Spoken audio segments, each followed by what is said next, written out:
South from Hudson Bay. By Ethel C. Brill. With New Land. Before Walter Rosser was wholly awake, even before he opened his eyes, he realized that the ship was unusually quiet. There was only a slight rolling motion from side to side, a dead roll. Was she caught in the ice again, or had she reached Fort York at last? Could it be that the long voyage was really over? Walter hurried into the few clothes he had taken off, and ran up on deck, hoping to see land close by. He was disappointed. He could see nothing but gray water, a line of white where waves were breaking on a long bar, and the dim, shadowy forms of the other ships, hulls, masts, and spars veiled in dense fog. There was no ice in sight, yet all three vessels were riding at anchor. Eagerly the boy turned to a sailor who was scrubbing the deck. Walter's native tongue was French, but he had picked up a little English during the voyage, enough to ask why the ships were at anchor, and to understand part of the man's reply. They had crossed the bar in the night, the sailor said, and were lying in the shallow water of York Flats. Over there to the south, hidden in the fog, was the shore. The news that they had arrived off Fort York spread rapidly among the passengers on the Lord Wellington. Men, women, and children crowded on deck, gazed into the fog, questioned one another and the sailors in French, German, and broken English, and talked and laughed excitedly. A little boy of 7 and his older sister, a bright-faced girl of 13 with hazel eyes and heavy braids of brown hair, joined Walter and poured out eager questions. "They say we are at the end of our voyage," cried the girl. "But where is the land?" Walter pointed to the south. "We'll see it when the fog lifts." "Does your father know we are almost at Fort York?" "Yes, he is coming on deck. There he is now." A middle-aged man, thin and somewhat stooped, was coming towards them, his pale face smiling and eager. "Well, my boy," he greeted Walter, "this is good news indeed. We shall soon be settled on our own farm. Think of that, children, our own farm, a far larger one than we could ever dream of having in Switzerland." "Yes, Monsieur Purrier," replied Walter. "The voyage is almost over, and—" "Look, Walter," Elise interrupted. "The fog is thinner. See how red it is in the east. And look at that dark line, like a shadow. Can that be the shore?" The fog was certainly thinning. A wider stretch of water had become visible, and the outlines of the other ships were clearer. Though steam power was coming into use for river navigation on both sides of the Atlantic, there were no ocean-going steamships in 1821. The Lord Wellington, the Prince of Wales, and the Eddystone were sailing vessels, sturdily built craft with extra heavy oak sheathing and iron-plated bows, suitable for cruising ice-strewn, northern waters. That all three had been in contact with the ice, their scraped and battered hulls betrayed. From each mizzen peak fluttered the British red ensign, and the mainmast head bore a flag with a red cross and the letters H, B, C, the flag of the Hudson Bay Company. The immigrants aboard the Lord Wellington wasted scarcely a glance on the other ships. It was the land they were interested in. As the rising sun drank up the fog, and the shore line grew clearer, the eager faces of Elise and Walter sobered with disappointment. A most unattractive shore was revealed. It was low, swampy, sparsely clad with stunted trees, a desolate land without sign of human dwelling. Fort York could not be seen. It was 15 or 20 miles in the interior, on the Hayes River. Unpromising as the land appeared, it was land nevertheless, and everyone longed to set foot upon it. To the 160 Swiss immigrants, the voyage had seemed endless. On May 30th they had sailed from Dordrecht in Holland. Now it was the last of August. For nearly 3 months they had been on shipboard. Delayed by stormy weather and crowding ice, they had spent a whole month navigating Hudson Straits and Bay. Luckily for them, they did not realize what a long and toilsome way they had yet to travel before they reached their destination, the Selkirk colony on the Red River of the North. Though many of the new colonists looked thin, worn, and even ill from the hardships of the long voyage, they appeared to be neat, self-respecting folk, intelligent and fairly well-to-do. Some wore the peasant dress of their native cantons, but the majority were townspeople, shopkeepers and skilled workmen. Mr. Purrier was a chemist and apothecary. Walter Rossell had not one blood relation in the whole company, but he considered himself one of the Perrier family. For the past 2 years, as an apprentice in Mr. Perrier's shop, he had lived with them. When his master had decided to emigrate, he had offered to either release Walter from his apprenticeship or take the boy with him. Walter had decided quickly, and his father and stepmother had given their consent. The Perriers and Walter had breakfasted, packed their personal belongings, and were on deck again, when a small, open sailboat came in sight from the direction of the shore. It headed for the Eddystone and disappeared on the other side of that ship. Presently it reappeared, visited the Prince of Wales, and finally came on to the Lord Wellington. As the little boat drew close, Elise, Walter, and Max looked curiously down on the crew of suntan, bearded men, strangely dressed in hooded coats of bright blue or of white blanketing, bound about the waists with colorful silk or woolen sashes. The man in command came aboard, climbing the ladder up the side.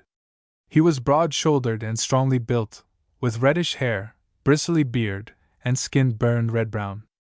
With his blue coat and bright red sash, he wore buckskin trousers fringed at the seams, and the queerest footgear Walter had ever seen, slipper-like, heel-less shoes of soft leather embroidered in colors. They were Indian moccasins ornamented with dyed porcupine quills. After glancing about him and inclining his head slightly in a general greeting, the newcomer shook hands with the master of the ship and with Captain Mai, the man in charge of the Swiss immigrants, who had hurried forward to greet him. He went below with them, but remained only a few minutes. As soon as the red-haired man was overside again, the Swiss crowded around their conductor to ask when they were to go ashore. Captain Mai pointed to the other ships. Their sails were up and they were getting under way. "A pilot has just gone aboard the Eddystone," he said. "We are to follow her." Even before Captain Mai had finished speaking, the Lord Wellington was waking to activity. The anchors came up, the sails were set, and caught the breeze. In a few moments the immigrant vessel was following the supply ships towards the mouth of the Hayes River. To Fort York. The first view of Fort York was as disappointing as the first glimpse of shore. To Elise and Walter a fort meant massive stone walls and towers, rising from some high and commanding position. A stretch of log fencing in a bog was not their idea of fortification. It had the interest of novelty, however, for it was very different from anything they had ever seen before. The logs were set upright and close together, and above this stockade rose the flat, leaded roofs of the buildings. Near the fort stood a cluster of strange dwellings, quite unlike the Eskimos' summer huts of stones, sod, and skins, with which the Swiss had become familiar since reaching Arctic waters. These queer skin tents were roughly cone-shaped, and the ends of the framework of poles projected at the peak. They were Cree Indian summer lodges. Up the wide board walk from the dock to the fort gates, men were carrying sacks and boxes. The unloading of the supply ships had begun. The Perrier family were among the last of the immigrants to go ashore. Very much like a homeless wanderer, motherless Elise Perrier felt as she stood on the river bank beside her father, with Max clinging to her hand, and their scanty belongings piled around them. It was good to be on land again, of course, but this was such a strange land. In spite of cramped quarters, poor food, seasickness, and the other hardships of the voyage, the Lord Wellington seemed almost homelike compared to this wild, barren country. Elise tried bravely to smile at her father and Walter, but she felt as if she must cry instead. Captain Mai was calling them. "Go right up to the fort, Perrier. I want to get you all together." Walter picked up as much of the luggage as he could carry. Mr. Perrier was looking doubtfully at a heavy wooden chest, when a boyish voice at his shoulder said in French, "Let me help, MCU. If you will put that on my back, I will carry it for you." Walter dropped his own load, and he and Mr. Perrier lifted the chest and placed it so it rested on the portage strap, as the young Canadian directed. Then the latter led the way up the walk. He was a slender, supple lad, not as tall as Walter, but he carried the heavy load with apparent ease. The Swiss boy admired the young fellow's strength as much as he liked his face, with its bright brown eyes and clean-cut features. The log stockade proved to be more imposing and fort-like than it had appeared from the river. It was about 20 feet high, with bastions at the corners pierced with openings for cannon.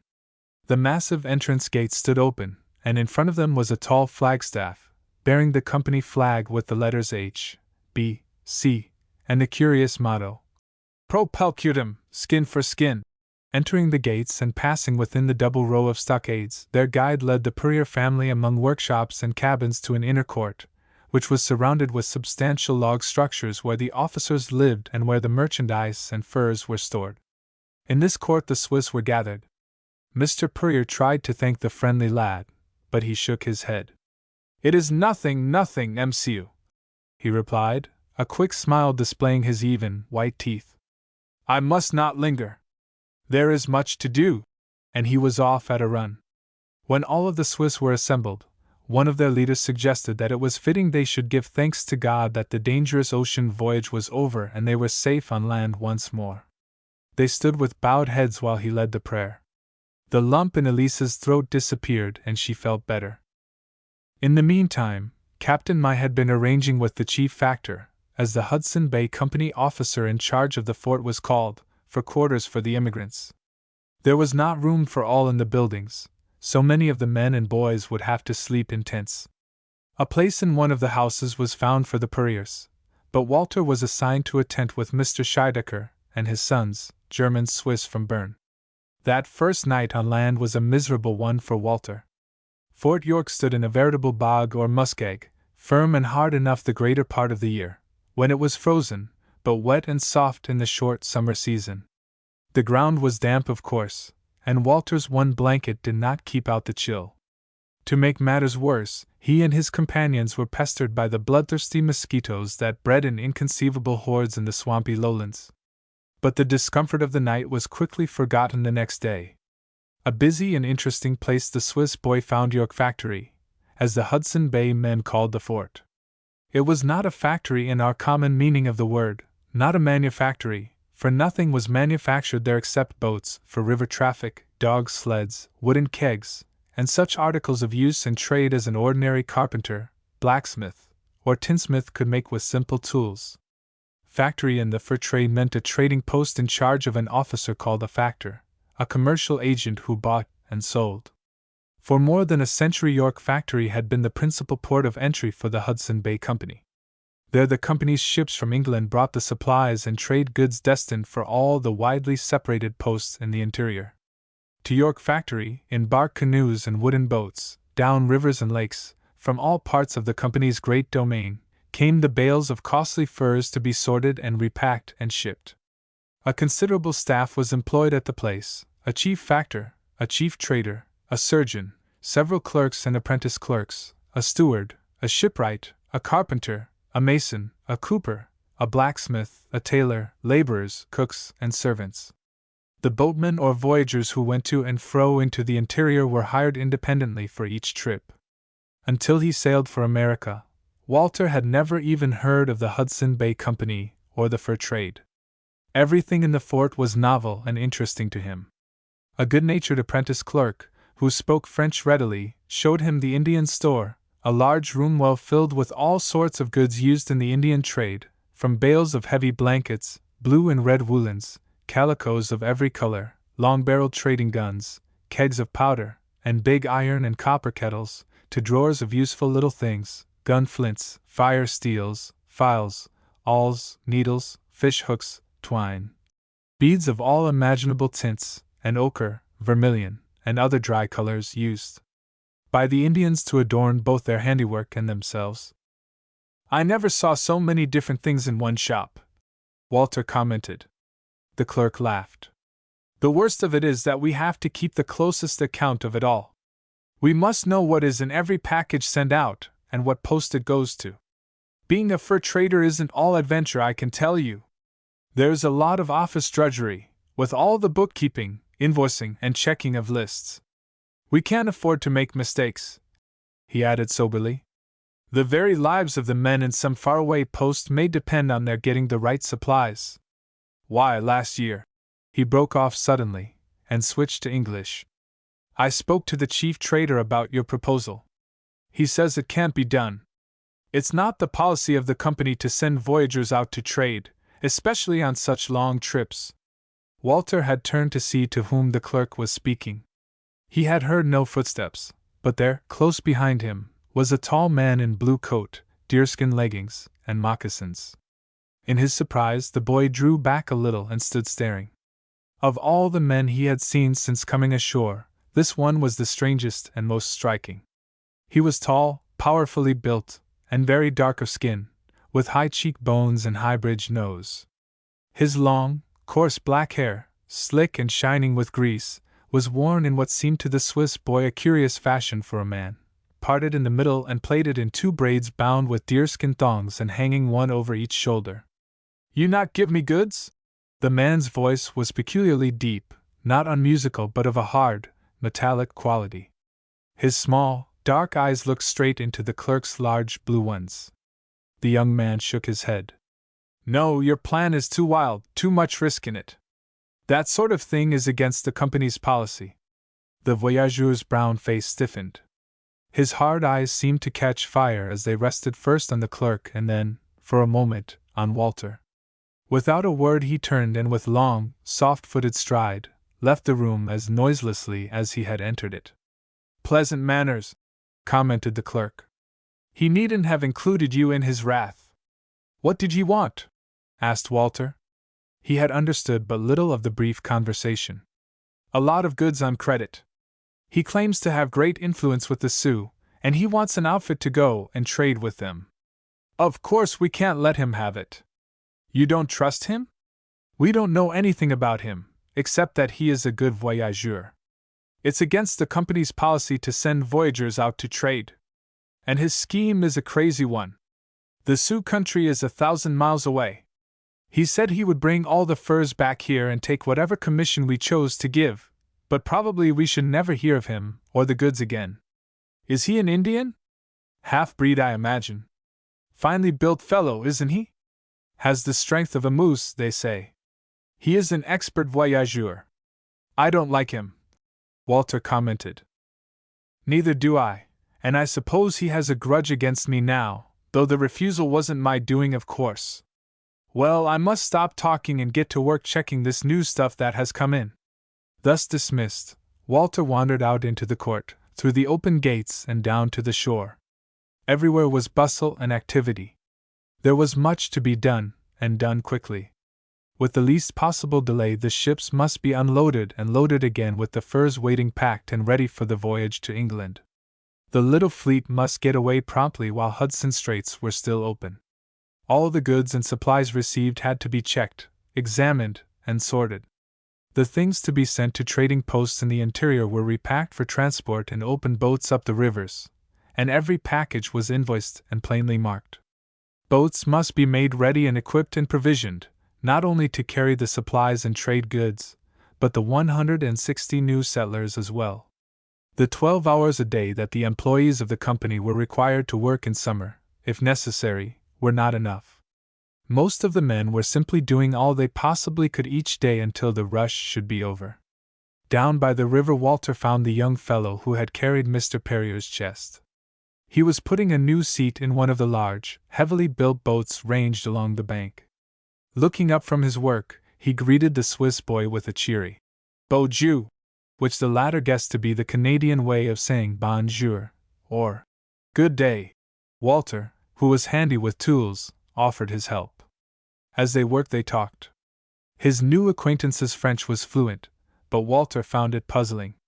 To a Swiss, the Canadian dialect seemed a strange sort of French, differing considerably in pronunciation and in many of its words from his own native tongue.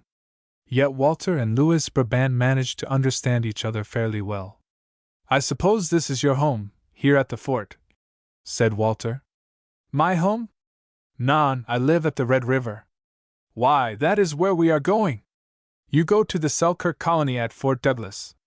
"It is not there that I live, but at Pembina, farther up the river."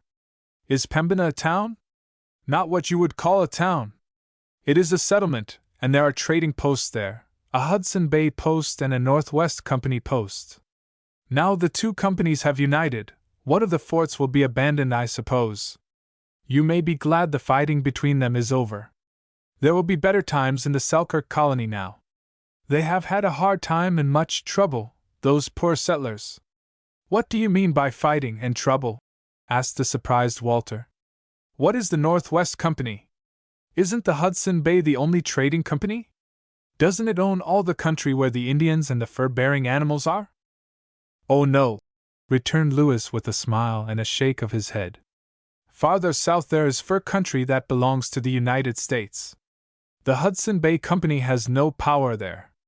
It is true that the company claims all the northern fur country, but the Northwest Company said they had a right to trade and trap there too, and that was how the trouble began. Have you never heard of the Northwest Company, and how for years they have fought the Hudson Bay men for the furs, and how they drove the settlers from the Selkirk colony and captured Fort Douglas and killed the governor? Walter shook his head in bewilderment, and Lewis went on to tell, briefly and vividly, something of the conflict between the two great trading companies, and the disasters that conflict had brought upon the settlers. The Swiss boy listened in amazement, understanding enough of the story to grasp its significance. But why didn't Captain Mike tell us all that? He cried. Why did he let us think that everything was all right? Perhaps he thought you would not come if you knew. But those old troubles are all over. Last spring the two companies became one. Lewis's story troubled Walter. He retold it to Mr. Purrier and Mr. Scheidecker, and they carried it to other leading men of the prospective settlers. Several of them sought out Captain Mai and demanded to know why they had not been informed of all those wild doings in the colony. Unsatisfied by their conductor's explanations, they asked for an interview with the chief factor, and put their questions to him.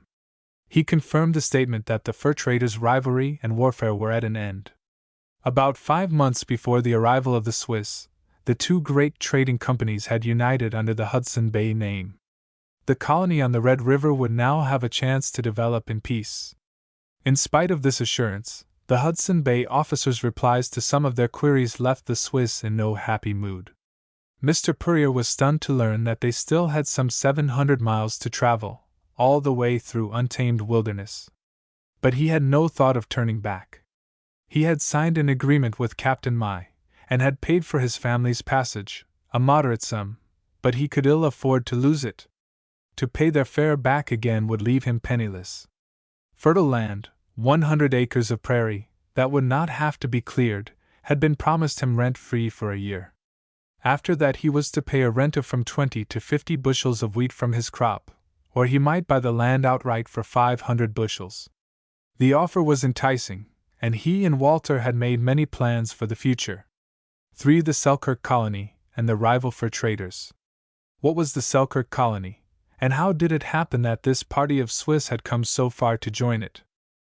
When Thomas Douglas, Earl of Selkirk, one of the famous Douglas family of the Scottish border, planned the settlement on the Red River of the North, his purpose was to find homes and livelihood for the poverty-stricken Scotch Highlanders.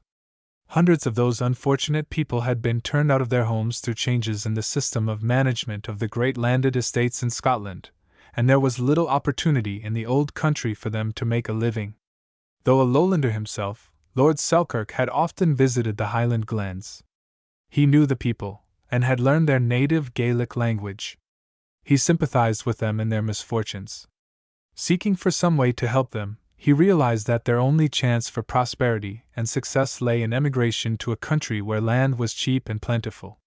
He had heard of the rich soil of the Red River Valley, and decided that was the place to plant his colony. The lower Red River Valley was included in the vast domain of the Hudson Bay Company. The charter from King Charles II of England issued in 1670 had given to Prince Rupert and the Company of Adventurers of England, trading into Hudson Bay, the whole trade of all those seas, straits, and bays, rivers, lakes, creeks, and sounds that lie within the entrance of the straits commonly called Hudson Straits, together with all the lands, countries, and territories upon the coasts and confines of the seas, straits, bays, lakes, rivers, creeks, and sounds aforesaid, which are not now actually possessed by any of our subjects, or by the subjects of any other Christian prince or state. Not only did the royal charter grant the adventurers the trade of that vast region, which, in the widest interpretation of the terms, included a quarter or a third of the whole of North America, but it conferred upon the company the right to hold the land in free and common socage, which means absolute proprietorship. Whether King Charles really had the right to give away this vast territory to anyone may be questioned, but the Hudson Bay Company claimed proprietorship under the charter. The Red River empties into Lake Winnipeg, and the northern end of the lake drains into the Nelson River, which flows to Hudson Bay. Accordingly, the Valley of the Red was included in the territory claimed by the company. However, before the time of this story, the purchase from France by the United States of a vast extent of country west of the Mississippi River, the Louisiana Purchase, and the boundary treaties with the British government, gave the greater part of the Red River to the United States. Only the stretch from what is now the northern limit of Minnesota and North Dakota to Lake Winnipeg remained in English possession. It was to this lower part of the valley that Lord Selkirk wished to take his colonists. He knew well enough that the Hudson Bay Company would not be inclined to part with any of its domain for such a purpose, but he had set his heart upon planting his colony in that particular spot. Accordingly, he laid his plans to get possession of the required land. Quietly, by buying shares himself and persuading his friends to buy also, he obtained control over a majority of the stock of the great trading company. Then he offered to purchase a wide strip of land on the Red and Assiniboine rivers. As he controlled the majority of votes in the company, he got what he wanted, about 116 square miles, of which he became absolute proprietor. The first settlers he sent over were of course Scotch Highlanders, with a few Irish. They arrived at Fort York in the autumn of 1811, too late to go to the Red River that year. The next summer they reached their new home on the Red, and were followed within 3 years by other parties, numbering in all a little more than 200, most of them Scotch. The troubles of the settlers were many and discouraging. Had the Earl of Selkirk been a more practical man, he would scarcely have undertaken to plant a farming colony in the midst of a wilderness, hundreds of miles from any other settlement, and without communication with the civilized world except by canoe and rowboat over long and difficult river trails. Not all of the colonists' troubles were due to natural conditions, however. The Hudson Bay Company had a strong trading rival in the Northwest Fur Company. The latter was a Canadian organization with headquarters at Montreal, while the Hudson Bay Company was strictly English, its chief offices in London. The Northwest men had established trading posts along the Great Lakes and far to the west and north beyond Lake Superior. They had penetrated farther and farther into the country claimed by the Hudson Bay Company. The Hudson Bay men themselves had done almost nothing to develop trade in the interior, until the Canadian traders began to go among the Indians and secure furs that might otherwise have been brought to the posts on the bay. Awakening to the realization that the Northwest Company was actually taking away the trade, the Hudson Bay men also sought the interior.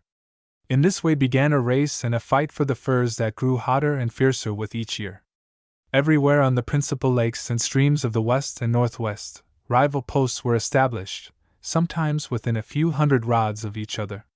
The rivalry between the fur traders was approaching its height when Lord Selkirk founded his colony. From the first, the Northwest Company opposed the scheme. The fur trader never likes to see the country from which the pelts come opened up to settlement. He knows that as the land is settled, the wild animals disappear. Moreover, Lord Selkirk was now the controlling power in the Hudson Bay Company, and the Northwesters suspected him of some deep-laid plan to interfere with and ruin their trade. Several years before, they had established a post called Fort Gibraltar at the junction of the Red and the Assiniboine, and their route to the rich fur districts of the West lay up the latter river. They believed that the settlement was merely a scheme to cut off their trade. So they looked with unfriendly eyes upon the colony, and even persuaded a considerable number of the colonists to leave and settle on lands farther east in Canada. Most of the Northwest traders were of Scotch blood, many of them of Highland descent, and doubtless they honestly thought that their countrymen would find better homes elsewhere. The chance that the Red River settlement would ever succeed seemed, to practical-minded men, very slender indeed. The ill feeling between the two great trading companies and between the Northwest Company and the Selkirk settlement grew stronger and bitterer as time went on. Mistakes and high-handed acts on both sides, in a land where there was no law, led at last to open conflict. In 1815 the colonists were driven from their homes and obliged to flee to the shelter of a Hudson Bay post at the northern end of Lake Winnipeg. The Hudson Bay men made reprisals by capturing the Northwesters' posts and interrupting their trade. The settlers were rallied and taken back to their homes, only to face a worse disaster the next year. An open fight between the men of Governor Semple of the colony and a party of half-breeds in the employ of the Northwest Company resulted in the killing of the governor and his 20 followers, and the capture of their stronghold, Fort Douglas. Lord Selkirk was in America at the time seeking from the Canadian government some means of protection for his colonists. Failing to get satisfaction from a government whose sympathies were with the Northwest rather than with the Hudson Bay Company, he had hired, to guard his colony, 100 men from 2 regiments of mercenary soldiers that had been disbanded after the War of 1812. While he was traversing Lake Superior on his way west with these men, he met canoes bringing word of the disastrous fight of Seven Oaks, the death of Governor Semple, and the capture of Fort Douglas.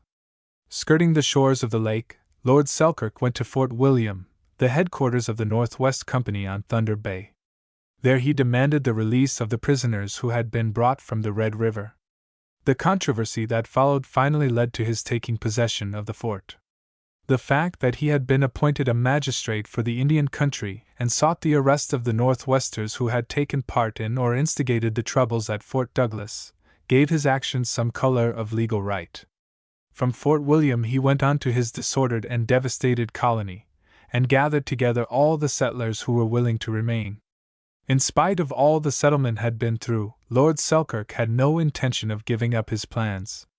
So many of the colonists had been driven or enticed away and would not return, that he sought to find others to take their places. It was then that he hit upon the idea of bringing over the steady, hard-working Swiss, who would, he believed, make the very best of settlers. Captain May, the English spelling of his name, a Swiss who had served as a mercenary soldier in the British Army, and other agents were sent to Switzerland to secure settlers. Throughout the cantons of Neuchâtel, Vaud, Geneva, and Bern they traveled, explaining the advantages of emigration to the Red River country. The pamphlets they distributed, printed in French and German, gave a highly colored and alluring description of that country with its many miles of fertile soil to be had for the asking. Like all emigration agents, Captain May and his assistants told all the good things about both country and colony and left out the bad. About the civil war between the fur companies and the troubles it had led to, they said nothing. Early in May 1821, about 160 emigrants were gathered together at a small village on the Rhine near Basel. In great barges they were taken down the Rhine, a delightful trip on that famous river with its beautiful and striking scenery, to Dordrecht in Holland. There they embarked on the Lord Wellington for the trip to Hudson Bay. The voyage took far longer than they had realized it would take. The food provided was inferior to what they were used to, the drinking water became bad, and storms and ice caused delay. At Hudson Straits the Lord Wellington overtook the 2 Hudson Bay Company supply ships, and the 3 were held for 3 weeks in the ice with which the straits were filled. The heavy swell coming in from the open ocean and rushing between the icebergs caused rapid tides and currents in which sailing ships were almost helpless. Luckily the Lord Wellington escaped serious injury, but one of the supply ships was nearly wrecked and badly damaged by collision with a berg. Not far away were 2 other vessels also caught in the ice, the Fury and the Hecla carrying Captain Perry and his Arctic exploring expedition. The Hecla had one of her anchors broken and several hawsers carried away. The Swiss emigrants were a hopeful, cheerful folk. They had been together so long they had become like a large family party, and they made the best of their hardships. When it was safe to do so, the young and active climbed down from the ship to the solid ice field, ran races, and even held a dance on a particularly smooth stretch. At last the ship succeeded in entering the bay. Skirting the barren shores, the 3 vessels destined for the Hudson Bay post reached anchorage off York Factory in safety. For the start from Fort York. Finding transport for so large a party of settlers taxed the resources of the Hudson Bay Company. Several new boats had to be built, and every one of the immigrants who could handle woodworking tools was called upon to help. The boats were to be dispatched in 2 divisions or brigades. Walter had taken for granted that he would travel with the Purriers, but he found himself assigned to the 1st Division, the Purriers to the 2nd. He asked to be transferred to their boat, but Captain May declared the change could not be made. Only young people were to go in the first brigade, which was expected to make the best possible speed. Walter was young and strong and without family. The boy protested that he was one of the Purrier family, he had come with them, and was to live with them in the settlement, but his protest was of no avail.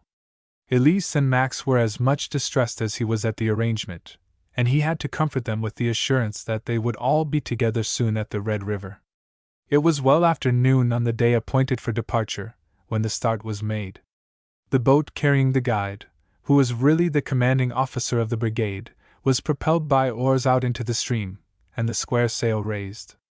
With shouts, cheers, and farewells, the long, open craft, well laden with settlers, supplies, and goods, was away up the river. When Walter took his place, he was pleased to find himself in the same boat with Louis Brabant. In spite of his disappointment at not traveling with the Purriers, the Swiss boy was in high spirits to be away at last, headed for the wonderful Red River country where his fortune, he felt sure, awaited him. He waved his hat and shouted himself hoarse in farewells to those on shore. It was a picturesque crowd massed on the dock and fringing the river bank. Mingled with the Swiss were brown-skinned, long-haired post employees and voyagers with bright-colored sashes, beaded garters tied below the knees of their deerskin or homespun trousers, caps of fur or cloth, or gaudy handkerchiefs bound about their heads. A little to one side stood a group of Indians from the wigwams, in buckskin, bright calicoes, blankets, feathers, and beadwork. One old Cree was proudly clad in a discarded army coat of scarlet with gold lace and a tall black hat adorned with feathers. The dress of the Swiss, though in general more sober, was brightened by the gay colors of shawls, aprons, and kerchiefs, of short jackets or long-tailed coats with metal buttons, and of home-knit stockings. As various as the costumes were the shouts and farewells and words of advice exchanged between boats and shore in a babel of tongues: English, Scots English, Swiss French, Canadian French, German, Gaelic, and Cree. The sail was raised and caught the breeze. Sitting at his ease, Walter turned his attention to what lay ahead. The surrounding country was not very pleasing in appearance. Scantily wooded with a scrub of willow, poplar, tamarack, and swamp spruce, it was low and flat, especially on the west, where the York factory stood between the Hayes and the Nelson rivers. The Nelson, Lewis said, was the larger stream, but the Hayes was supposed to afford a better route into the interior. Certainly the latter river was not attractive, with its raw, ragged-looking, clay banks, embedded with stones, its muddy islands, and frequent bars and shallows that interfered with navigation. The immigrants were not suffered to sit in idleness all that afternoon. There were 2 or more experienced rivermen in each boat, but the new colonists were required to help. When the wind went down before sunset, Walter expected to be called upon to wield an oar. But the current of the Hayes was too strong and rapid to be stemmed with oars. The boat was brought close to the bank, and the sail lowered. Standing in the stern, the steersman surveyed his crew. Walter, in the other end of the boat, had not noticed the steersman before. Now, he recognized the tall man with the braided hair, who had come up behind him so noiselessly in the Indian trading room at the fort. In his deep, metallic voice the steersman began to speak, pointing first at one man, then at another. When his bright, hard little eyes alighted on Walter, and his long, brown forefinger pointed him out, the boy was moved by the same strong, instinctive dislike, almost akin to fear, he had felt when he first looked into the half-breed's face. The fellow's French was so strange that Walter could not grasp the meaning. With a questioning glance, he turned to Louis Brabant. "You are to go ashore," Louis explained. "Murray has chosen you in his crew. The tracking begins now." Walter had no idea what tracking might be, but he rose to obey. With several others, including Louis, he jumped from the boat to the muddy bit of beach. The steersman handed each a leather strap, and Louis showed Walter how to attach his to the tow line and pass the strap over his, inshore, shoulder. Like horses on a towpath, the men were to haul the boat, with the rest of the party in it, upstream. The steep, clay banks were slippery from recent rains. Fallen trees, that had been undermined and had slid part way down the incline, projected at all angles. The willing, but inexperienced tracking crews slipped, stumbled, scrambled, and struggled along, tugging at the tow-line. With maddening ease the tall steersman, in the lead, strode through and over the obstacles, turning his head every minute or two to shout back orders and abuse. He seemed to have the utmost contempt for his greenhorn crew, but he tried to urge and threaten them to a pace of which they were quite incapable. Every time a man slipped or stumbled, jerking the tow-line, Murray poured out a torrent of violent and profane abuse, in such bad French and English, so intermixed with Gaelic and Indian words, that, luckily, the Swiss could not understand a quarter of it. Walter understood the tone, if not the words. He grew angrier and angrier, as he strained and tugged at the rope and struggled to keep his footing on the slippery bank. But he had the sense to realize that he must not start a mutiny on the first day of the journey. He held his tongue and labored on. The boy was thin, not having filled out to his height, but he was strong. He was mountain-bred, with muscular legs, good heart and lungs. Nevertheless, when at last Murray gave the order to halt, only pride kept Walter from dropping to the ground to rest.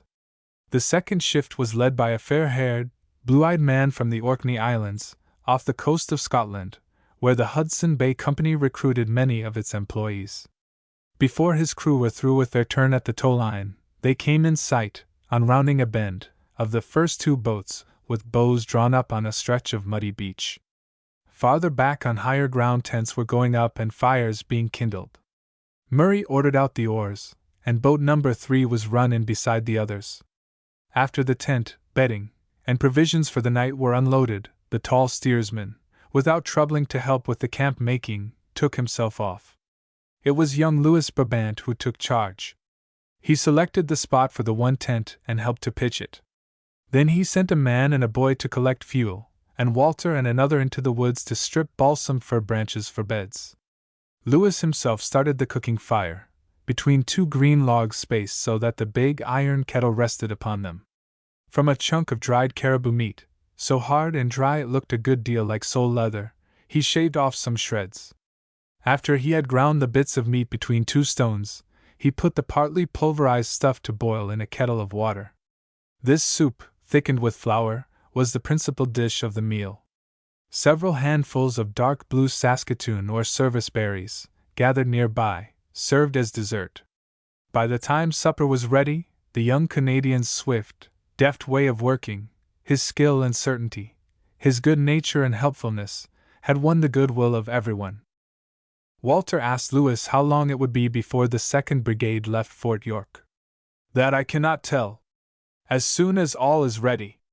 "You regret to be separated from your family?" "They aren't really my family. I am apprenticed to Monsieur Purrier, the young Englishmen who come over to be clerks for the company," Louis remarked. "Sign a paper to serve for 5 years. Is it so with you?" "Something like that, and in return Monsieur Purrier agrees to give me a home and teach me the business. When he decided to come to America, he really released me from the agreement though. He offered to treat me like his own son if I came with him. If you are 21 you can get land of your own in the colony. I'm not 16 yet." "Is it so?" cried Louis. "Then we are the same age, you and me. 15 years last Christmas Day I was born. So my mother told Père Preventure when I was baptized." "My birthday is in February," Walter replied. "I thought you must be older than that. How long have you been a voyageur for the company?" "For the Hudson Bay Company only this summer.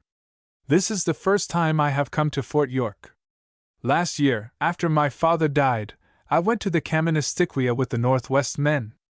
But always since I was big enough I have known how to carry a pack and paddle a canoe. The birch canoe, that is the right kind of boat. These heavy affairs of wood," Louis shrugged contemptuously. "They are so slow, so heavy to track and to portage."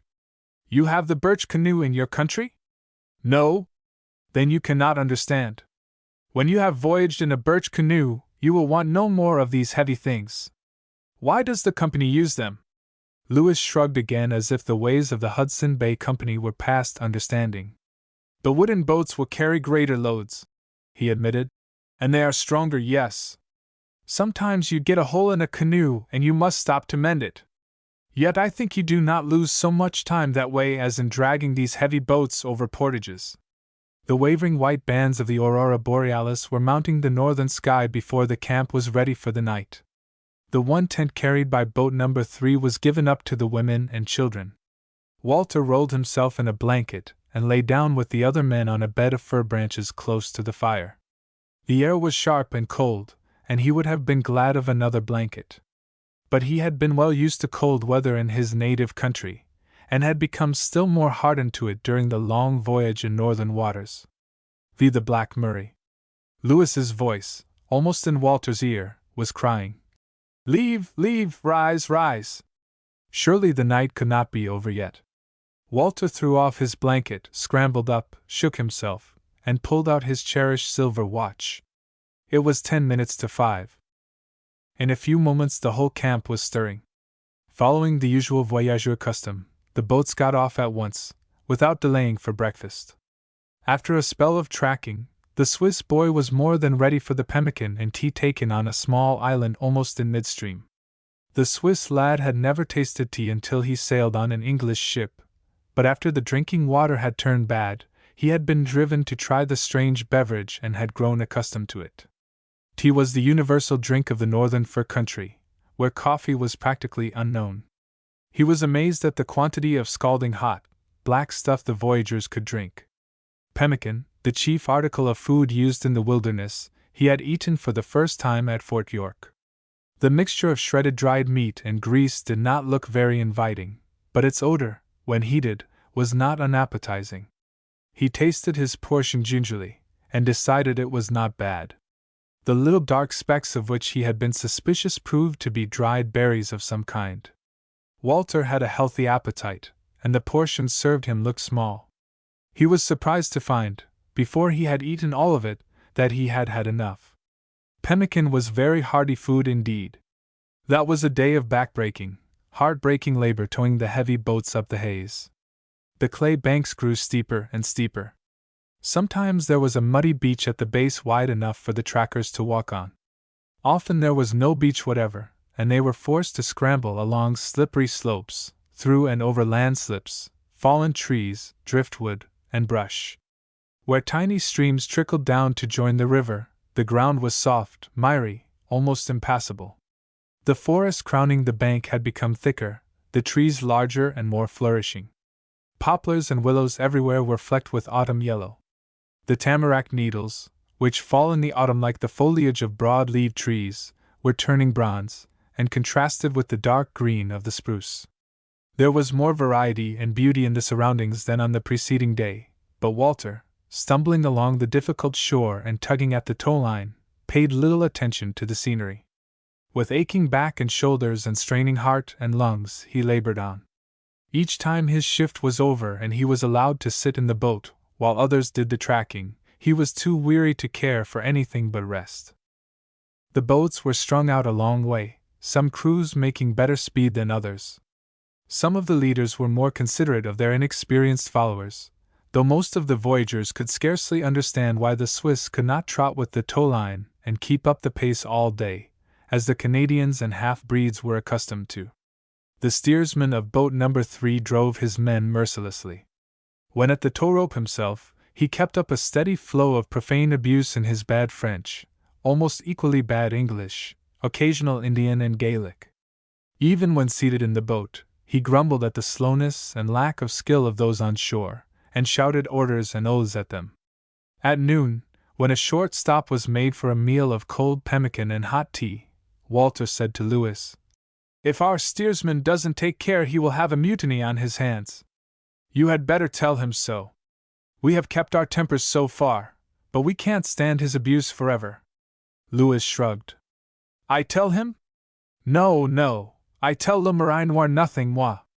It would but make more trouble. With a crew of voyageurs he would not dare act so.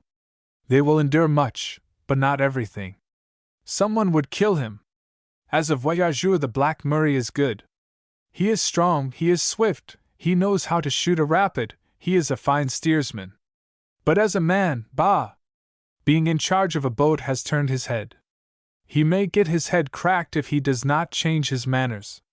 We would not grieve, you and me, my friend. But this is certain," the Canadian boy added seriously. Le Marin Noir can hurt no one with his tongue.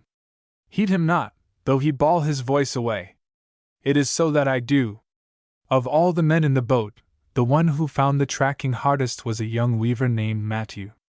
He was a lank, high-shouldered fellow, who looked strong, but had been weakened by seasickness on the way over, and had not regained his strength. Matthew did his best, he made no complaint, but he was utterly exhausted at the end of his shift each time. The weaver was next to Murray in line, and much of the steersman's ill temper was vented on the poor fellow. Late in the afternoon, Murray's crew were tracking on a wet clay slope heavily wooded along the rim, and without beach at the base. In an especially steep place Matthew slipped. His feet went from under him. The tow rope jerked, and Walter barely saved himself from going down too. Murray, his moccasins holding firm on the slippery clay, seized the rope with both hands and roared abuse at the weaver. Exhausted and panting, the poor fellow tried to regain his footing. Walter dug his heels into the bank, and leaned down to reach Matthew a hand, just as the enraged steersman gave the fallen man a vicious and savage kick. The boy's anger flamed beyond control. He forgot that he was attached by the left shoulder to the towline. Fists doubled, he started for Murray. The rope pulled him up short. As he struggled to free himself and reach the steersman, one of his companions intervened. He was a big, strong, intelligent Swiss, a tanner by trade, who had assumed the leadership of the immigrants in boat number 3. His size, his authoritative manner, his firm voice, had their effect on Murray.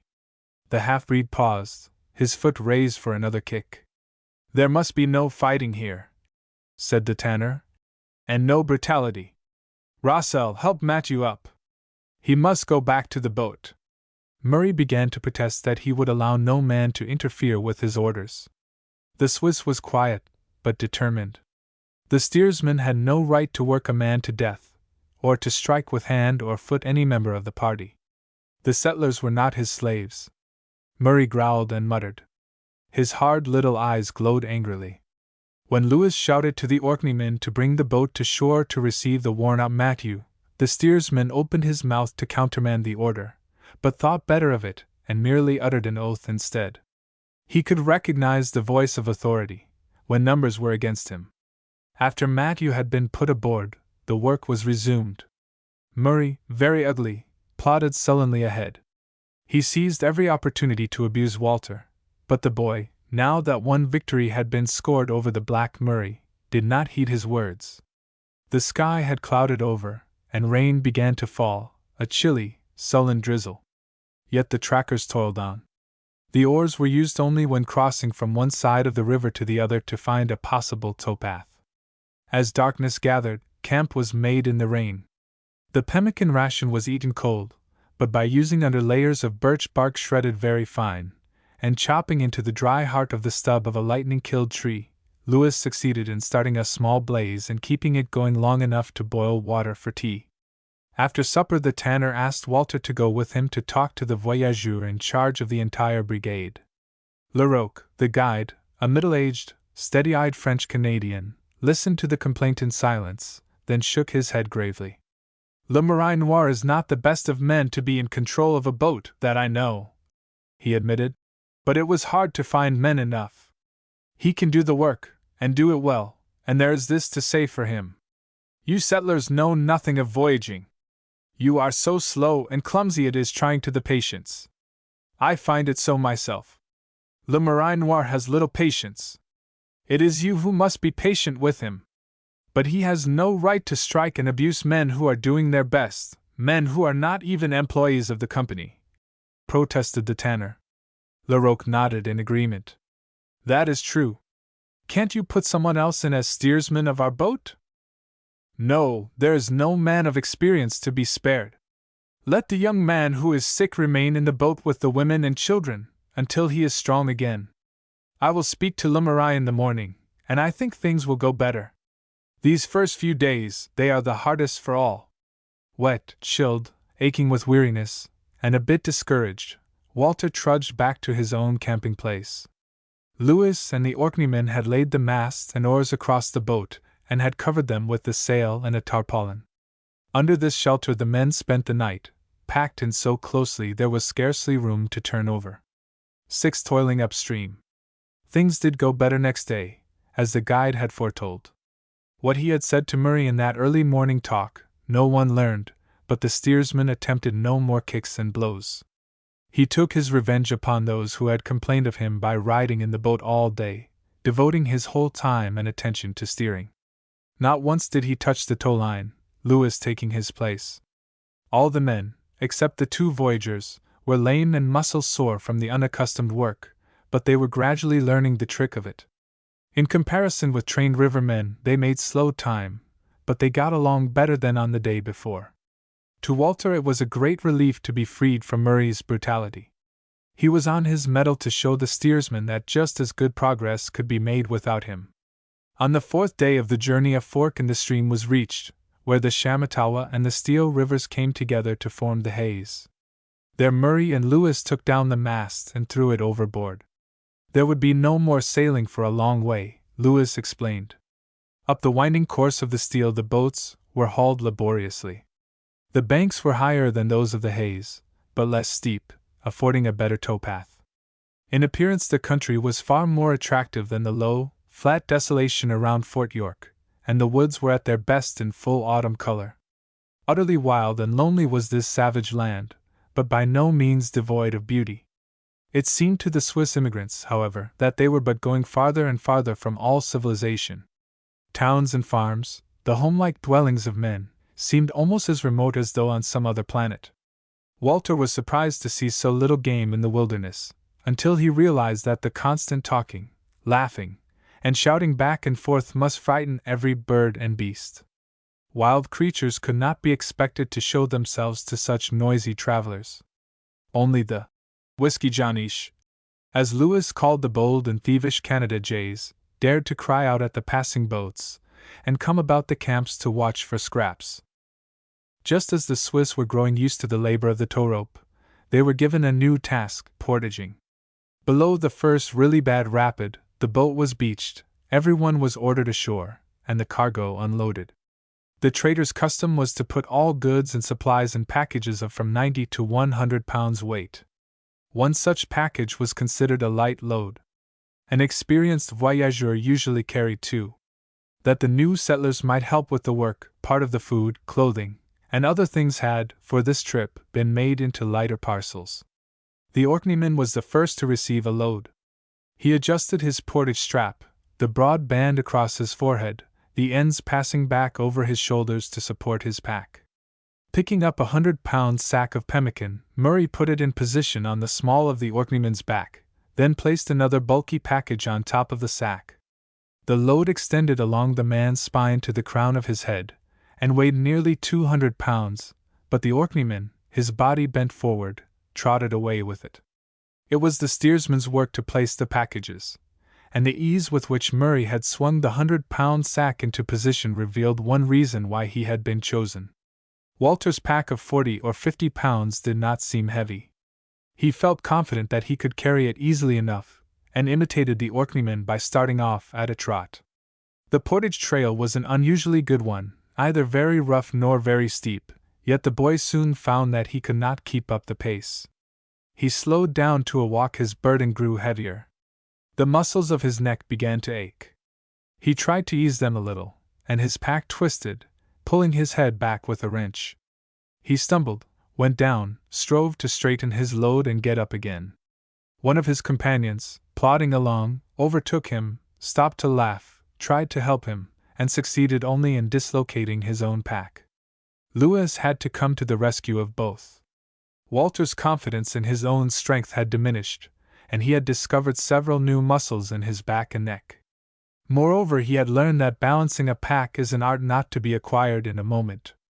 Another forking of the streams had been reached, where the Fox and the Hill rivers joined to form the Steel. The Hill River proved shallower and more rapid than the Steel. Ledges, rocks, and boulders obstructed the current, and portages became so frequent that Walter got plenty of practice in carrying a pack. Sometimes the empty boats could be pulled or tracked through the rapids or warped up the channel by throwing the line around a tree and pulling. In other places the men, standing in the water, lifted the heavy craft over the stones. Around the worst stretches they dragged it over the portage trails. At Rock Portage, where a ridge extends across the river and the water rushes down in rapids and cascades between small islands, each boat and its cargo had to be carried clear over one of the islands. Then, to the great relief of the crews, they were able to row a short distance to Rock House, a storehouse for goods and supplies for the Selkirk colony. There more pemmican, dried meat, flour, tea, and a little sugar were taken aboard.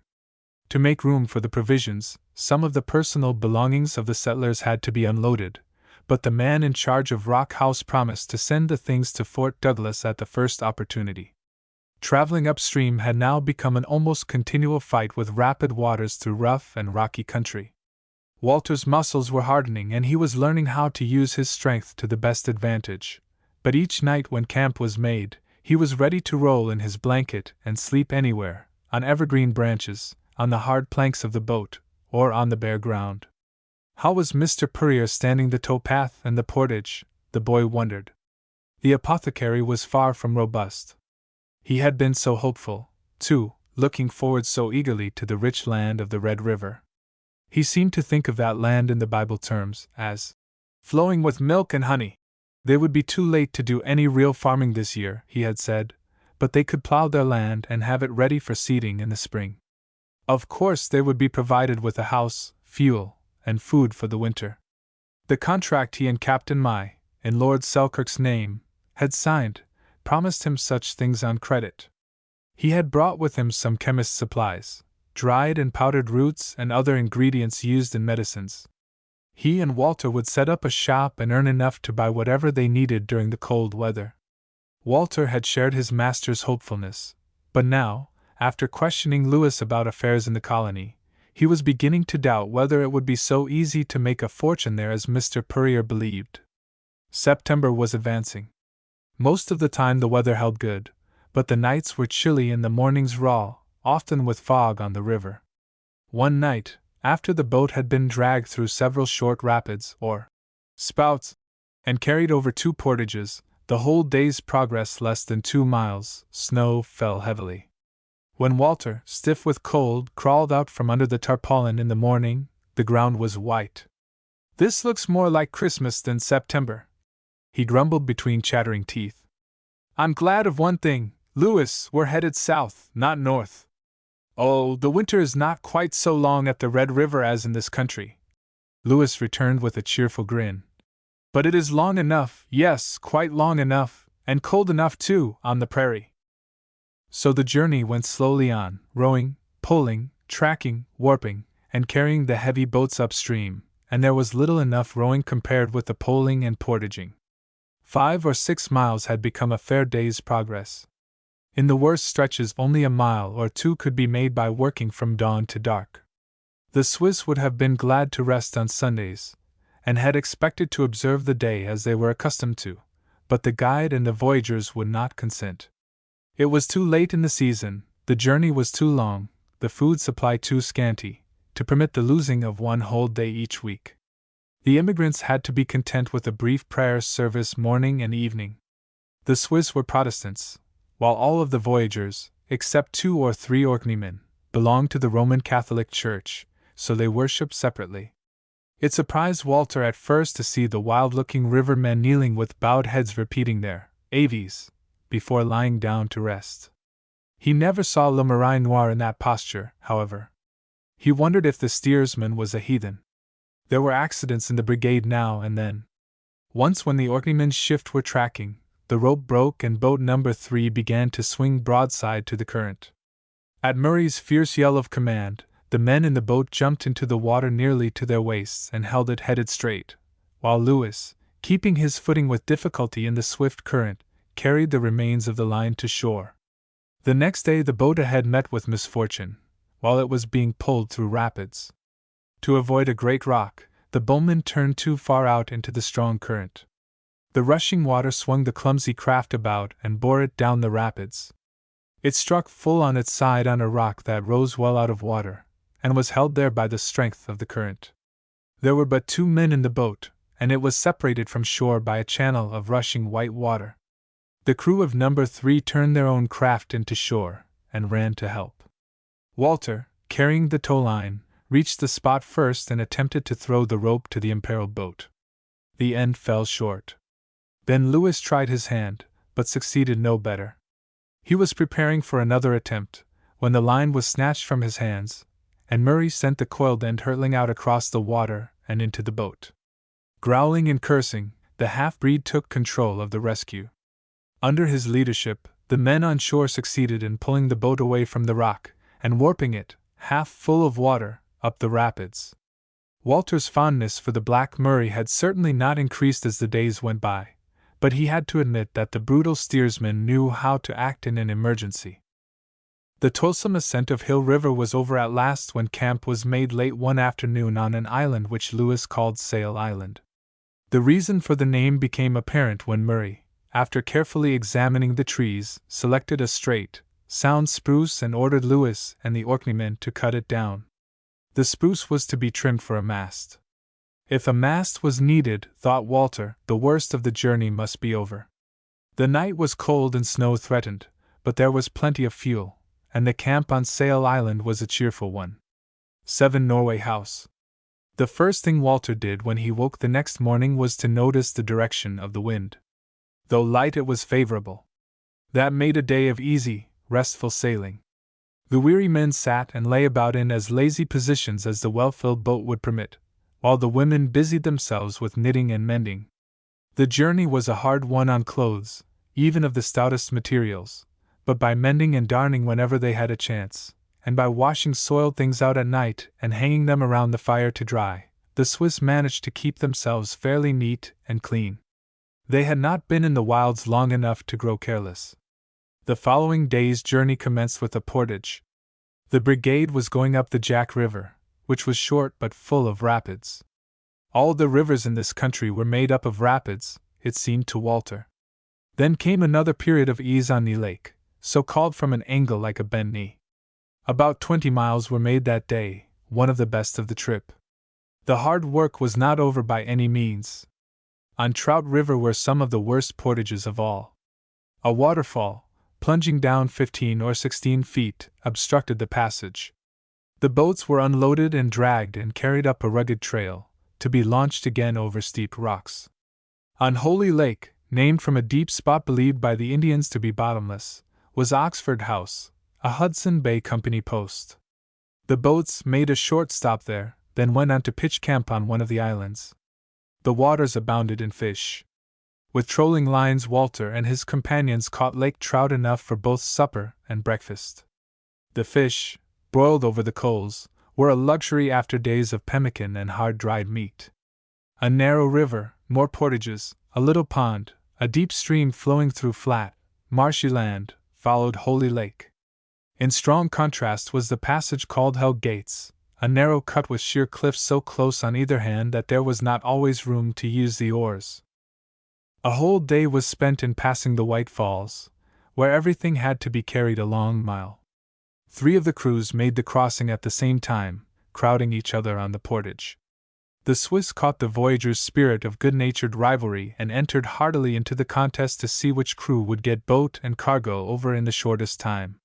With a 90-pound sack of pemmican, Walter trotted over the slippery trail and won a grin from Lewis. "You will make a good voyageur when you have gone 2 or 3 voyages," said the young Canadian. By the time Walter had helped to drag the heavy boat across 3 rock ridges, which caused 3 separate waterfalls, he felt that one voyage would be quite enough. Yet he was not too tired to dance a jig when he learned that his boat had won. Small lakes, connected by narrow, grassy streams, gave relief from portaging, tracking, and poling. Muskrat houses, conical heaps of mud and debris, rose above the grass in the swamps, and ducks flew up as the boats approached. The sight of those ducks made Walter's mouth water. His regular portion of pemmican or dried meat left him hungry enough to eat at least twice as much. He had not had a really satisfying meal since leaving Holy Lake. Yet he could do a harder day's work and be far less tired than at the beginning of the trip. His muscles had hardened, and he carried not 1 pound of extra weight. During the cold nights he would have been glad of a layer of fat to keep him warm. The boat was sailing along a sluggish, marshy stream, when Lewis, who was in the bow picking the channel, raised a shout. "The painted stone!" he cried, pointing ahead. "I don't see any stone, painted or not," Walter returned, gazing in the same direction. Lewis laughed. "There used to be such a stone, so they say. The Indians worshipped it. But why make such a fuss about a stone that isn't there?" Again Lewis laughed. "Do you see that flat rock? Perhaps it was painted once, I do not know, but it marks the height of land. All the way we have come up and up, but from there we go downstream, until we come to Sea River, which is a part of the Nelson and takes us to Lake Winnipeg. Isn't that something to make a fuss about?" "It's the best news I have heard in many a day," Walter agreed. A short portage at the height of land brought the boats to the Economies River, where they were headed downstream into a rush-grown lake, connected by a creek with the Sea River. This stream is a part of the Nelson, which rises in Lake Winnipeg, so the brigade had to go against the current to Lower Play Green Lake and Little Jack River. From a log cabin on the shore of Little Jack, a bearded, buckskin-clad man came down to the water's edge. Lewis called to ask if he had any fish. The man shook his head. The first boat had taken all he could spare. The fisherman, Lewis explained, supplied trout and sturgeon to Norway House. Many a time during the trip Walter had heard of Norway House, an important Hudson Bay Company post. "Isn't that on Lake Winnipeg?" he cried. "Are we so near the lake? We shall be there tomorrow." Before sunrise next morning, the voyagers bathed and scrubbed in Little Jack's cold, muddy-looking water. They appeared at starting time in clean, bright calico shirts, and new moccasins elaborately embroidered. Lewis and the Orkneymen wore gaudy sashes. A broad leather belt girt the steersman's middle and held his beaded deerskin pouch. Around his oily black hair he had bound a scarlet silk handkerchief. The Orkneyman had trimmed his yellow beard. No hair seemed to grow on Murray's face. Possibly it had been plucked out, Indian fashion.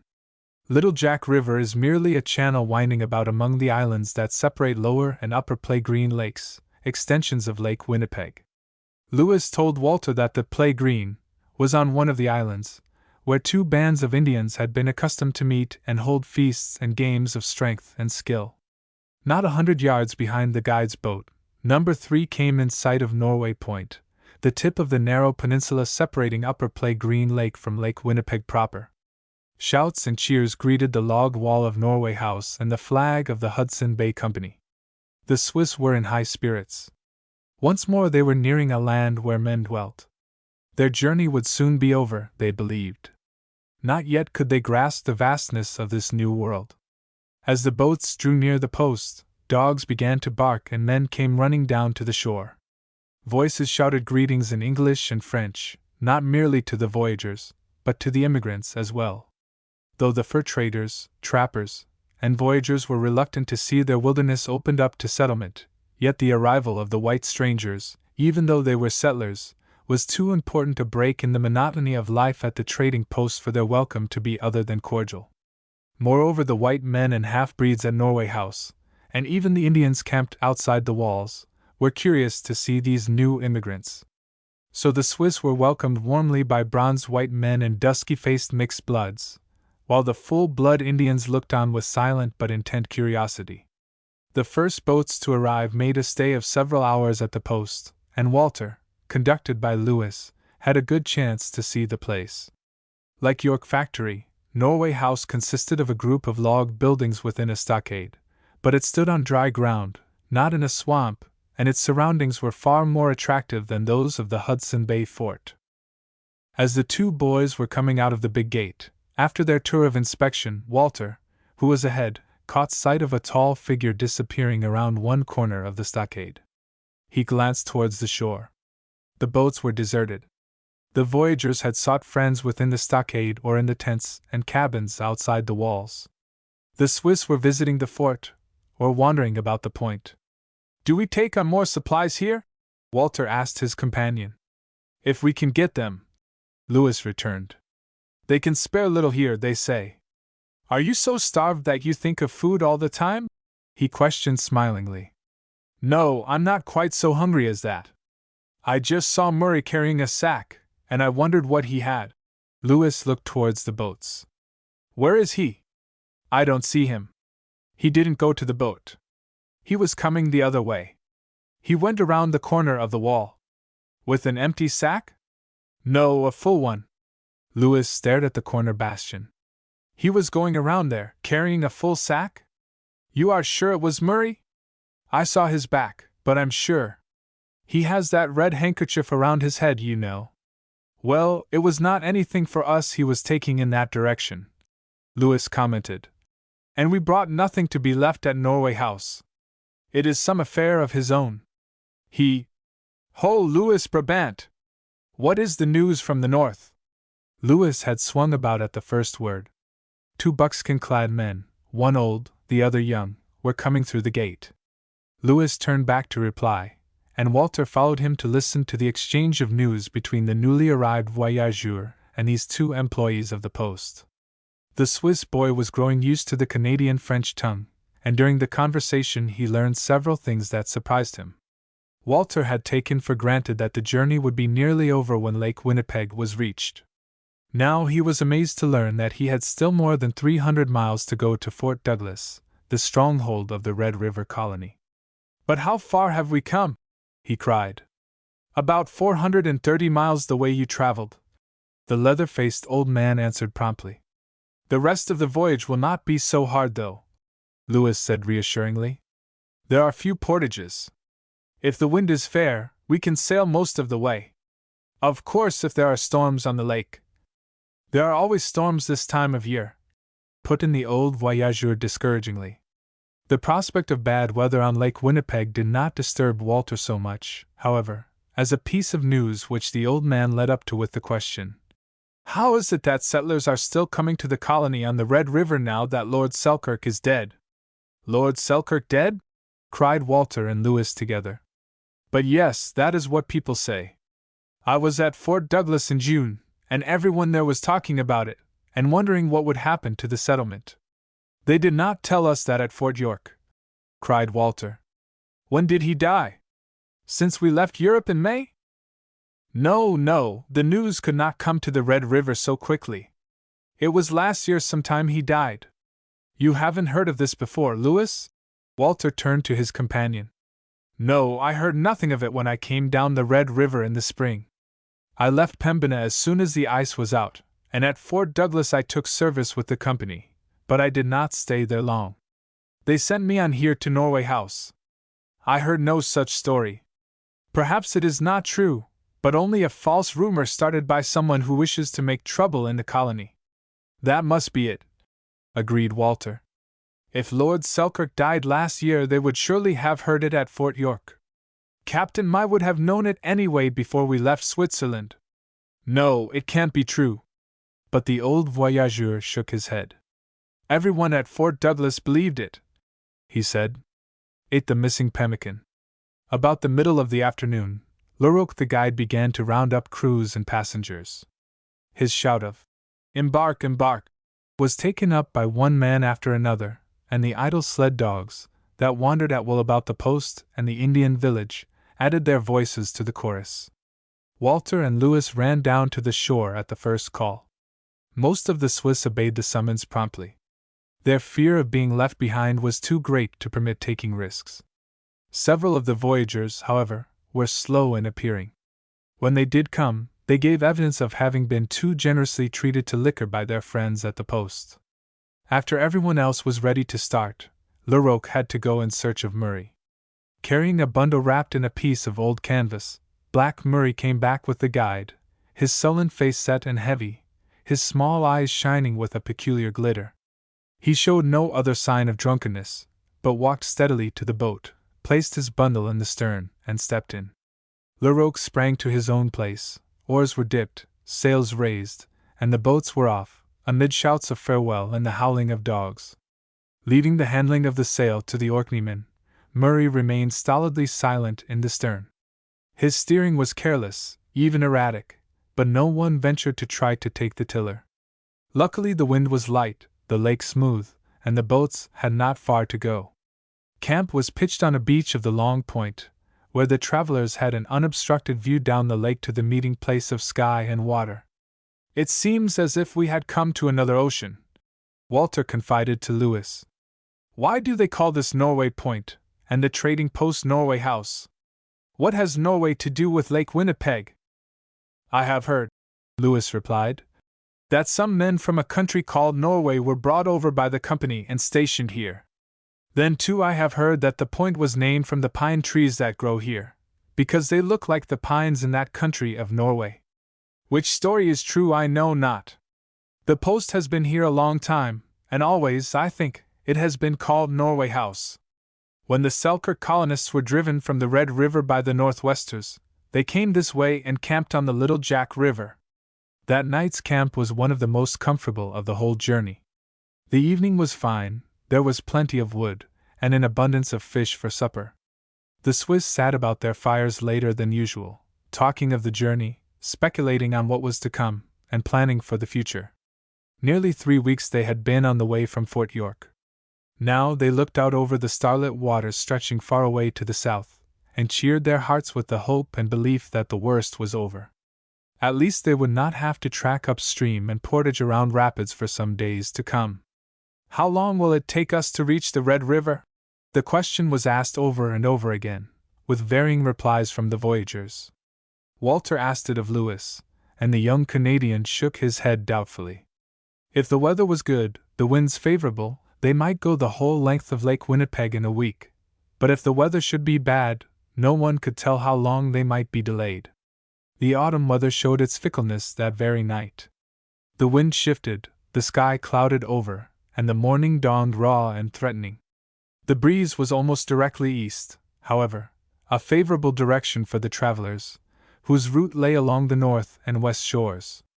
So the boats got away early, and with sails raised, held to the southwest, well out from land. They made good progress before the brisk wind, but as it grew stronger the lake roughened. Along the north shore high cliffs towered, with narrow stretches of beach here and there at the base. Safe landing places were few, but the waves were growing dangerously high, and the open boats were too heavily laden to ride such rough water buoyantly. Larocque changed his course, tacking in towards a bit of beach. Murray's boat was not far behind, and the half-breed handled it with skill and judgment. At just the right instant, he ordered the sail down, the oars out. The boat was run up on the sand without shipping a drop of water. The rest of the brigade were some distance behind. They were forced to put in close under the cliffs, but by using the oars managed to reach the beach. "We'll have to open that last bag of pemmican," said Walter to Lewis, who was kindling a fire.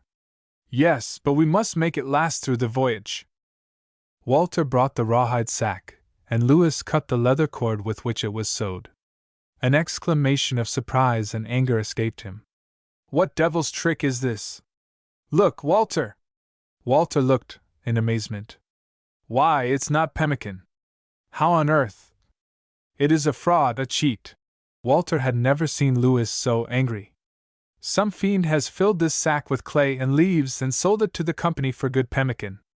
See here, Lewis." Walter lowered his voice.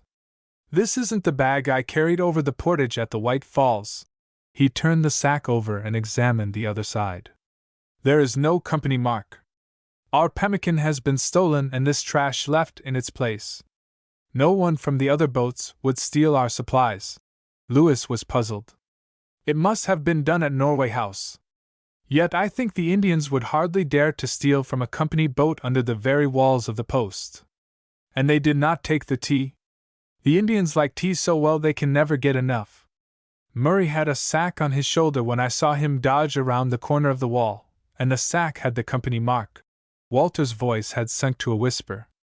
"But why in the world should he steal the provisions from his own boat?" Lewis was thoughtful. "There might be a reason, yes," he said. "Le Marais might sell that pemmican for something he wanted. He has a bundle that he did not have before." "But how could he?" Walter objected. "They would know at Norway House that there was something wrong if the steersman of one of the boats offered to sell them a sack of pemmican." "That is true, but he might have traded it to the Indians, or some Indian friend of his might have sold it for him. I would like to know what is in that bundle. He slept with his head on it last night. Shall we tell Larocque about this?" That this sack is not good, yes, but not about Le Marais, no, not yet. We can prove nothing. It may not have been the pemmican he had. I'm sure it was, Walter insisted stubbornly. Louis shrugged. I am no coward, Walter, but I will not accuse Le Marais of stealing and then voyage in the same boat with him. We have yet far to go. Louis was right and Walter knew it. Together they went to Larocque and told him of the fraud, but said nothing about their suspicions of Murray. The guide was much disturbed. He examined the sack of clay, and questioned Murray and the Orkneyman. Both disclaimed any responsibility. The Orkneyman agreed with the boys that the sacks brought from Fort York had all borne the company mark. Murray said he had not noticed. He had had nothing to do with provisioning the boats. If the company had been cheated, that was no affair of his. From his own supplies, Larocque lent boat number 3 a little pemmican for supper. The Swiss were indignant at the fraud. Some of them even wanted to return to Norway House and seek for the culprit. Before the scanty meal was over, rain began to fall. The beach was not a good camping ground. If the wind shifted to the south, the waves would wash over the narrow margin of sand and break against the perpendicular cliffs. To find a better place was impossible, for the lake was far too stormy to venture out upon. The boats were pulled well up, the tents pitched with one wall almost against the cliff, and the sails, masts, and oars converted into additional shelters. Luckily the campers were protected from the strong wind, which had become more northerly. But the water came down the cliffs in cascades, digging pools and channels in the sand and shingle. Fortunately, the worst of the storm did not last long. The rain became fine and light like mist driven by the wind, and before sundown ceased entirely. As the wind shifted farther towards the north, the water receded from the base of the cliff, leaving a wider stretch of sand. The lake was still too rough for the boats to go out, but as long as the wind remained in the north, the beach was a safe camping place. A little dried driftwood had been collected and put under shelter before the rain began. So everyone was able to warm and dry himself before creeping between his blankets. Larocque assigned the voyagers to watches, and cautioned each man to walk the beach while on guard and keep an eye on wind and waves. 9. Hunger and cold. The guide aroused the camp before daylight. Wind and waves had fallen, and the boats got away quickly. All day they went ahead under sail, or oars along the north shore. Camp was made on a narrow ridge of sand separating a large bay from the main body of water. A contrary wind kept the boats at Limestone Bay, as it was called from the fragments of limestone strewn along its shores, until late the following day. Among the reeds and wild rice ducks were feeding. The voyagers succeeded in shooting a number of the birds, made a stew of some, and buried the rest, unplucked, in ashes and hot sand. A fire was kept going above them for several hours until they were well cooked. When they were taken out and the skins stripped off, Walter found his portion very good eating indeed.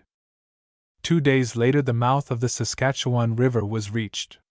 Walter was beginning to understand why the length of time required to traverse Lake Winnipeg could not be foretold. The lake is about 260 miles long in a direct course, but the open boats were obliged to keep well in towards shore, making the journey upwards of 300. When the weather was favorable, sails were raised and good speed made, but the autumn gales had set in, and contrary winds were frequent. Skirting the shore in headwinds and high waves was both slow and dangerous. Sometimes the boats had to be beached through surf, the men jumping into the water and dragging them above the danger line. By the time camp was pitched, both voyagers and settlers were not only tired and hungry, but usually wet and chilled to the bone. October came with unseasonable cold, even for that northern country. With darkness the temperature sank far below the freezing point. One night Matthew the unfortunate went to sleep without drying his wet shoes and stockings, and frosted both feet so that they were sore for the rest of the journey. Whenever it was possible to go on, whether at daybreak, noon, or midnight, the boats were away. Meals were irregular and food scanty. Much of the time the lake was too rough for fishing, but sometimes ducks were shot. To Murray's boat the loss of the sack of pemmican was serious. The supplies were reduced to tea and a little barley meal.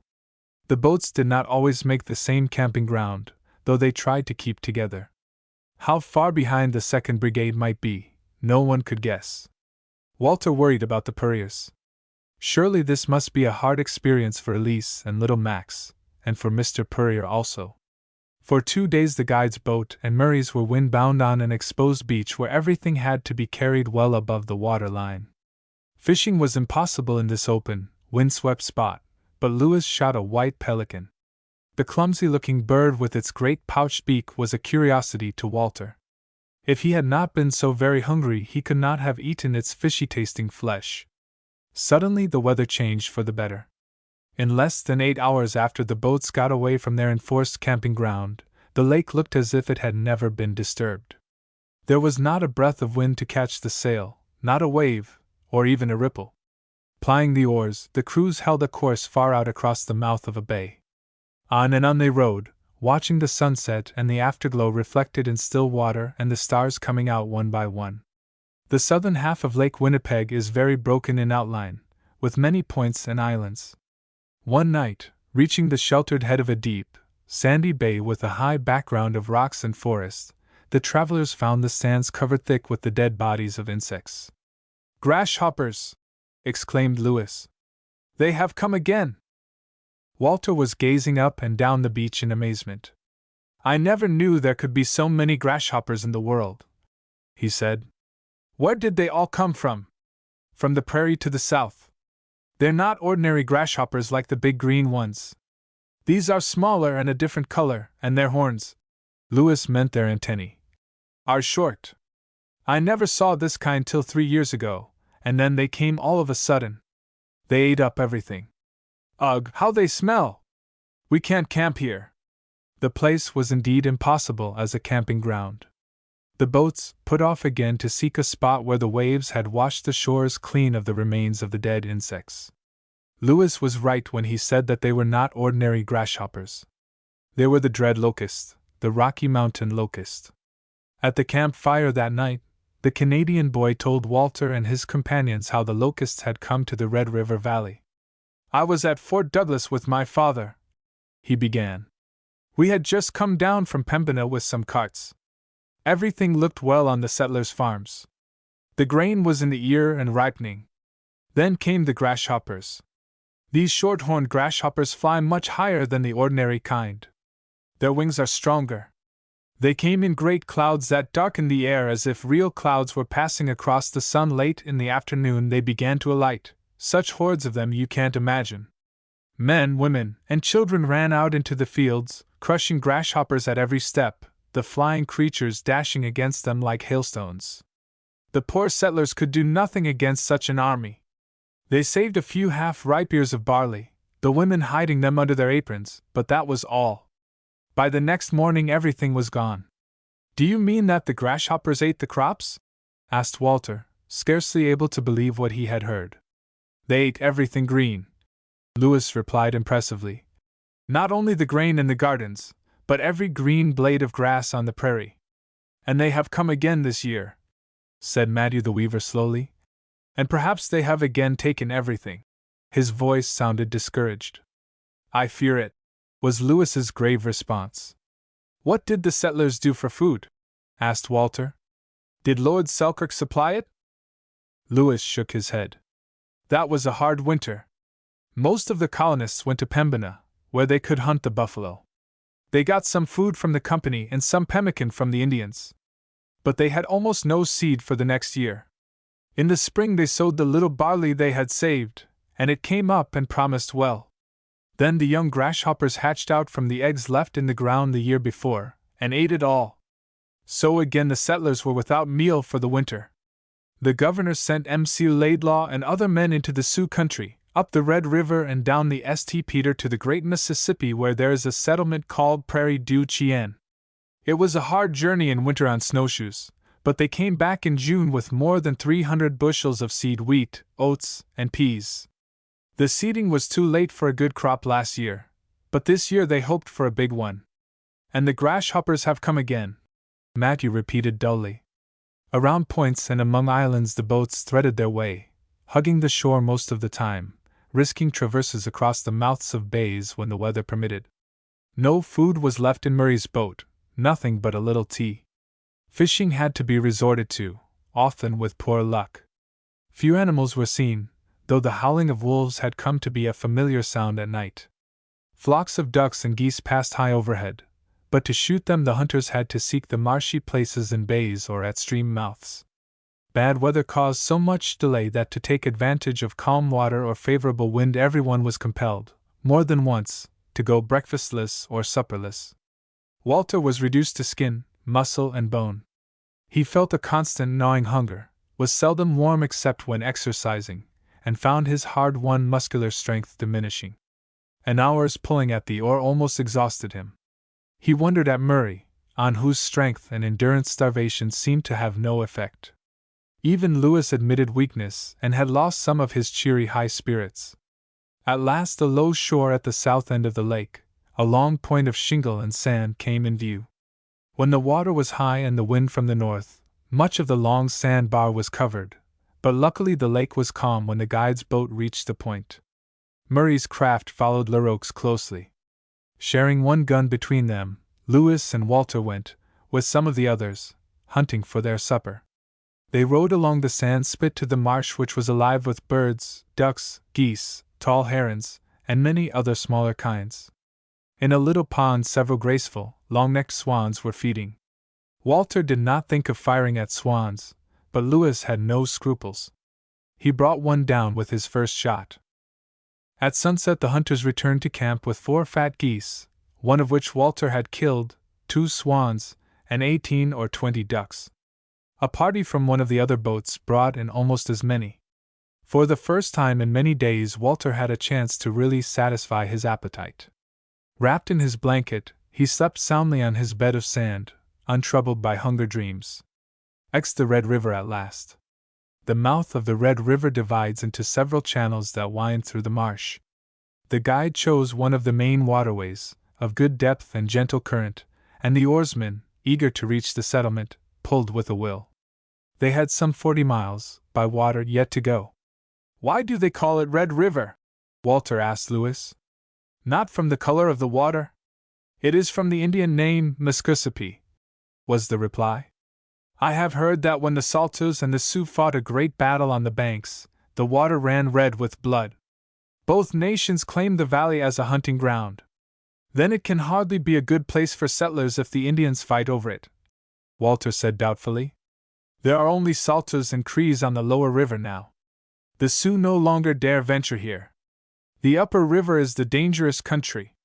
Where the marsh gave way to firmer ground, in an open space on the low bank of a creek coming in from the west, stood a group of Indian lodges. As the boat passed, the Swiss boy looked with interest at the low, round-topped structures of hides and rush mats. "Those are Saulteaux wigwams," Lewis explained. "No one seems to be at home today." "No, but they intend to come back or they would have taken down the lodges. There was a fight in this place many years ago. A band of Crees came down that stream, and the old people and children camped here, while the young men went to Fort York with their furs. That was before the Hudson Bay Company had posts in this part of the country. While the braves were all away, the Sioux came and killed the old people and took the children captive. So the stream is called Rivière aux Morts, the river of the dead." "What a fiendish thing to do!" Walter exclaimed. "And cowardly."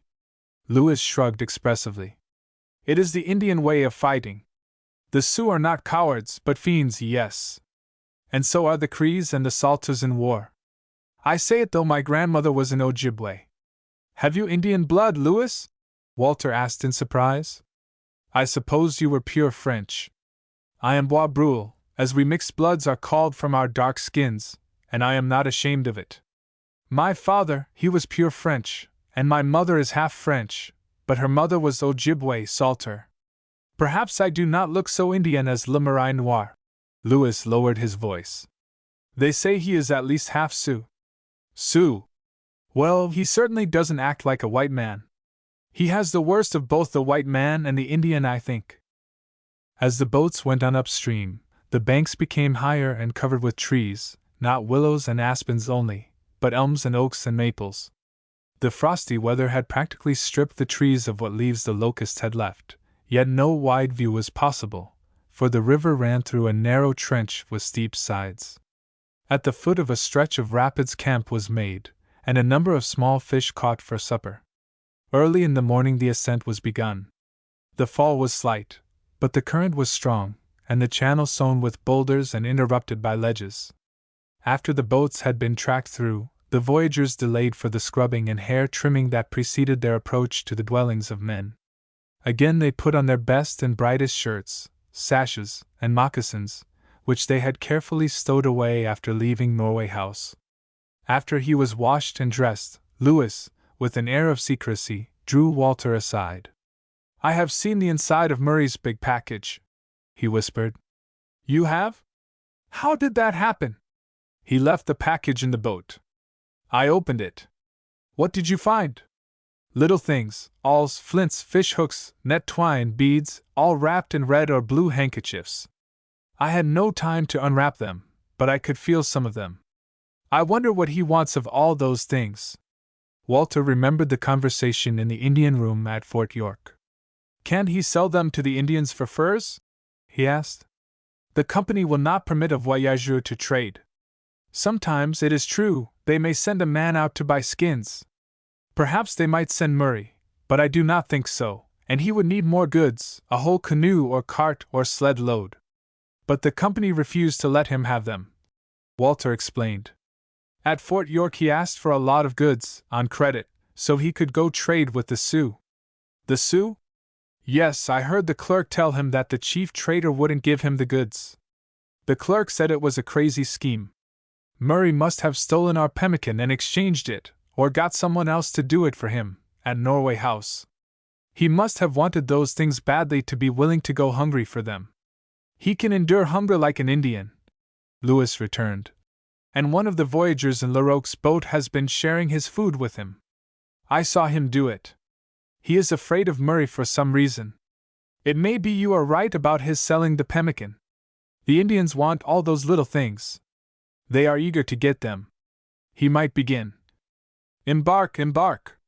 The two boys hurried towards the boat. As they went, Walter whispered, "Are you going to tell about that package?" "I think so. Not to Larocque, but to the chief trader at Fort Douglas." When Murray stepped into the boat, he stooped to examine his bundle. Would he discover that it had been opened? It was an anxious moment for Lewis and Walter, but the steersman took his place without even looking in their direction. Walter would not have thought of opening Murray's package. But the Canadian boy's upbringing had been different. The banks bordering the rapids were gravelly, the growth thinner and smaller. Then came lower, muddy shores, and Walter got his first glimpse of the prairie. On the west side, only a few trees and bushes edged the river. The country beyond stretched away flat and open, but it was not the fertile, green land the Swiss boy had heard about. The plain was yellow-gray, desolate and dead-looking. In one place a wide stretch was burned black. Could this be the rich and beautiful land Captain Mai had described? Walter's disappointment was too deep for expression. All he said was, "I thought the prairie would be like our meadows at home. It doesn't look as if anything could grow here." "Oh, things grow very fast, once the ground is broken," Lewis assured him. "Wheat, barley and oats, peas and potatoes, everything that is planted. And the prairie grass is fine pasture. The buffalo eat nothing else. It is as I feared, though. The grasshoppers have taken everything. But the grass will grow again. It is coming now. Look at that low place. It is all green. Wait until spring and then you will see. The prairie is beautiful then, the fresh, new grass, and flowers everywhere. And the grasshoppers come and eat it all up," Walter added dejectedly. "They may never come again. No one at Fort Douglas or Pembina had ever seen the short-horned grasshoppers till 3 years ago. And they didn't come last year. Perhaps we shall never see them again." Walter knew that Lewis was trying to cheer him, and he felt a little ashamed of his discouragement. He put aside his disappointment and forebodings, and tried to share in his friend's good spirits. In a few hours the long journey would be over, and that was something to be thankful for. He hoped it was nearly over for Elise and Max and their father. The second brigade could not be very far behind. The current was not strong and there were no rocks, so making their way upstream was not hard work for the boat crews. The first person from the settlement who came in sight was a sturdy, red-haired boy of about Walter's own age, fishing from a dugout canoe. He raised a shout at the appearance of the brigade, and snatching off his blue Scotch bonnet or tam o' shanter, he waved it around his head. Then he paddled to shore in haste to spread the news. Log houses came in view on the west side of the river at the place Lewis called the Frog Pond. Lord Selkirk himself, when he had visited the settlement 4 years before, had named that part of his colony Kildonan Parish, after the settlers' old home in Scotland. The little cabins were scattered along the bank facing the stream, the narrow farms stretching back 2 miles across the prairie. From the river there was but little sign of cultivation and scarcely anything green to be seen. From nearly every house folk came out to watch the brigade go by. Roughly clad, far from prosperous looking they were, in every combination of homespun, Hudson Bay cloth, and buckskin. Some of the men wore kilts instead of trousers, and nearly all waved flat Scotch bonnets. Walter's heart warmed to these folk. Like himself they were white and from across the ocean, though their land and language were not his own. One bent old woman in dark blue homespun dress, plaid shawl, and white cap reminded him of his own grandmother. All the Swiss were waving hats and kerchiefs, and shouting bonjour, and guten Tag, the women smiling while the tears ran down their cheeks. The long journey with all its suffering and hardships was over, so they believed. At last they had reached the promised land. As yet it did not look very promising to be sure, but they would soon make homes for themselves. The thin face of Matthew the weaver, who had been so disheartened when he heard about the grasshoppers, was shining with happiness. 11 Fort Douglas. "Where do we land, Lewis?" asked Walter. "At Fort Douglas, where Governor Sotterell lives." "I thought the governor's name was MC something." "It is MacDonald, but people call him Governor Grasshopper because, they say, he is as great a destroyer as those pests." "What do they mean?" "They do not like their governor, these colonists. You will soon hear all about him." A few cabins, set down hit or miss, less well kept than those on the west bank, and interspersed with several Indian lodges, came in view on the east shore. Black-haired, dark-skinned men and women, and droves of children and sharp-nosed dogs were running down to the river. "Bois Brules," Lewis explained, using the name he had given himself. It means burnt wood, and is descriptive of the dark color of the half-breed. The boat made a turn to the east, following a big bend in the river. "This is Point Douglas, and there is the fort," said Lewis, pointing to the roofs of buildings, the British flag and that of the Hudson Bay Company flying over them. Point Douglas had been burned over many years before, and was a barren-looking place. The fort, like York Factory and Norway House, was a mere group of buildings enclosed within a stockade. When Larocque's boat reached the landing, the shore was lined with people, Hudson Bay employees, white settlers, and Bois Brules. As each craft drew up to the landing place, the boatmen sprang out to be embraced and patted on the back by their friends. The new settlers' warmest reception came from a group of bearded, bold-eyed, rough-looking, white men. When one of these men spoke to Walter in German, and another in unmistakably Swiss French, the boy's face betrayed his astonishment. The first man, a red-faced fellow with untrimmed, sandy beard, laughed and switched from German to French. "Oh, I am a Swiss like you," he explained, "though I have not seen Switzerland for many a year.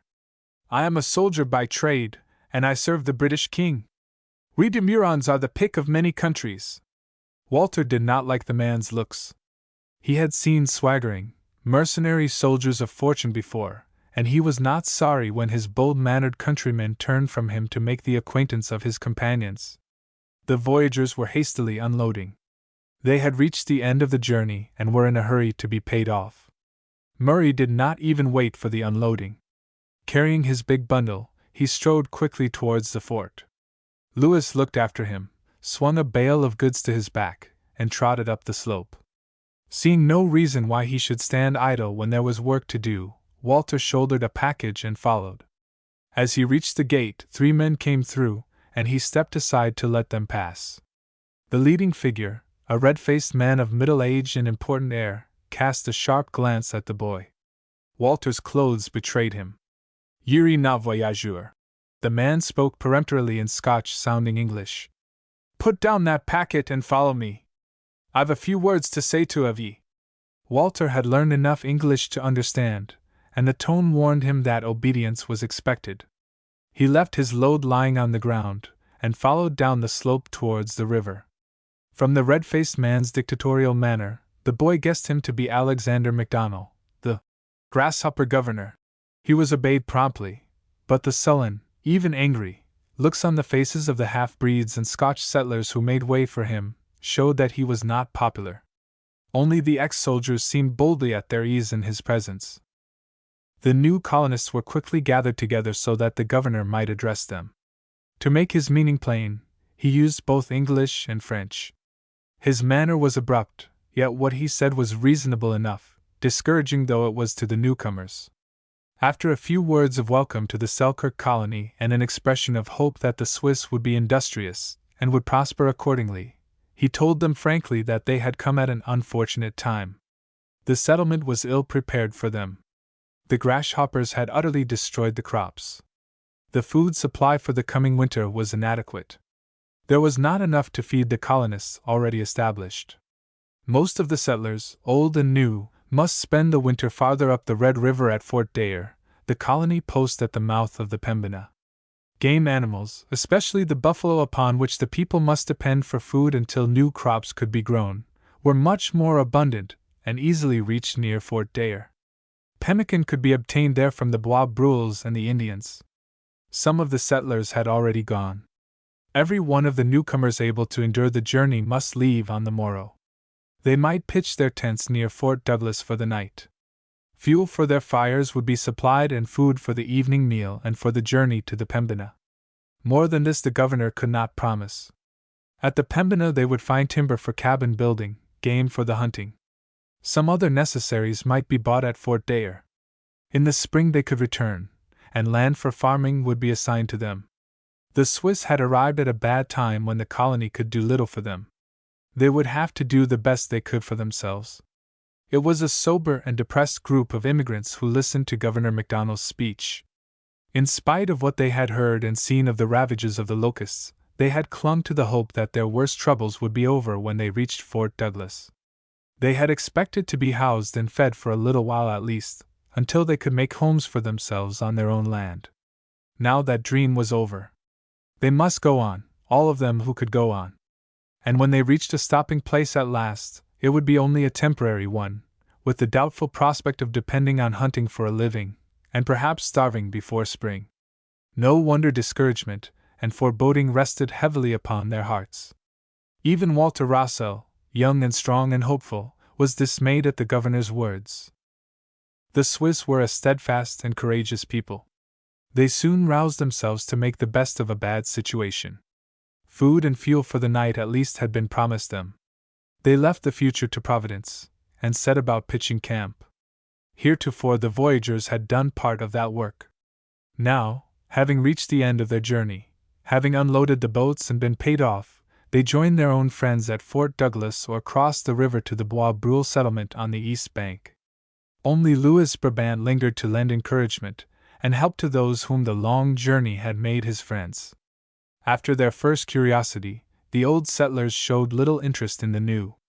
To the Scotch and Irish, the Swiss were foreigners in speech and ways.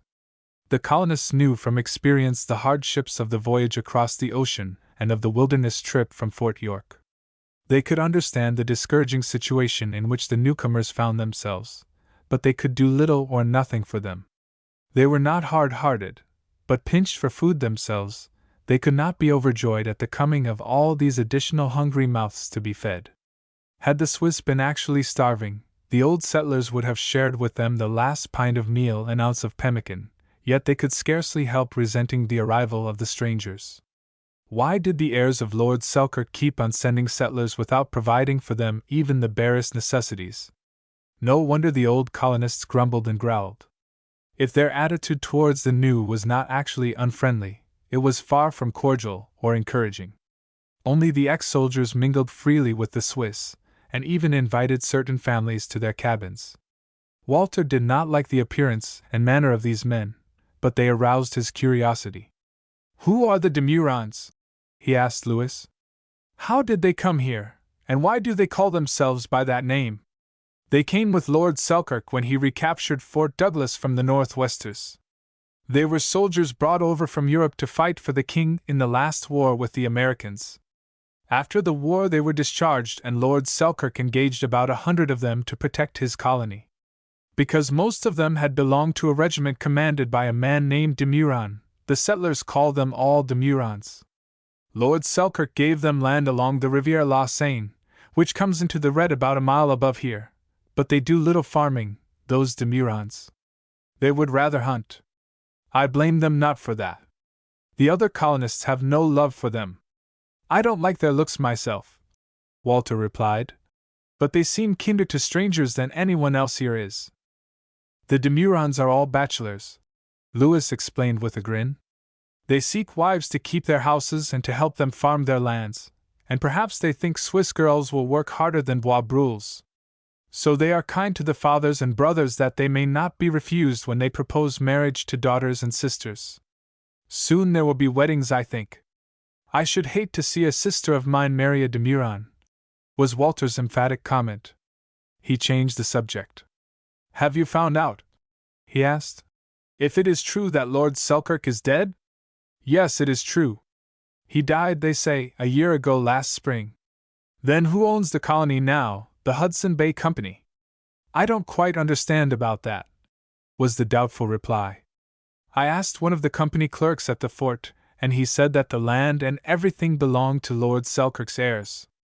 But M.C. Gary, the vice-governor of the company, as they call him, was here during the summer, and with him was M.C. McGillivray, a big man among the Northwesters, and now, since the two companies are one, of the Hudson Bay also. They were much interested in the settlement, the clerk said, and made plans about what should be done." "Lord Selkirk was one of the owners of the company, wasn't he?" Walter questioned. "Then his heirs must own part of it. Perhaps the company is going to run the colony for them." "Does Governor MacDonald belong to the company?" "That I don't know. It was Lord Selkirk who made MacDonald governor. Truly it is he who runs the colony now, with a high hand." Mention of Governor MacDonald brought Walter's own personal problem uppermost in his thoughts. "Do you suppose they will really send us on up the river tomorrow?" he asked. "Yes, truly. It is the only place for you to go. Here you would starve before spring. Perhaps a few may stay, those the Demurons have taken into their cabins. You, Walter, will go of course, and I am glad. Pembina is my home, and we go together. But I can't go until the Purriers come," the Swiss boy protested. "I intend to stay with them wherever they are, and I ought to wait for them." Louis shook his head. "I think the governor will not let you. What good would it do? As soon as the 2nd Brigade arrives, they will be sent on to Pembina. You can wait for them there as well as here. Come with me tomorrow. My mother will make you welcome, and we will find a place for your friends. Perhaps we can have a cabin all ready for them. They would be glad of that." 12 by cart train to Pembina. Louis slept with friends on the other side of the river, Walter remaining with his country people. The weather was sharp and cold, but Governor MacDonald's promise of fuel and food was fulfilled. After a hearty meal, the newcomers, in spite of their disappointment, passed a more comfortable night than many they had endured during the long journey. They were somewhat disturbed, however, by the sounds of revelry borne on the wind from Fort Douglas. That the voyagers and their friends would celebrate hilariously, the Swiss had expected, but not that such wild revels would take place within the fort walls, where lived the governor and his household. "The colony is short of food, so they say," Matthew the weaver complained bitterly. "But the folk in the fort must have plenty to eat and drink and make merry with." Walter clung to the hope that the departure for Pembina might be delayed until after the arrival of the 2nd Boat Brigade. But early in the morning word came from Fort Douglas that the Swiss must make ready to leave at once. The boy resolved to ask the governor to let him remain. He went up to the fort, and felt encouraged when he was admitted at the gate without question, but his request to see the governor met with flat refusal. The governor was busy and could not be disturbed. He had given his orders and those orders must be obeyed. Walter was well and strong and able to travel. He had no friends in the settlement to take him in. Well, then, he must go on to Pembina. Finding it useless to plead his cause to the governor's underlings and impossible to get to MacDonald himself, the angry, discouraged lad left the fort. He found Louis Brabant at the Swiss camp, and poured out his story wrathfully. "I have a notion to stay here anyway," he concluded stubbornly. "I can find someone who will give me lodging for a few days." "Yes," Louis admitted. "At St. Boniface, across the river, I can ask my friends to take you in, but if the governor learns you have disobeyed his command he will be most angry. What can he do to me? I have a right to be here." "Perhaps, but when the governor is angry, he does not think of the rights of others. You would have to go anyway, tied in a cart as a prisoner, or he would shut you up in the fort, or send you out of the colony." "Where could he send me except to Pembina?" Walter questioned, still unconvinced. "To Norway House, to be taken to Fort York in the spring and sent back to Europe in a ship," was the startling reply. "Oh, yes, as governor of the colony, he could do all that. But surely he wouldn't do it for such a little thing? Governor Sauterelle does not think it a little thing when he is disobeyed. He is not gentle to one who opposes his will. No, no, Walter, you must not think of it. At Pembina you will be far enough away to do as you please, but not here. Come, you shall stay at my home, and we will find a place for your friends and make all ready for them. It won't be long until they join you." Reluctantly, Walter yielded to the Canadian boy's advice. He did not want to yield, but if what Louis said of the governor was true, the risk of disobedience was too great. He himself had seen enough already of Alexander MacDonald to realize that he was not the kind of man to be lenient with anyone who disobeyed his orders. So the Swiss boy set about getting his own scanty belongings ready for the journey. He had taken for granted that the party would travel by boat, but he had returned to the camp on the river bank to find his companions' baggage being loaded into carts. Clumsy-looking things were those carts, a box body and two great wheels at least 5 feet tall, with strong spokes, thick hubs, and wooden rims 3 inches wide and without metal tires. Between the shafts, which were straight, heavy beams, a small, shaggy, sinewy pony, harnessed with rawhide straps, stood with lowered head and tail and an air of dejection or sleepy indifference. "What queer vehicles!" Walter exclaimed. "Are we to travel overland?" "Yes, the journey is much shorter that way. By water, following the bends of the river, is almost twice as far. You never saw carts like these before?" "No, I think that is true. The Bois Brules of the Red River invented this sort of cart. It is made all of wood, not a bit of metal anywhere. Every man makes his own cart. All the tools he needs are an axe, a saw, and an auger or an Indian drill. I have a cart at home I made myself, and it is a good one. In this country you must make things for yourself, or you have nothing." Examining one of the queer contrivances, Walter found that Louis had spoken the simple truth. No metal had been used in its construction. Wooden pegs and rawhide lashings took the place of nails and spikes. Even the harness was guiltless of a buckle. The carts were far from beautiful, but they were strong and serviceable. The Swiss boy, who knew something of woodworking, admired the ingenuity and skill that had gone into their making. Enough vehicles had been supplied to transport the few belongings of the Swiss and to allow the women and children to ride. Now other carts, with the families and baggage of the Scotch settlers who were leaving for Pembina, began to arrive at the rendezvous, the discordant squeaking and screeching of their wooden axles announcing their approach some time before they came in sight. It took so long to gather the cart train together and make everything ready for departure that Walter kept hoping for the appearance of the boat brigade. But not a craft, except a canoe or two, came into view around the bend of the river, and no songs or shouts of voyagers were heard in the distance. The boy, still determined to plead his cause, kept a lookout for Governor MacDonald, but he did not appear. He left the carrying out of his commands to his assistants. The start was made at last. At the sharp "Marquez donc!" of the drivers, the sleepy-looking ponies woke into life and were off at a brisk trot. The carts pitched and wobbled, each with a gait of its own, over the rough, hard ground, the ungreased axles groaning and screeching in every key. The discord set Walter's teeth on edge. As he walked with Louis beside the vehicle the latter was driving. At the head of the column, the guide in charge, Jean-Baptiste Lagimenier, rode horseback, followed closely by the cart carrying his wife and younger children. The whole family had come from Pembina a short time before to have the newest baby christened by Father Preventure, the priest.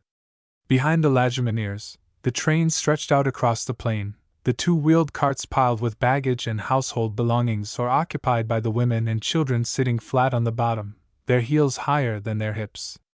The drivers sat on the shafts or walked alongside. The Swiss men and boys went afoot, but some of the Scotch and Canadians rode wiry ponies and drove a few cattle. The riders used deerskin pads for saddles and long stirrups or none at all. Spare cart horses ran loose beside their harnessed companions. Not all of the Swiss were in the party. Several families, taken into the cabins of the Demurons, had been allowed to remain. Matthew and his wife also stayed behind. The baby was ill and Matthew himself scarce able to travel. The colony had started a new industry, the manufacture of cloth from buffalo hair, and the weaver was to be given employment. When Walter learned that Matthew was to remain, the boy entrusted to him a letter from Mr. Purrier, explaining how he had been forced to go on to Pembina. Leaving Point Douglas, the cart train turned southeast, traveling a little back from the west bank of the river, along a worn track across open prairie. Beyond the narrow valley, scattered cabins could be seen among the trees on the east side. "That is St. Boniface settlement," Louis told his companion. "Père Preventure is building a church there." About a mile south of Point Douglas, the carts approached the junction of the Assiniboine River with the Red, the place Louis called Les Fourches, the Forks. On the north bank of the Assiniboine stood a small Hudson Bay post, and not far from it were piles of logs for a new building or stockade. "The company is going to make a new fort," Louis explained. "M.C. Gary and M.C. McGillivray chose this spot. There was an old northwest post, Fort Gibraltar, here, but 5 years ago M.C. Colin Robertson, a Hudson Bay man, seized it, and Governor Semple had it pulled down. The logs and timber were taken down river to Fort Douglas. Fort Gibraltar had been here a long time, and so has this trading house. Les Fourches is an old trading place. Men say there was a fort here 100 years ago, when all Canada and the fur country were French, but nothing is left of those old buildings now." The cart train halted near the trading post, as some of the men had business there, and Louis asked Walter to go with him to see the chief trader. "At Fort Douglas I told a clerk how our pemmican disappeared and about Le Marai's package of trade goods. Le Marais had received his pay and had left the fort. The clerk knew not where he had gone. He told me to report the affair to M.C. the chief trader here. Come with me, and we will tell what we know." The men of the little post were busy outfitting boats to go up the Assiniboine with goods and supplies for stations farther west, but the two boys had a few minutes' conversation with the chief trader. Louis told the story and Walter corroborated it. The trader looked grave and shook his head perplexedly. The charge against Murray, stealing supplies and exchanging them for goods with which to trade on his own account, was a serious one. Could it be proved? The trader did not doubt the story of the contents of the bundle, but Murray might have come by the things honestly and for a legitimate purpose. "He is due here today to go with the Assiniboine Brigade," the trader explained, "but I have seen nothing of him. You have no proof that he took the pemmican and substituted the bag of clay. If he denies it, the only thing I can do is to report the matter to Norway House at the first opportunity. They ought to know whether anyone exchanged pemmican for goods while your brigade was there. Of course Murray didn't make the bargain himself. Someone else did it for him.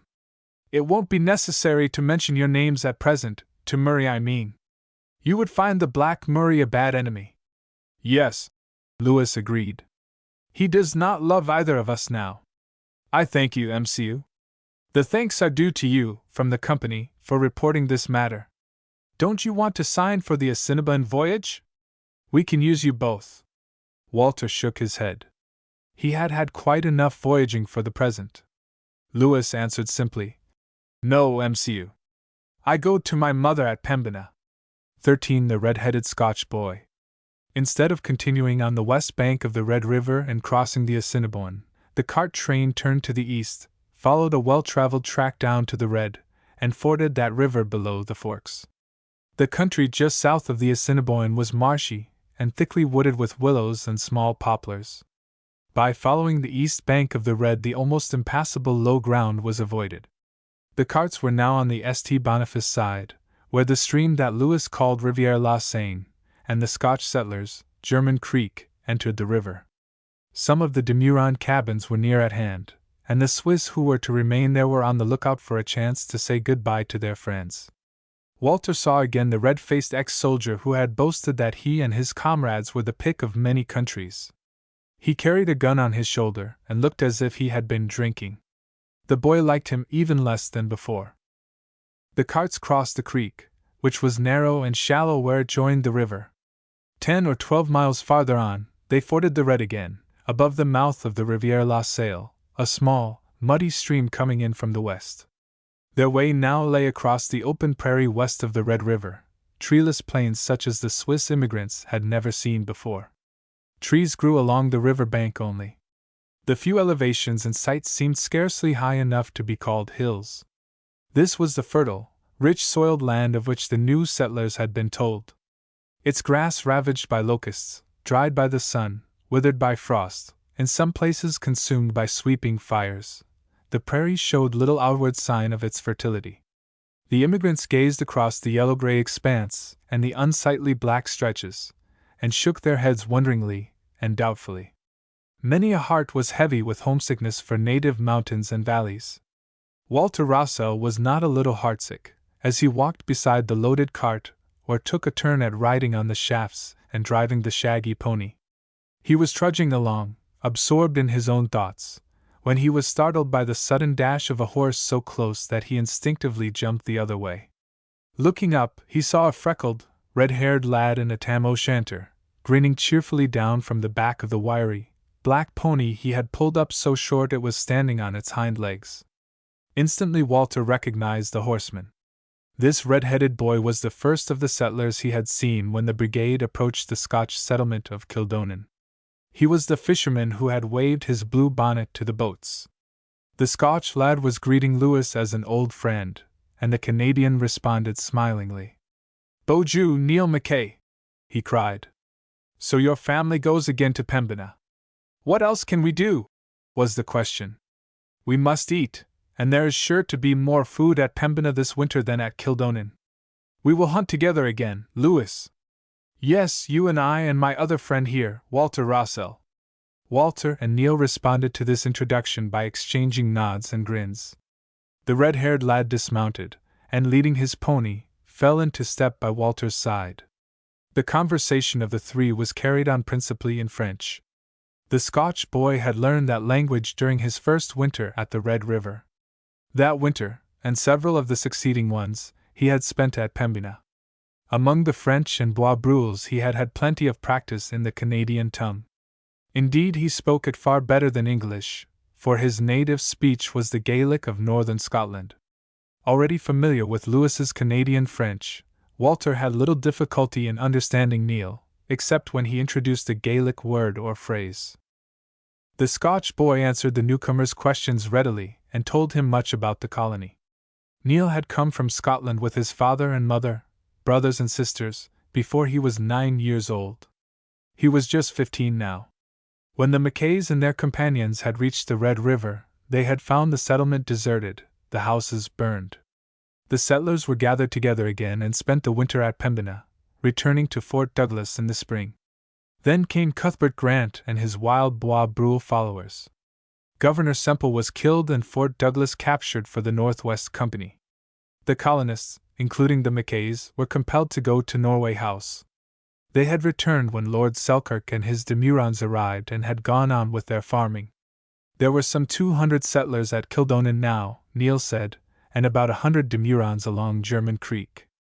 How many Canadians and Bois Brules really belonged at St. Boniface it was hard to tell, they came and went so constantly. "They do little farming on the east side of the river," the boy remarked. "Hunting and fishing are more to their taste. I don't blame them. They can get enough to eat more easily that way. Raising crops here is discouraging work. You will learn that soon enough. Isn't the soil good? Asked Walter.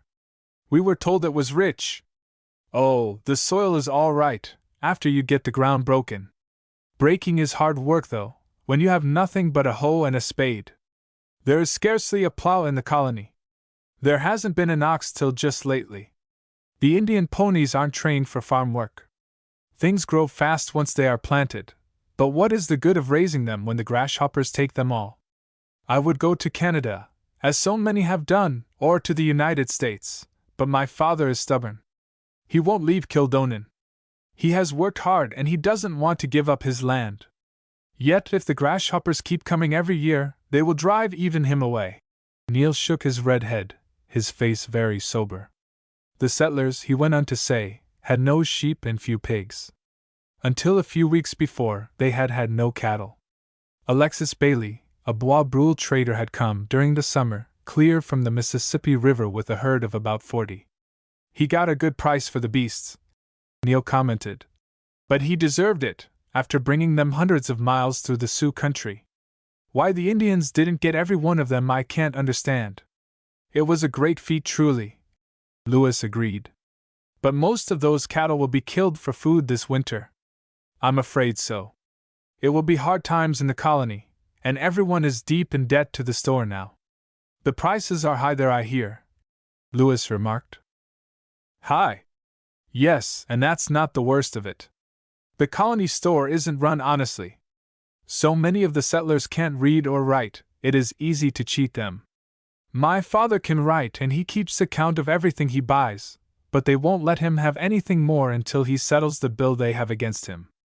Half of that bill is for things he never had, and he swears he won't pay for what he didn't buy. I should think not, cried Walter indignantly. Why doesn't he appeal to the governor? Neil laughed shortly.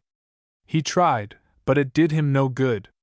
If the governor doesn't do the cheating himself, he winks at it. Governor Grasshopper is one of the colony's worst troubles. He thinks he is a little king, with his high-handed ways, and the court he keeps at Fort Douglas, and the revels he holds there. We heard something of that last night. Aye, it's no uncommon thing. MacDonald is not the man to be at the head of the colony. We're all hoping he won't last much longer. Many complaints have been made to the company, to Nicholas Gary and Simon McGillivray when they were here in the summer, and even by letter across the sea. The prairie track the carts followed ran well back from the wooded river banks. As the sun was setting behind a far distant rise of land across the plain, the guide turned from the trail. The squeaking carts followed his lead, bumping, pitching, and wobbling over the untracked ground. Supposing that Lajemanir was seeking the shelter of the woods, Walter was surprised when the guide reined in his mount at a distance of at least a half-mile from the nearest trees. His cart stopped also and the flag it bore was lowered, as a signal to the rest of the train. Camp was to be made on the prairie in the full sweep of the sharp northwest wind. This is a poor place it seems to me, the Swiss boy commented. Farther over, among the trees, there would be shelter and plenty of wood. Lajemanir prefers the open. It is safer. What is there to fear? Nothing probably, but we can't be sure. Neil Mackay spoke quietly but seriously. Out here on the prairie, we can see anyone approaching. You mean Indians? I thought the Saltus and Crees were friendly. They are. Lajemanir is thinking about Sioux. Whether the Sioux are friendly or not is an open question just now. Didn't you hear what happened at Fort Douglas a few weeks ago? The visit of the Sioux? Questioned Lewis. I was told of it last night at St. Boniface. It was a most unfortunate affair. What was it? Walter asked. I didn't know the Sioux ever came to Fort Douglas. Lewis told me their country was farther south. So it is, replied the Scotch lad. A Sioux seldom ventures this far down the Red River nowadays, but a party of them did come clear to the fort a while ago. They said they had heard how fine the company's goods were and what generous presents the traders gave. So they came to pay a visit to the Hudson Bay white men. They were friendly, almost too friendly. They expected drink and gifts. The governor was away, and one of the company clerks was in charge. He didn't know just what to do with such dangerous guests. He told them there wasn't any rum in the fort, and gave them tea instead. Then he fed them and distributed a few trinkets and little things. If they would go back to their own country, he said, the company would send traders to them with goods and more presents. The company will get into trouble with the American traders if goods are sent to the Sioux country beyond the border, Lewis commented. Yes, but he had to promise something to get rid of the fellows. If they stayed around, he was afraid of trouble with the Saulteaux. The Sioux seemed satisfied when they left the fort. But several Saulteaux were hiding in ambush in the fort garden. They fired on the Sioux, killed two, and wounded another, then escaped by swimming the river and dodging through the willows. Of course the Sioux were furious. They said the white men had given the Saulteaux powder and shot to kill friendly visitors.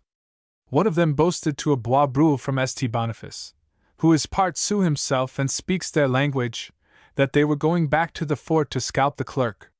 The half-breed went right to the fort with the story. Things look serious. If the party of Sioux had been larger, they might have attacked the fort or massacred all of us, but they knew they were far outnumbered. Somehow they learned that the men in the fort had been warned of their plot. They decamped suddenly, and nothing more has been seen of them. Probably they have gone back to their own country, but no one knows.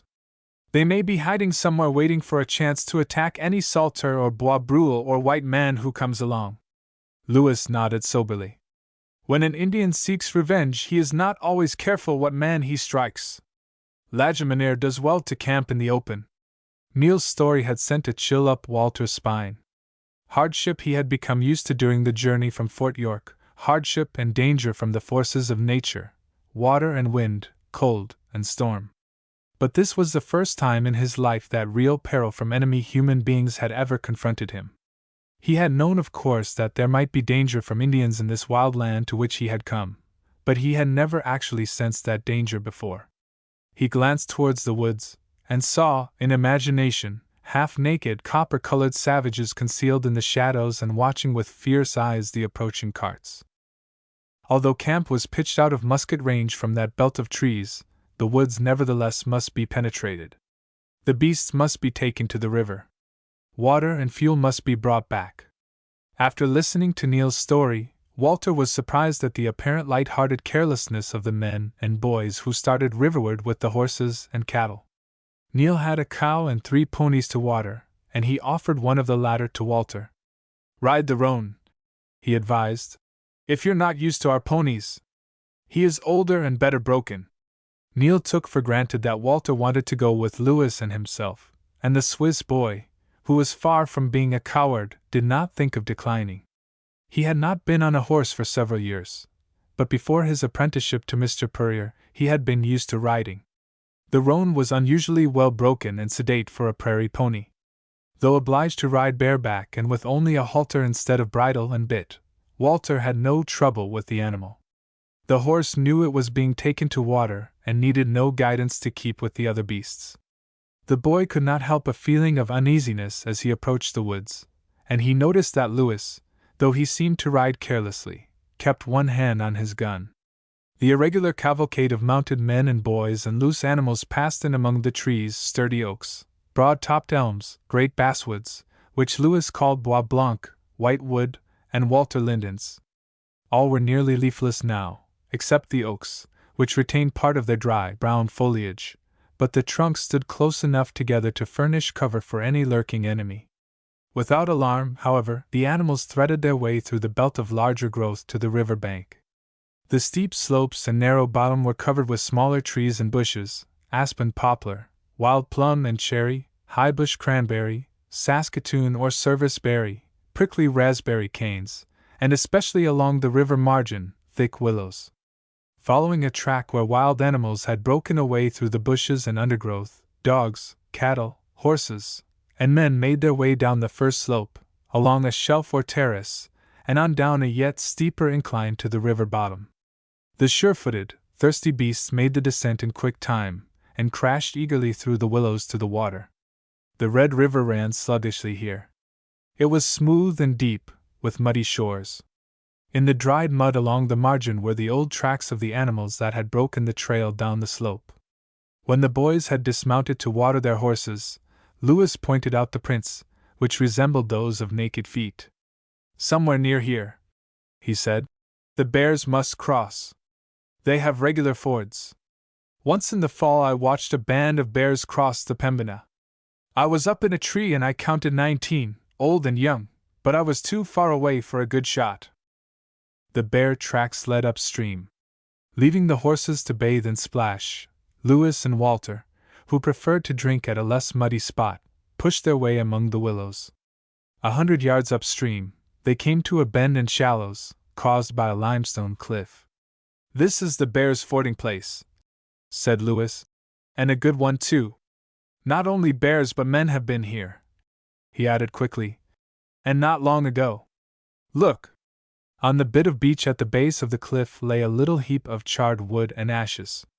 Nearby, clearly imprinted in the damp sand, were foot tracks and marks that must have been made by the bow of a boat. "Indians?" questioned Walter, the chill creeping up his spine again. "Or white men?" Lewis returned. "These are moccasin prints, but the color of the feet inside those moccasins I know no way to tell. There were 2 men, that is plain, and one is tall, I think, for his feet are long. They were voyaging, those 2, and stopped here to boil their tea. They have not been gone many hours. That fire was burning since last night's frost." The Canadian boy's tone was careless. His curiosity had in it no suggestion of fear. Walter was more concerned. "Those Sioux," he ventured. "Do you suppose—" "No, no," came the prompt reply. "The Sioux had horses. They didn't come by river. Sioux seldom travel by water. These men were white, or Bois Brules, or Saulteaux, or other Ojibways. They had a birch canoe. No clumsy wooden boat or dugout made that mark." Lewis examined the footprints again. "That one man is a big fellow truly. See how long his track is." The boy placed his own left foot in the most distinct of the prints. "He must be as tall as Le Marais Noir." 14 Pembina. Without alarm or hint of lurking enemy, men and beasts made their way slowly up the steep river bank and through the woods to the prairie. The carts, shafts out, had been arranged in a circle, and within this defensive barricade camp had been pitched. Families fortunate enough to have tents had set them up. Others had devised shelters by stretching a buffalo skin, a blanket, or a square of canvas over the box and one wheel of a cart. The ponies, hobbled around the 4 legs or staked out with long rawhide ropes, were left to feed on the short, dry prairie grass, and to take care of themselves, but the few precious oxen and cows were carefully watched and guarded against straying. With the fuel brought from the woods, fires were kindled within the circle. Kettles were swung on tripods of sticks or on stakes driven into the hard ground and slanted over the blaze. Pemmican and tea had been supplied to the Swiss. The older settlers had, in addition, a little barley meal for porridge and a few potatoes which they roasted in the ashes. Lewis and Walter eked out their scanty supper with a handful of hazelnuts that had escaped the notice of the squirrels in the woods. The autumn was too far advanced for berries of any kind. After the meal, Walter made the acquaintance of the Mackay family, Neil's burly, red-bearded father, his mother, his 2 sisters, and next younger brother. The eldest brother, who was married, had gone to Pembina nearly a month earlier. Mrs. Mackay, a tall, thin woman with a rather stern face, spoke little French, but with true Highland hospitality she made Walter and Lewis welcome to the family fire. Wrapped in a blanket, and knitting a stocking, she sat on a 3-legged stool close to the blaze. At her right was her older daughter patching, by firelight, the sleeve of a blue cloth capote. On the other side, the father was mending a piece of harness, cutting the ends of the rawhide straps into fine strips and braiding them as if he were splicing a rope. Neil too was busy cleaning and oiling his gun, and his younger brother, a sandy-haired lad of 10, was whittling a wooden arrow. The 2 little children had been put to bed in a snug nest of blankets and robes underneath the cart. The sight of this family gathering around the fire gave Walter a feeling of homesickness and loneliness that brought a lump to his throat. The feeling deepened as he and his companion strolled from cart to cart and fire to fire. Everyone in the camp but Lewis and himself had his own family circle, and Lewis was on the way to home and mother. It was the Lagimeniers who gave the two boys the warmest welcome and made the Swiss lad forget his homesickness. They were old friends of the Brabant family, and Louis called Madame Lagimenier Moraine. She had acted as his godmother when Père Preventure baptized him. Indeed, she was godmother to so many of the Canadian children at St. Boniface and Pembina that the younger members of the two settlements seldom called her by any other name. There was no Indian blood in Marie Lagimenier, and she had lived in the valley of the Red River longer than any other white woman.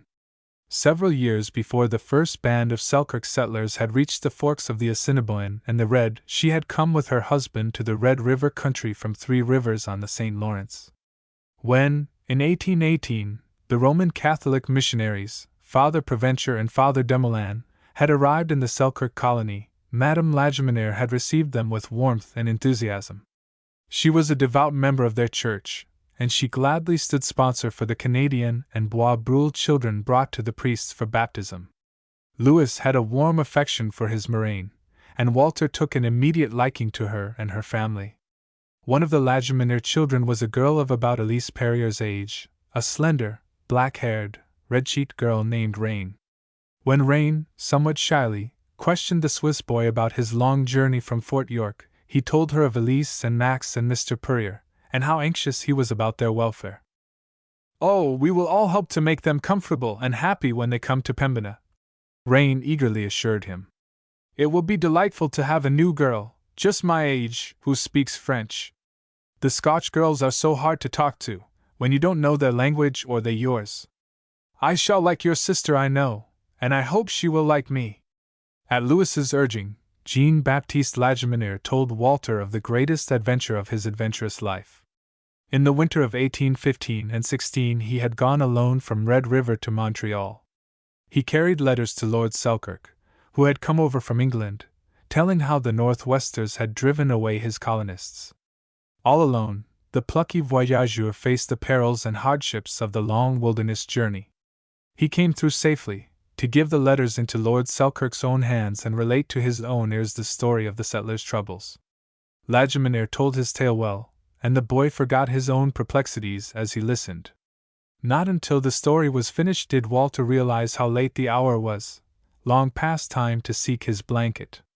Madame Lagimenier and the children had already disappeared under their buffalo-skin shelter, Louis had stolen quietly away, and the whole camp was wrapped in silence. Walter thanked the guide, said good night, and hurried back to his own camping place. The horses and cattle had been brought within the circle and picketed or tied to cart wheels. The settlers were taking no chance of Indian horse thieves making away with their beasts.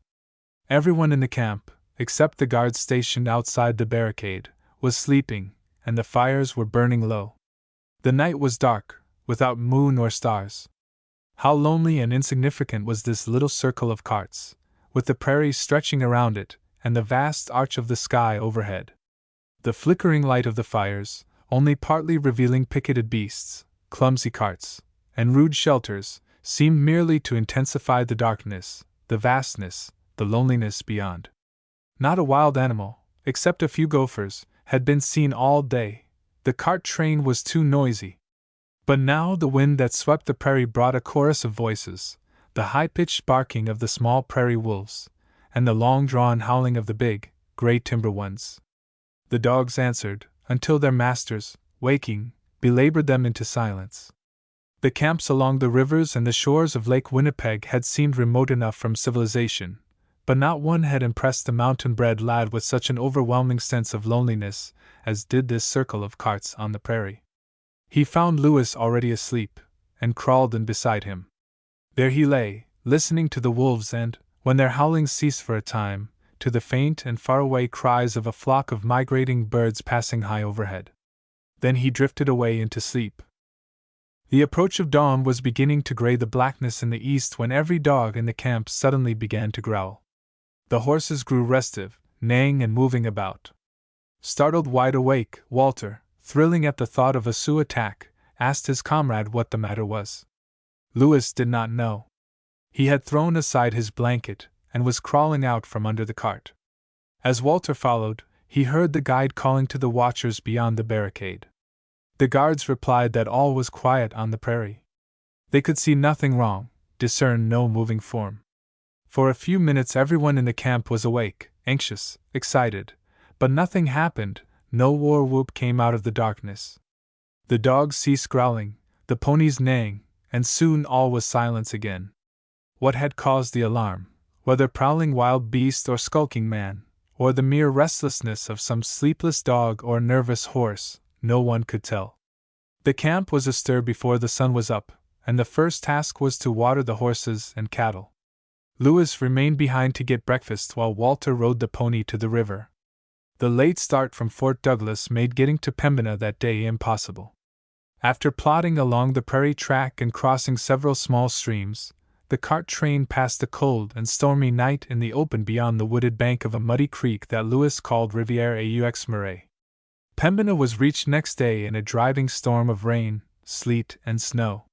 The Pembina River took its name from Anapeminin, the Ojibwe term for the shrub we call highbush cranberry. The junction of the Pembina with the Red was an old trading place. The Northwest men had established themselves there before the close of the 18th century, and in the early years of the 19th all three rival companies, the Northwest, the Hudson Bay, and the New Northwest or X.Y. Company, as it was called by the old Northwesters, maintained posts a short distance from one another. Those old posts were gone, burned or torn down, long before the time of this story. The two forts then standing had been built at a later date. Fort Dare, the Selkirk colony post, dated from the autumn of 1812, when the first of the colonists, under the leadership of Miles Macdonell, had come to the Pembina to winter. It stood on the south bank of that river near where it empties into the Red. Just opposite, across the Pembina, was a former Northwest fort, which had become, since the uniting of the companies, a Hudson Bay trading post. Some of the Scotch settlers and all of the Swiss except Walter were to be lodged at Fort Dare until they could build cabins of their own. Lewis had asked Walter to be his guest. The cart he was driving, which was not his own, was loaded with the household goods of some of the settlers, and had to be taken to Fort Dare. After leaving the fort, the two boys, carrying their scanty belongings in packs, made their way to Lewis's home. The little village of log cabins was not actually on the Pembina, but near the bank of the Red a mile or more from the junction point. The arrival at Fort Dare of a cart train from down river was an important event, but the abominable weather curbed curiosity, and the boys saw few people as they made their way against the storm to the Brabant cabin. Lewis's mother, hoping that he might have come with the party from Fort Douglas, was on the lookout for him. Before he could reach the door, it flew open. Followed by the younger children and three shaggy-haired sled dogs, Mrs. Brabant ran out into the sleet and snow. Very heartily Lewis hugged and kissed her. When he presented his companion, she welcomed Walter warmly. The children greeted him shyly. The dogs, inclined at first to resent his presence, concluded, after a curt command and a kick or two from the moccasin toe of Lewis's younger brother, to accept the newcomer as one of the family. To the Swiss lad, weary, soaked, and chilled through the rude but snug cabin with a fire blazing in the rough stone fireplace, promised a comfort that seemed almost heavenly. He had not spent a night, or even eaten a meal inside a building for many weeks. The warmth was so grateful, the smell from the steaming kettle that hung above the blaze so appetizing, that for a few minutes he could do nothing but stand before the fire speechless, half dazed by the sudden transition from the wet and the bitter cold. He was roused by Mrs. Brabant, who offered him dry moccasins and one of the shirts she had been making for Lewis during his absence. Walter had a dry shirt in his pack, but he accepted the moccasins gratefully. His shoes were not only soaked, but so worn from the long journey that they scarcely held together. The cabin, one of the best in the settlement, boasted 2 rooms, and Lewis's mother and sisters retired to the other one while the boys changed their clothes. As soon as they were warm and partly dry, supper was served. The household sat on stools and floor in front of the fire, each with his cup and wooden platter. From the bubbling pot standing on the hearth, Madame Brabant ladled out generous portions. The rich and savory stew was made up of buffalo meat, wild goose, potatoes, carrots, onions, and other ingredients that Walter did not recognize but enjoyed nevertheless. It was the best meal he had tasted in months, and he ate until he could hold no more. The hunters had returned only a few days before from the great fall buffalo chase, and there was abundance of meat in the settlement. It was during the autumn hunt 2 years before that Louis's father had been accidentally killed, and the Brabant family had not accompanied the hunters since that time, but Mrs.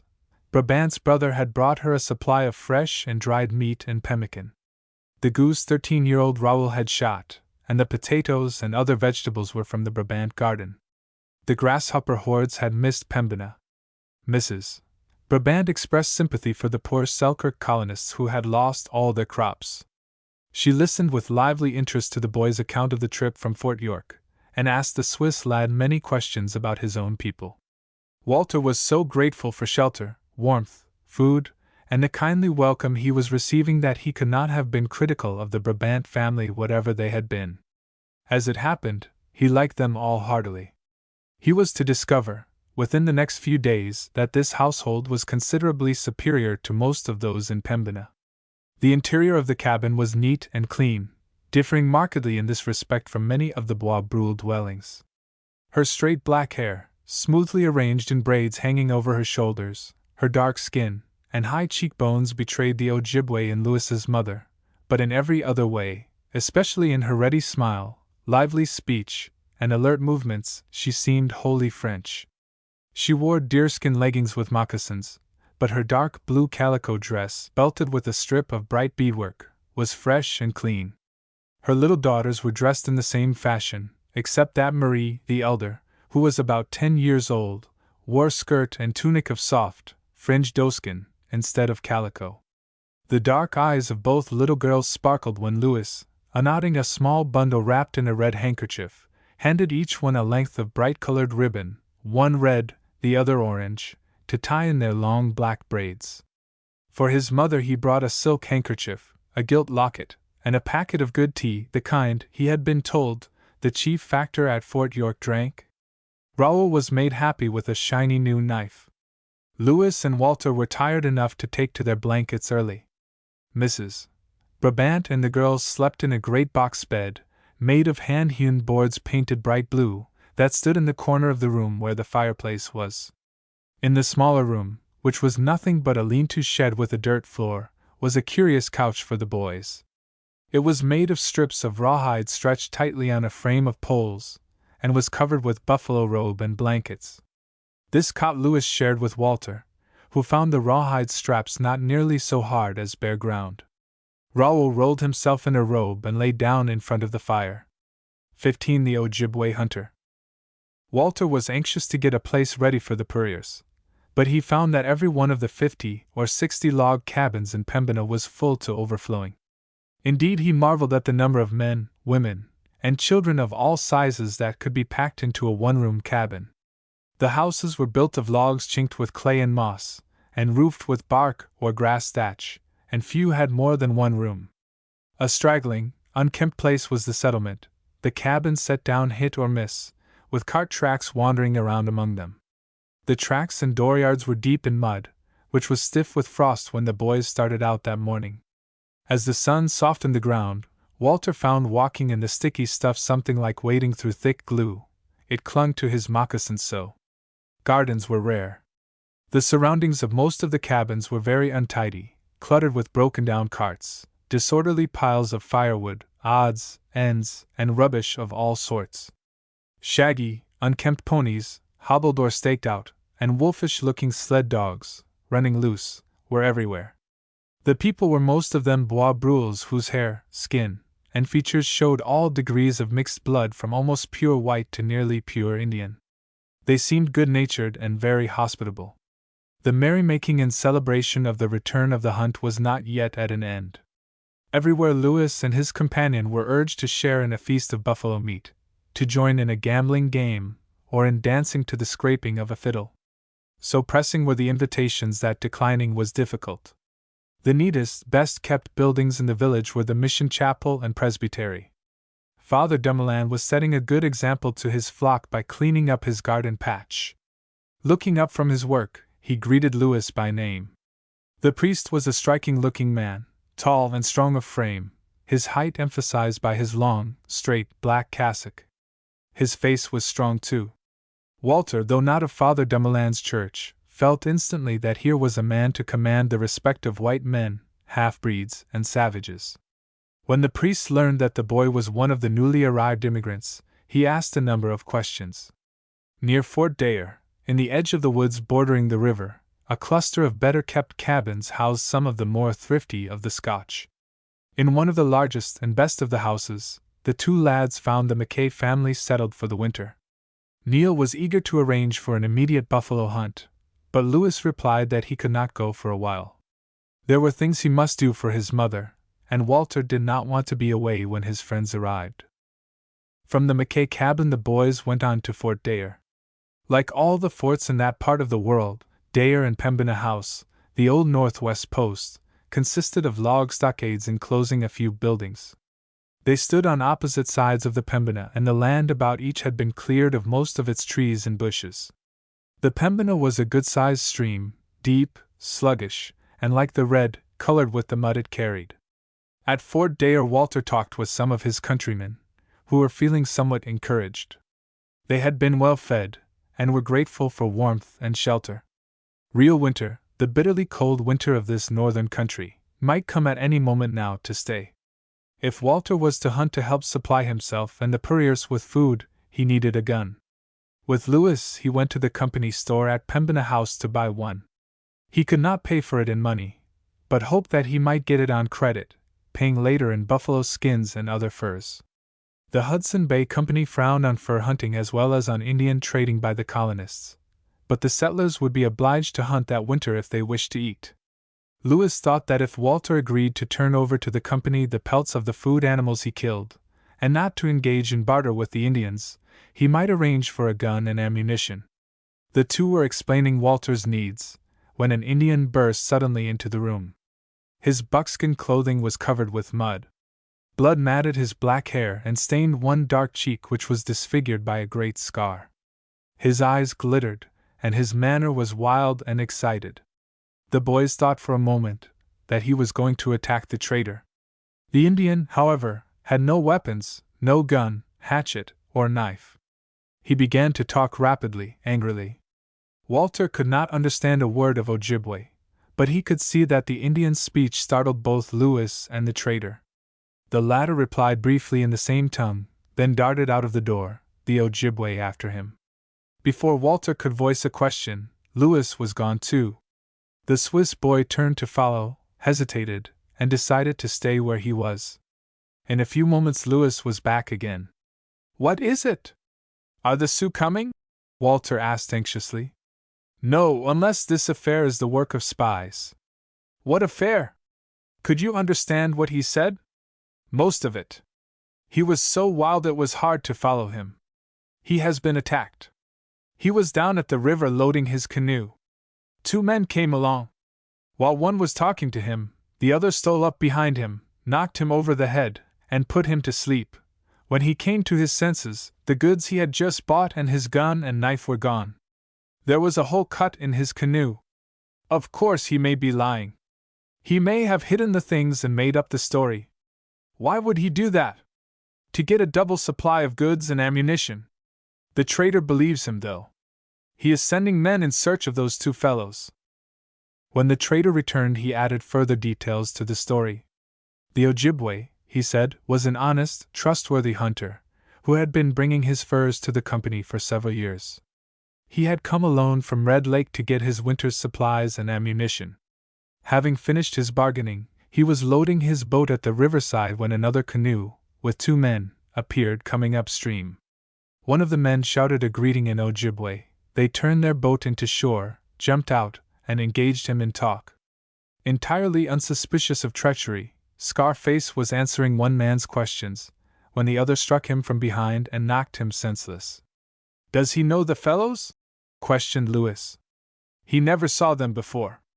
"Could they be Sioux passing themselves off as Ojibwe?"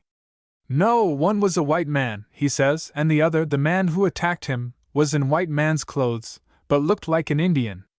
He wore his hair in braids, had no beard, and spoke like a Cree. He was a very tall man, strong and broad-shouldered. Do you think he is telling the truth?" "I'm sure he is. Scarface is a reliable fellow, always pays his debts, and has never tried to deceive us in any way. You saw the blood on his face. He has a bad cut on the side of his head. One of our men is dressing it for him. No, he isn't lying. His description of the men is good, and he was not in the fort when they were here. They have been here? You know who they are? I think so, beyond doubt. 2 fellows answering to the description were here this morning and bought some tobacco.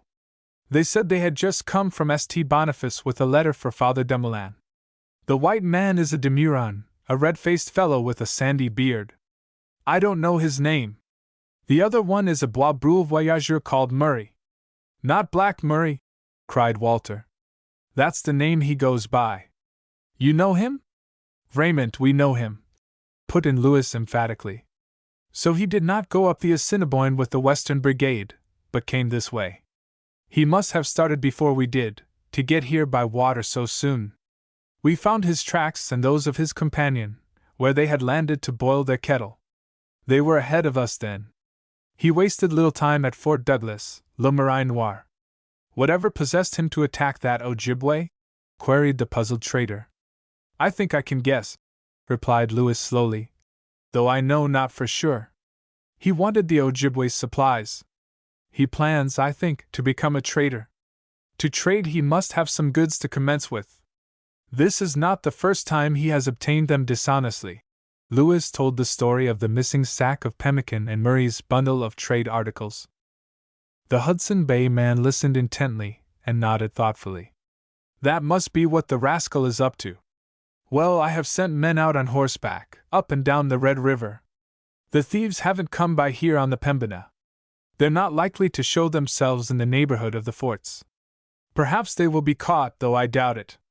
They have a good start, and there is plenty of cover to hide in until the going is safe. It is useless to try to overtake them by canoe. 16 letters from Fort Douglas. The white man and the half-breed were not caught. Had the thieves trusted merely to speed and paddling, the men sent out from the post must have overtaken them. Even downstream, canoemen, obliged to follow every bend and twist of the river, could not make as good time as mounted men riding along the bank. Probably the 2 had crossed to the other shore and had concealed themselves and their canoe until the search was over. There was little chance that Pembina settlement would see or hear anything more of them for a long time. The Ojibway being a skillful hunter whose goodwill was worth retaining, he was supplied with another outfit. He went away contented with his treatment at the posts, but seething with desire for vengeance on the men who had robbed him. When questioned, Father Dumoulin said that the white man, Callback, had brought him a letter from his superior, Father Provencher, at St. Boniface. The father said in his letter, Dumoulin explained, that Callback had just come to tell him that he was going to Pembina. He asked if the father had any message to send me. So Père Provencher wrote hastily, while Callback waited. Callback is a Demuron, a German Swiss. He is a wild, unruly fellow who comes but seldom to confession. I felt surprised that he had taken the trouble to do Père Provencher and myself a kindness. Louis and Walter had failed to find an unoccupied cabin that could be made ready for the Puriers. When Louis suggested that they set to work at once to build one, his mother interposed. It would be better to wait, she insisted, until the Puriers arrived. They could stay in her house for a few days. The cabin would be a little crowded to be sure, but there would be room enough to make 3 extra ones comfortable. Then Monsieur Purier can decide where he wishes his house and can help to build it, she concluded. Walter rather doubted if the apothecary would prove of much help in cabin building, but he yielded to Mrs. Brabant's decision. He knew she would do everything in her power for the comfort of the homeless immigrants. While he waited for the coming of his friends, Walter helped Louis prepare the Brabant home for winter. They put fresh mud chinking in the holes between the logs, mended the bark roof, cut firewood and hauled it in Louis's cart. The cart itself had to have 1 new wheel rim. The rim, which was about 3 inches thick, was made in sections, and put together without nails. Louis wanted a new dog sled, and Walter would need snowshoes. For the sled, thin oak boards were bent at one end by steaming them over the big kettle, and lashed together. Louis called the affair a tabourgain, the French version of an Indian word. Nowadays we spell it toboggan. The snowshoe frames were of birch wood bent to the required racket form, the toes turned up a little to prevent tripping. The netting of sinew, Lewis explained, must be put in with the greatest care. Where the weight of the foot would rest he used a fine mesh of babbage or twisted sinew. The ankle and toe loops he was careful to make just the right size to slip on and off easily, yet not too loose to hold the foot in the proper position. Walter had been trained to use his hands, and he was deft and sure with them. He made one of the shoes himself, and did a workmanlike job. Learning to walk with the awkward things might be more difficult than making them, he thought. Lewis examined his dog harness and shook his head. "The beasts need a new harness truly," he said, "but that will have to wait until we can kill a buffalo and get fresh shaganappy." Though the buffalo hunt had been postponed, Walter found plenty of opportunity to use his new gun. Migrating flocks of waterfowl passed every night, and many of them stopped to rest and feed by day along the rivers and in the marshes.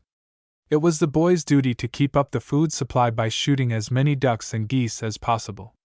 The weather was now cold enough so the birds could be kept several days. Those that the Brabant and Mackay families could not use were disposed of at Fort Dare. Neil Mackay and Roe Brabant, who was almost as good a shot as his elder brother, were included in the hunting party. Every day Walter watched for the purriers.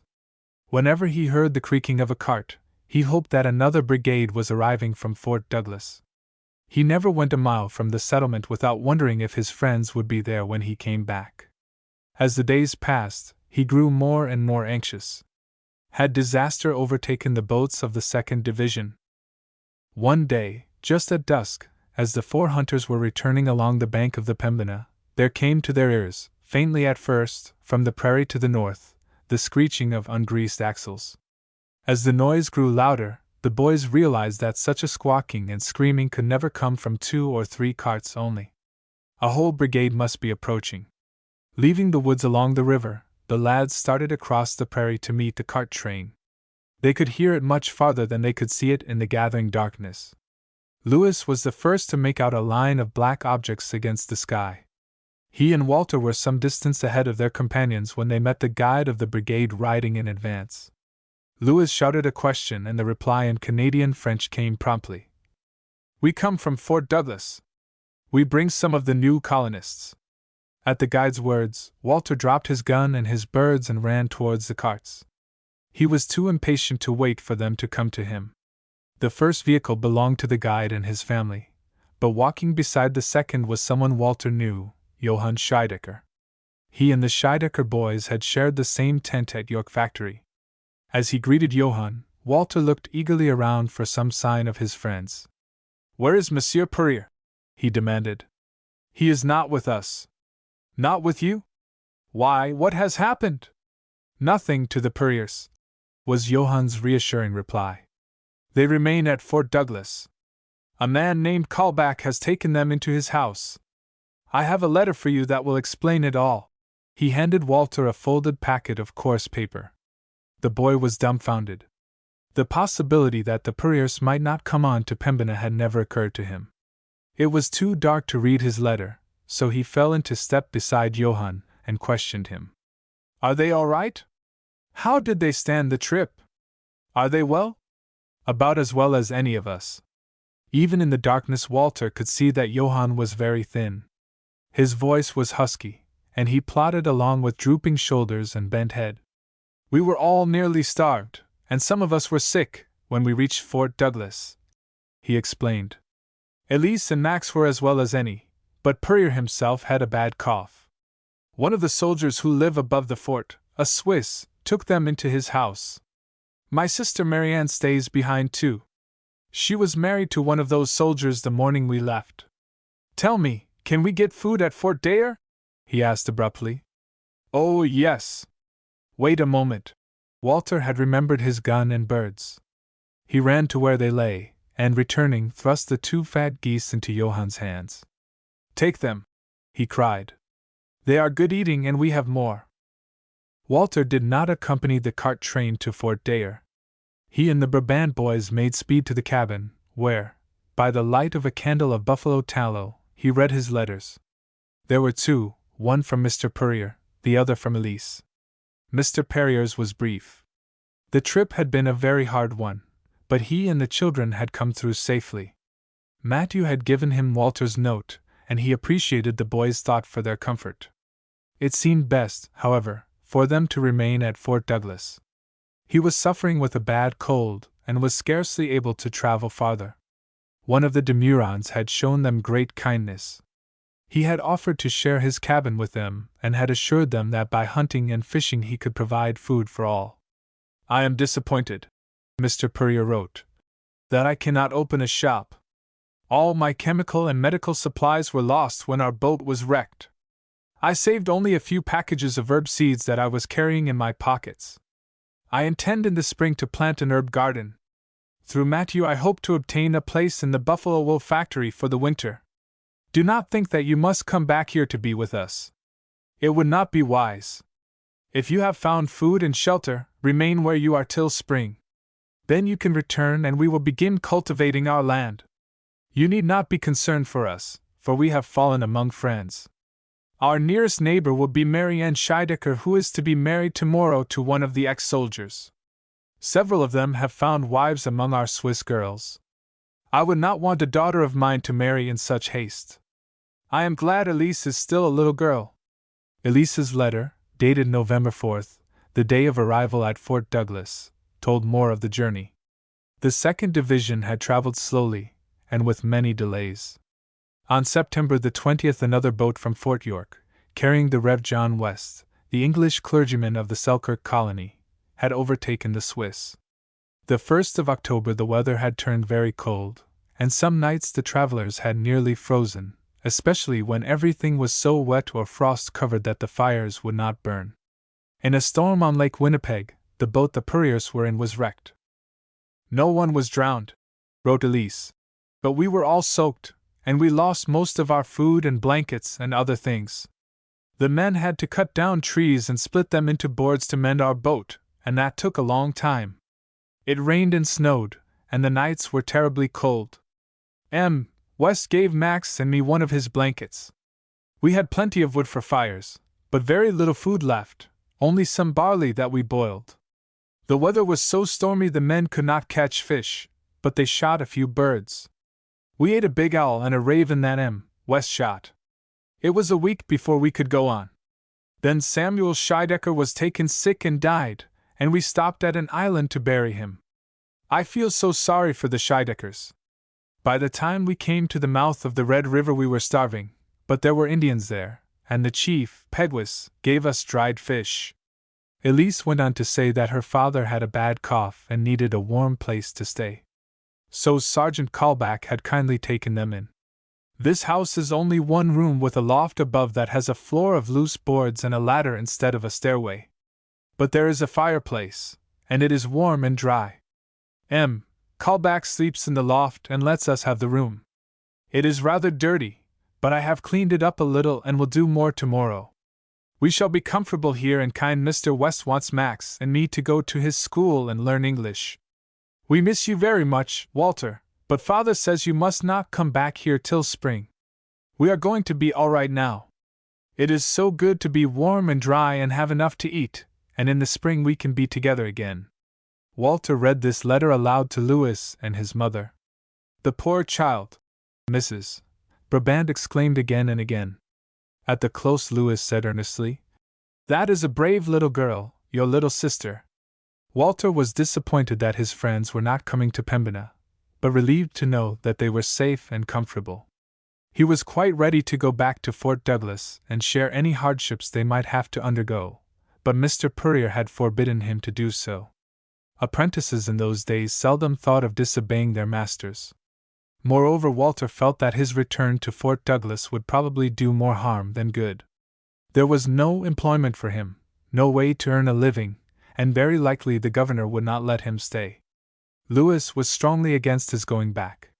Walter was not wholly at ease about his friends. "I wonder," he pondered, "if that Demuron really will provide for them. What will happen if he doesn't keep his promise? If there is not food for them, they will be sent on here to Pembina later. Could they make the trip when the snow is deep and the weather very cold? Oh, yes. By dog sled the journey is easier, and if the trail is good, quicker than by cart. Dogs can travel where ponies cannot. Write to your friends and tell them if all is not well to send word to you here, and you and I will go get them. Ask someone at Fort Dare to send your letter the first time anyone goes to Fort Douglas. Every week or so someone comes and goes between the two forts. What is the name of that demurron they live with? Walter glanced at Mr. Perrier's letter. Callback, Sergeant Callback. Lewis, he exclaimed. That was the name of the man with Murray. Callback, yes, that was surely his name. I wonder if he can be the same man who spoke to me when we landed at Fort Douglas. He had a red face and a sandy beard. I don't like it, Lewis, they're living with that fellow. No, the Canadian boy agreed thoughtfully. We must go to Père Dumoulin and ask him about that Callback. He may be a wild fellow, and yet be good to your friends. Oh, yes, that is quite possible.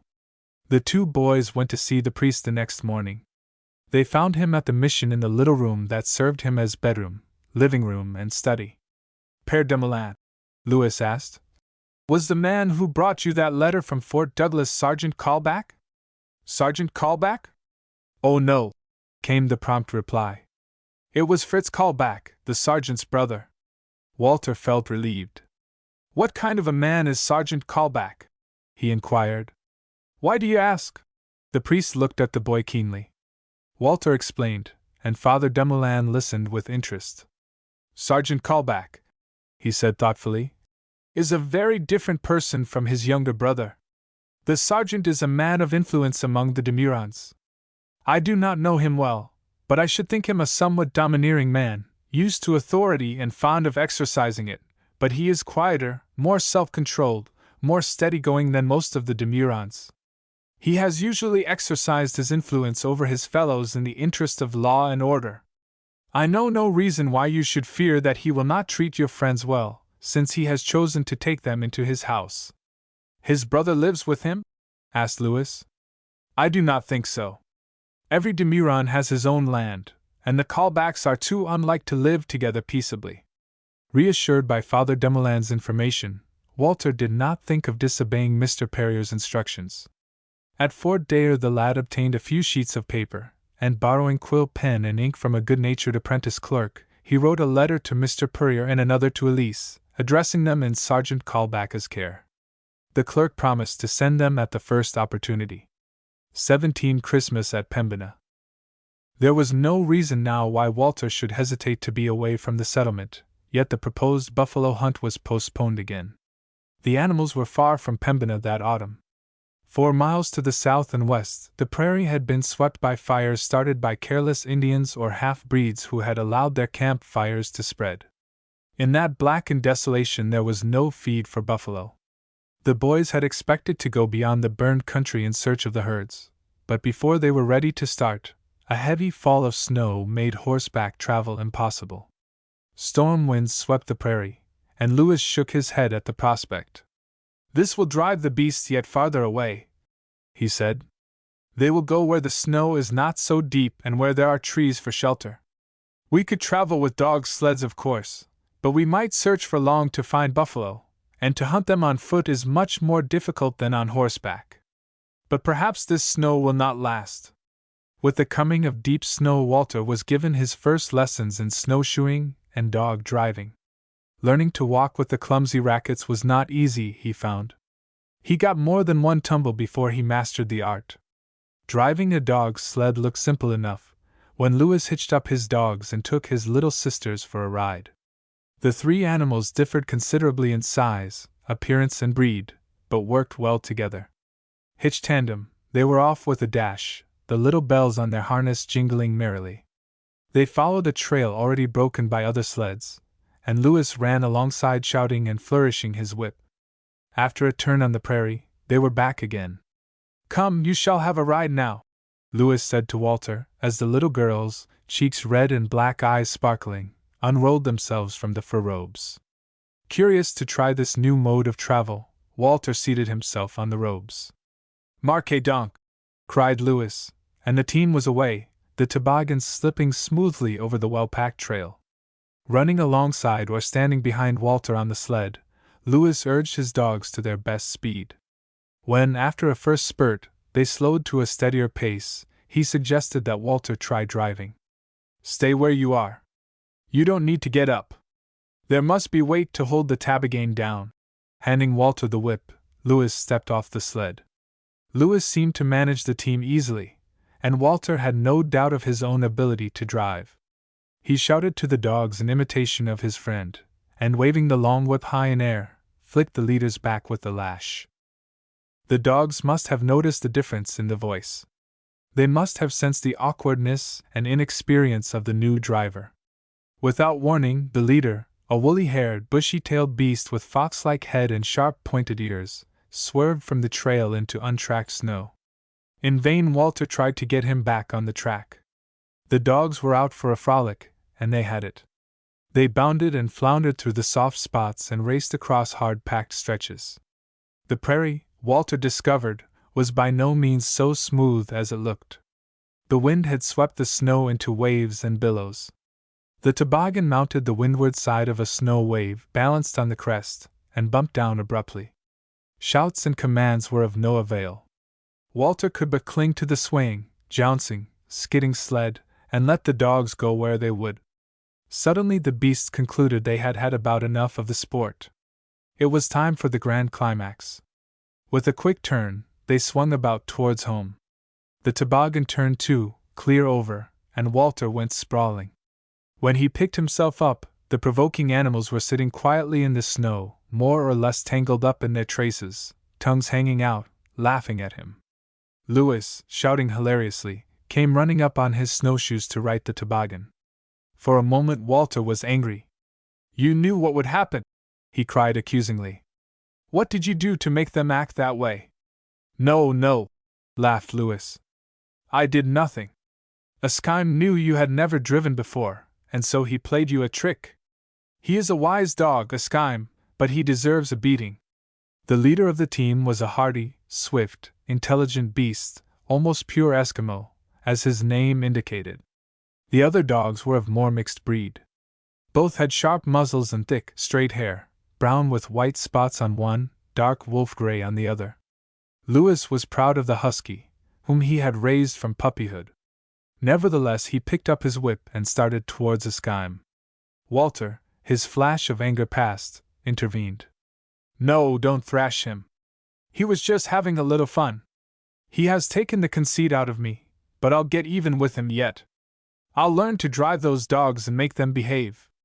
Louis was still grinning. "Truly you will learn," he hastened to say.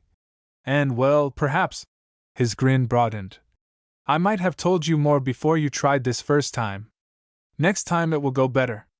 It did go better next time, and before the winter was over, Walter could handle the dogs satisfactorily, though they never obeyed him as well as their real master. The snow remained, and the buffalo did not return to the neighborhood of Pembina. Winter had set in earnest, but Walter was used to cold winters and the Brabant cabin was snug and comfortable. Even the bitter winds that swept the prairie could not find an entrance between the well-chinked logs. The Swiss lad cherished the hope of spending Christmas with the Purriers. He planned to go to the Selkirk settlement with a dog train that expected to leave Fort Dare December 21st or 22nd, but he was disappointed. A hard snowstorm, a genuine blizzard, with a high wind out of the north, prevented the sleds from getting away, and he was forced to remain in Pembina. On Christmas morning he went with the Brabant family to Father Dumoulin mission. There was no Protestant church in Pembina. He liked and respected Father Dumoulin, and he did not want to hurt Mrs. Brabant and Louis by refusing to go with them. The boy was surprised to see how crowded the mission chapel was with the Canadians and Bois Brules, men, women, and children. Very reverently and devoutly the rough, half-savage hunters and voyagers joined in the service and listened to the priest's words. The rest of the day the simple, light-hearted people of Pembina celebrated in a very different fashion, feasting, dancing, gaming, and drinking. Gambling and fondness for liquor were the besetting sins of the half-breeds as well as of the Indians, though Father Dumoulin was trying hard to teach them to restrain these passions. Walter had come to know the rough, wild, but generous and hospitable Bois Brules well. He could not decline all their invitations to join in the merrymaking. Moreover, he was young and homesick, and he wanted to share in the festivities. He went with Louis and Neil Mulcahy to several of the cabins during the afternoon and early evening, where the three ate as much as they could manage of the food pressed upon them. The gaming was carried on principally by the older men, the younger ones preferring to dance. With a little diplomacy, drinking could be avoided without giving offense. Louis and Neil, as well as Walter, had been brought up to be temperate. They did not hesitate to take part in the dancing. Never had Walter seen such lively, agile jigging as some of the lithe, muscular, swarthy-skinned half-breeds were capable of. Men and women were arrayed in their best, and the dark, smoke-blackened cabins were alive with the gay colors of striped shirts and calico dresses, fringed sashes, gaudy shawls, silk and cotton kerchiefs, ribbons, and Indian beadwork. After dancing until they were weary, the three boys slipped away early, before the fun grew too fast and furious. Walter found it good to be out in the clean, cold air again, away from the heat and smoke and heavy odors of the tightly closed cabins. The night was a beautiful one, clear and windless. To the north and northeast, from horizon to zenith, wavering, flashing bands and masses of light flooded the sky. Parting with Neil, Louis and Walter trudged through the snow towards the Brabant cabin. Both were absorbed in watching the aurora borealis, the ever-changing rays and columns and spreading masses of white, green, and pale pink light, fading out in one spot only to flash up in another, in constant motion and never alike for 2 moments in succession. But when he turned from the beauty of the night to enter the cabin, there swept over Walter, in a great wave, the homesickness he had been holding at arm's length all day. He thought of the Christmas of a year ago in Switzerland, and he was heartsick for the mountains and valleys and forests of his native land, so different from these flat, monotonous prairies, heartsick for his own people and their speech and ways. What kind of a Christmas had this been for Elise and Max, he wondered. Were they homesick too? 18 Mirage of the Prairie. Early in the new year, Louis, Neil, and Walter set out for the Pembina Mountains or the Hare Hills, as that ridge of rough land was sometimes called. New Year's Day, ushered in with the firing of muskets, was another occasion for merrymaking and hilarity in the settlement. Indeed, the feasting, dancing, and gaiety had scarcely ceased day or night since Christmas. Many a Bois Brule family had shared their winter supplies so generously with their guests that they had almost nothing left, and would have to resort to hunting and fishing through the ice. Though they might starve before spring, the light-hearted, improvident half-breeds did not grudge what had been consumed in the festivities. They would do the same thing over again at the first opportunity. The rapid decrease of supplies in the village gave Louis and Neil excuse for a hunting trip, and Walter was ready and eager to go along. At the Pembina Mountains they would be sure to find both game and fur animals, Louis asserted. He had been there the winter before and had found good hunting. On that trip he and his companion had come across an old and empty but snug log cabin that had been built by some hunting or trading party. He proposed to return to the old camp and stay several weeks. Walter was the more ready to go because, on the last day of the old year, he had received word from the Purriers that they were getting along all right. The letter from Elise was brought by a half-breed who had come from St. Boniface to be married on New Year's Day to a Pembina girl. Her father's cough was much better, Elise wrote. He was working at the buffalo wool factory with Matthew. Max had been disappointed to find that Mr. West's school was a good 2 miles from Sergeant Kalbaka's home, too far for the little fellow to go and come in cold weather. But we are both of us learning some English without going to school, Elise added. The cabin was warm, and they had enough to eat, principally pemmican, and fish caught in nets set under the ice in the rivers. You know I did not like pemmican, wrote Elise, but now I am used to it.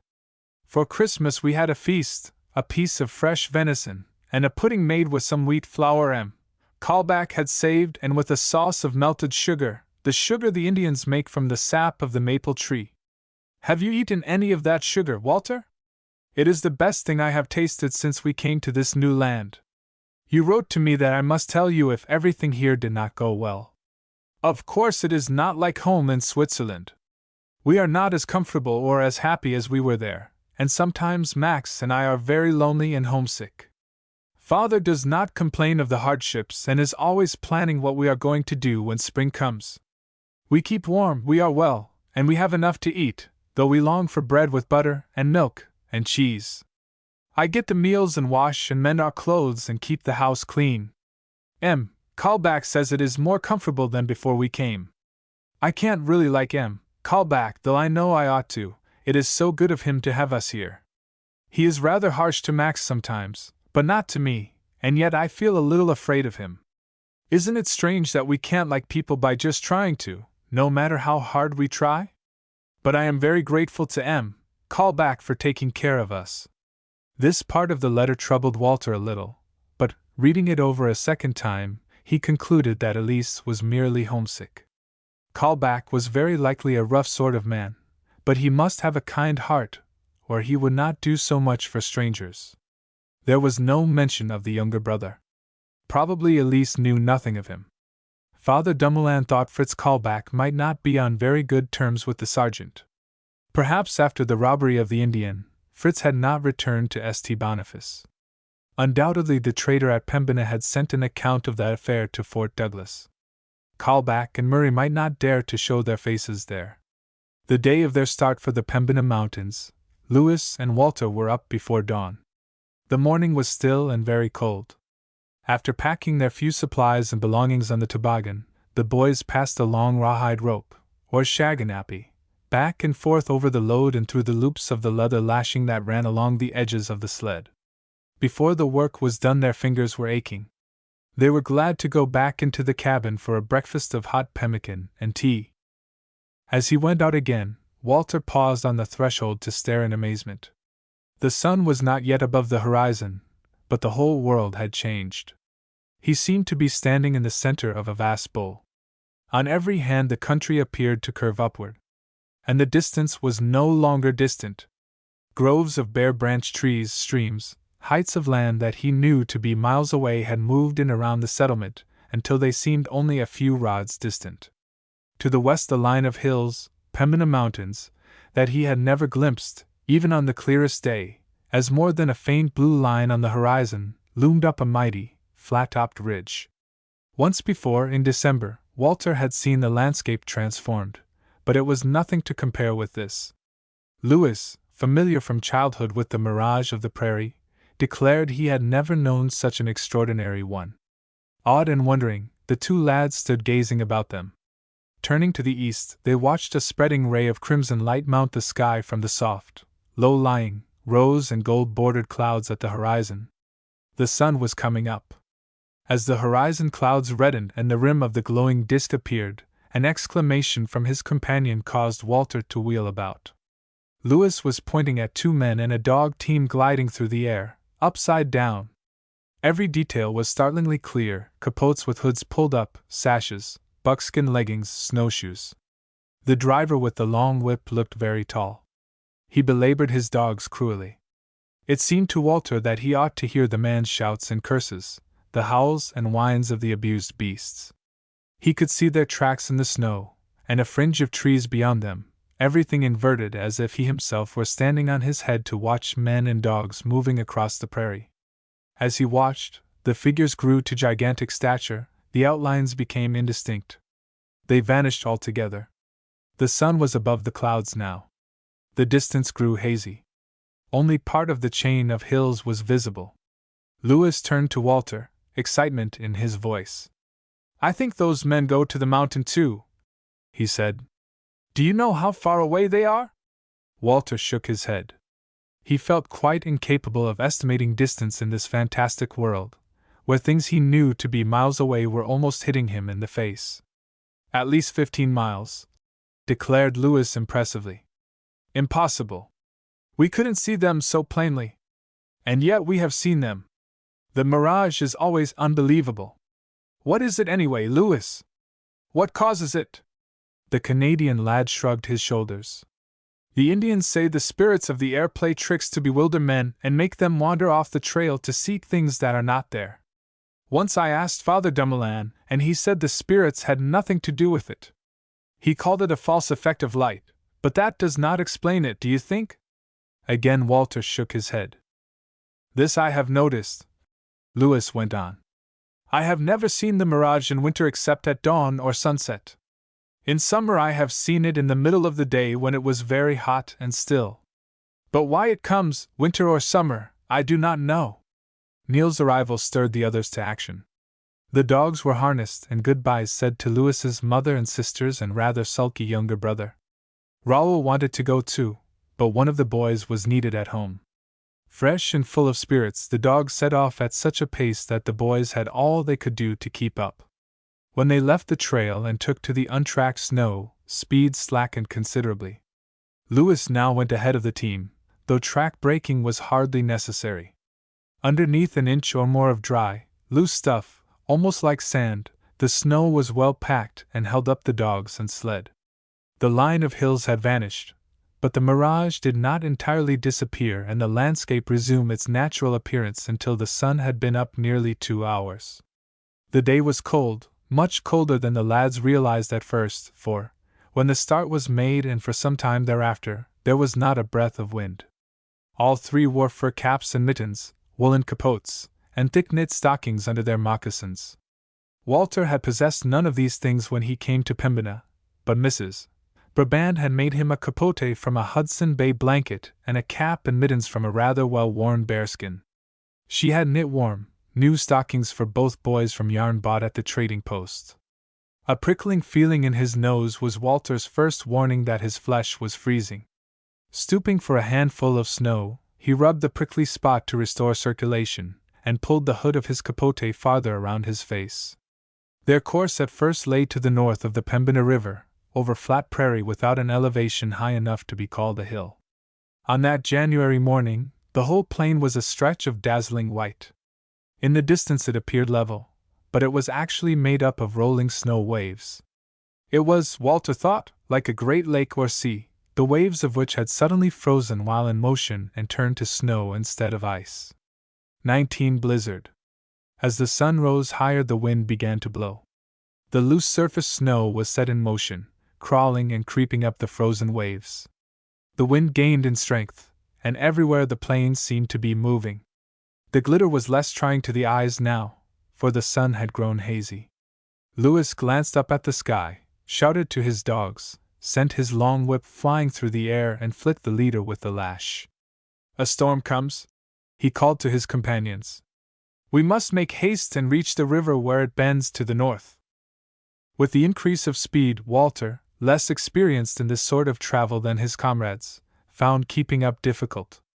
Neither with nor without snowshoes was he the equal of the swift, tireless Lewis. Neil too was his superior on snowshoes, though on bare ground Walter could outrun the Scotch boy. In spite of all his efforts he fell behind. Seeing his difficulty, Lewis suggested that he ride for a while, standing on the rear of the sled. Glad though he was of a few minutes' rest, Walter did not ride long. The northwest wind soon chilled him through, and he was forced to run to warm himself. The dog's pace was slackening. The course was due west, and the wind, striking them at an angle, slowed their progress. The surface snow, caught up by the gale, drove against and swirled about beasts and boys. Walter plodded after the others, head lowered, capote hood pulled down over his cap to his eyes. Suddenly he realized that the fine, driving, blinding stuff that struck against him with such force and stung wherever it touched his bare skin was not merely the fallen snow whipped forward by the wind. Snow was falling, or being lashed down upon him, from above. The sunshine was gone.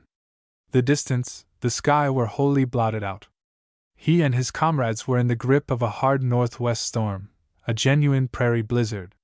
Lewis was having his hands full trying to keep a straight course. All landmarks blotted out, the wind was the only guide, and the dogs were continually edging away from the bitter blast. The French boy, of a naturally kind disposition and brought up by a good mother and a father who had no Indian blood, was far more humane than most dog drivers. He never abused his beasts, and he punished them only when discipline was necessary. Now, however, he was compelled to use the whip vigorously to keep them from swinging far to the south. Shouts and commands, drowned out by the roaring of the wind, were of little avail. Dogs and boys struggled on in the driving wind, the bitter cold, and the blinding snow, and the struggle saved them from freezing. The snow was coming so thick and fast they could see only a few feet in any direction. Following behind the toboggan, Walter could not make out a skime or the second dog. The third beast, next to the sled, was but a dim shape. Lewis and Neil took turns going ahead of a skime. While one was breaking trail, the other wielded the whip and tried to keep the dogs in the track. Plodding on through a white, swirling world, fighting against wind and snow, his whole mind intent on keeping the shadowy, moving forms in sight, his feet feeling like clogs of wood, his ankles and calves aching with the unaccustomed exercise of snowshoeing, Walter lost all count of time. When the sled stopped, he kept on blindly and nearly fell over it. Lewis seized him by the arm and shouted, "We can go no farther. We can't keep a straight course. We must camp here." Walter tried to look about him. He could see nothing but wind-driven snow, not a tree or hill or other sign of shelter. "We'll freeze to death," he protested huskily. "No, no, we will be safe and warm.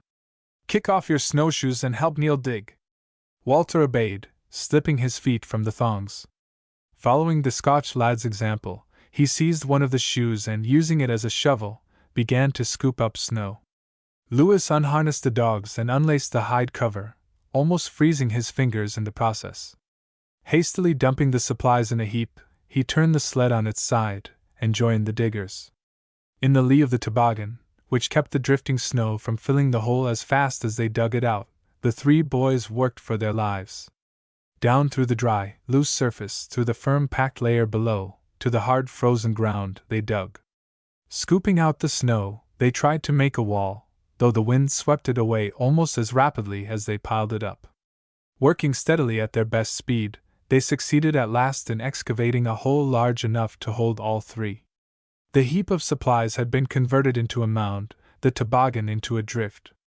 Burrowing into the mound, the boys pulled out robes and blankets, hastily spread them at the bottom of the hole, and threw in their supplies. A long pole, that Lewis had added to the load just before starting, was laid across the hole, one end resting on the toboggan. Clinging to the hide cover to keep it from blowing away, they drew it over the pole and weighted down the corners with a keg of powder, a sack of bullets, and the steel traps. After the edges of this tent roof had been banked with snow to hold it more securely, the three lads crawled under it. When he had recovered his breath, Walter asked, "What has become of the dogs?" He had not noticed them since Lewis took off their harness. "Do you think they are lost then?" said their master with a grin. "No, they have buried themselves in the snow to keep warm. They have earned a meal though, and they shall have it." Seizing 3 of the frozen fish he had brought for the dogs, Lewis crawled out into the storm to find and feed them. He was back in a few minutes, huddling among the robes and blankets. The hole was none too large. When they sat up straight, their heads nearly touched the hide cover, and all 3 could not lie down at one time. But in the snug burrow, with the snowbank sled to windward, they did not feel the wind at all. Knowing that they might have to camp where there was no fuel to be found, Lewis had included a few small sticks among their supplies.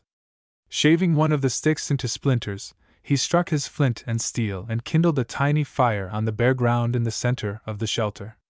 In the cover above he cut a little hole for the smoke to escape. Small though the blaze was, it sent out heat enough to thaw the boys' stiff fingers and feet, and its light was cheering in the dark burrow. Lewis melted snow, made tea, and thawed out a chunk of frozen pemmican. By the time the meal was over, Walter found himself surprisingly warm and comfortable. He had not supposed he could be so comfortable in such a crude shelter. He was drowsy and wanted to take a nap, but one fear troubled him and made him reluctant to yield to his sleepiness. "If the snow covers us over, won't we smother in this hole?" he asked. Lewis shook his head. "There is no danger, I think. Often men overtaken by storm camp in the snow like this, and I never heard of anyone being smothered. There is not much snow on our tent now. It banks up against the toboggan and blows off our roof. But even if we are buried in a drift, we can still breathe, I think, and we won't freeze while we have food and a little wood to make hot tea. And the dogs? They will sleep warm, covered by the snow." Reassured, Walter settled himself as comfortably as he could manage in the cramped quarters, and went to sleep. When he woke, he found the others both sleeping, Neil curled up in his thick plaid, and Louis in a sitting position with his head down on his knees. The fire had gone out, and in spite of the blanket in which he was wrapped and the buffalo robe spread over Neil and himself, Walter felt chilled through. It was too dark in the hole for him to see the figures on his watch. Trying to rub some warmth into his cramped legs, he roused Louis. "How long have I been asleep? Is it night?" "I think not yet," replied Louis, answering the second question. "It grows colder. I will make a fire, and we will have some hot tea." To clear a space for the fire, Louis unceremoniously rolled Neil over and woke him. The Scotch lad growled and grumbled at being disturbed, but the prospect of hot tea restored his good humor. Looking at his watch in the light of the tiny blaze, Walter discovered that it was not yet 5 o'clock. The storm still raged over them. "Do we get something to eat with this?" Neil asked, as Louis poured the steaming tea into his tin cup. "Not now. We have only a little wood. We must not keep the fire burning. Warm your fingers and your feet well before it burns out." Louis was the leader of the expedition, and Neil did not question his decree. The three drew their blankets and robes closer about them, and made the most of the hot drink and the tiny fire. They were not sleepy now, so they talked, huddled together for warmth. After a time, conversation lagged. They grew silent, then drowsy. Walter dropped off, and woke to find Louis kindling another little blaze. It was after 9, and the three made a scanty meal of thawed pemmican before going to sleep again. During the night, Walter woke several times to rub his chilly body and limbs and snuggle closer to his companions. A buffalo robe and a blanket lay between him and the ground, his capote hood was drawn over his fur cap, he was wrapped in a blanket, and with his companions, covered with another robe, yet in his dreams he was conscious of the cold. He did not think of complaining. He had slept cold many a night since leaving Fort York. In the midst of this howling blizzard, he was thankful to be as comfortable as he was and in no immediate danger of freezing. XX A night attack. It must have been instinct that roused Louis and set him to shaving kindlings from the last stick of wood, for there was no change in the darkness of the hole to indicate that morning had come. The smoke no longer found a way out through the hide cover. Though the wood was dry and the blaze small, Walter was half choked, and his eyes were smarting by the time the tea and pemmican were ready. "We are covered with snow," said Louis as, in changing his position, he struck his head against the sagging roof. "But I think the storm is over." He was right. When the three crawled out from under the hide and burrowed their way through the drift that covered all but the wind-swept peak of their shelter, they found that the flakes had ceased to fall.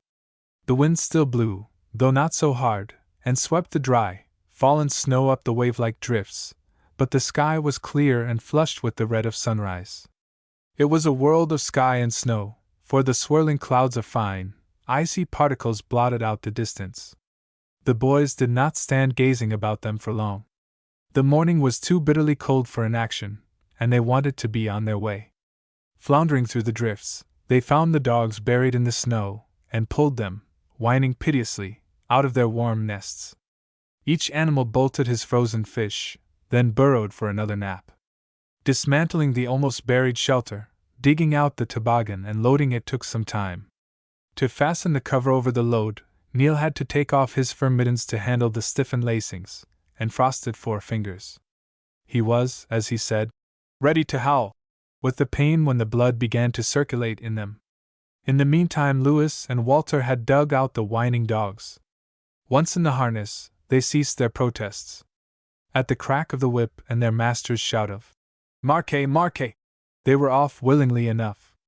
"I hope you know where we are and where we're going, Louis," said Neil as he fell into line. "I don't. I think that must be the river over there where those trees are," Louis replied. "We cross it and go on to the west and cross it again. It makes a great bend to the north." The dogs were headed for the line of woods, dimly visible through the blowing snow. The trees proved to be on the bank of the Pembina, which was crossed without difficulty. The ice was thick and solid beneath its snow blanket. Beyond the river was open prairie again, a succession of snow waves, up and down, across and through which boys and dogs made their way westward. Both Lewis and Neil went ahead to break the track. Askeim, the intelligent leader of the team, seemed to sense his responsibility, and kept close behind the snowshoes. Walter brought up the rear. His ankles were lame, the muscles of his calves strained and sore from the snowshoeing of yesterday. He found the going quite hard enough, even in the trail made by 2 pairs of rackets, 3 dogs, and a loaded sled. The sky was clear blue overhead, the blowing snow particles glittered in the sunlight, but the sun seemed to give out no warmth. The north wind was piercingly cold. The strenuous exercise kept body and limbs warm, but in spite of his capote hood Walter had to rub and slap his face frequently. His hands grew numb in his fur mittens. Only one stop was made, about mid-afternoon, when they reached an Isle de Bois, or wood island. The thick clump of leafless small trees and bushes, though broken and trampled by buffalo, furnished plenty of fuel and some protection from the wind. The boys kindled a fire, not a tiny flame but a big blaze that threw out real heat. Close around it they crouched to drink hot tea and eat a little pemmican. Heartened by food and drink, they smothered their fire with snow that there might be no danger of its destroying the little grove, and resumed their march. Higher land came into view through the blowing drift, and Lewis scanned it eagerly. He admitted that he did not know just where he was. "We should have crossed the river again before this," he said. "Without knowing it, we have edged away from the cold wind and gone too far south. I fear we cannot find the old cabin tonight. We must find fuel and shelter," was Neil's emphatic reply. It was after sunset when the cold and tired travelers reached an abrupt rise of wooded ground. Skirting the base of this tree-clad cliff, they came to a steep-sided gully, where a small stream, now frozen over and snow-covered, broke through. The narrow cut was lined with boulders, but trees and bushes bordered the stream and grew wherever they could find foothold on the abrupt sides among the stones.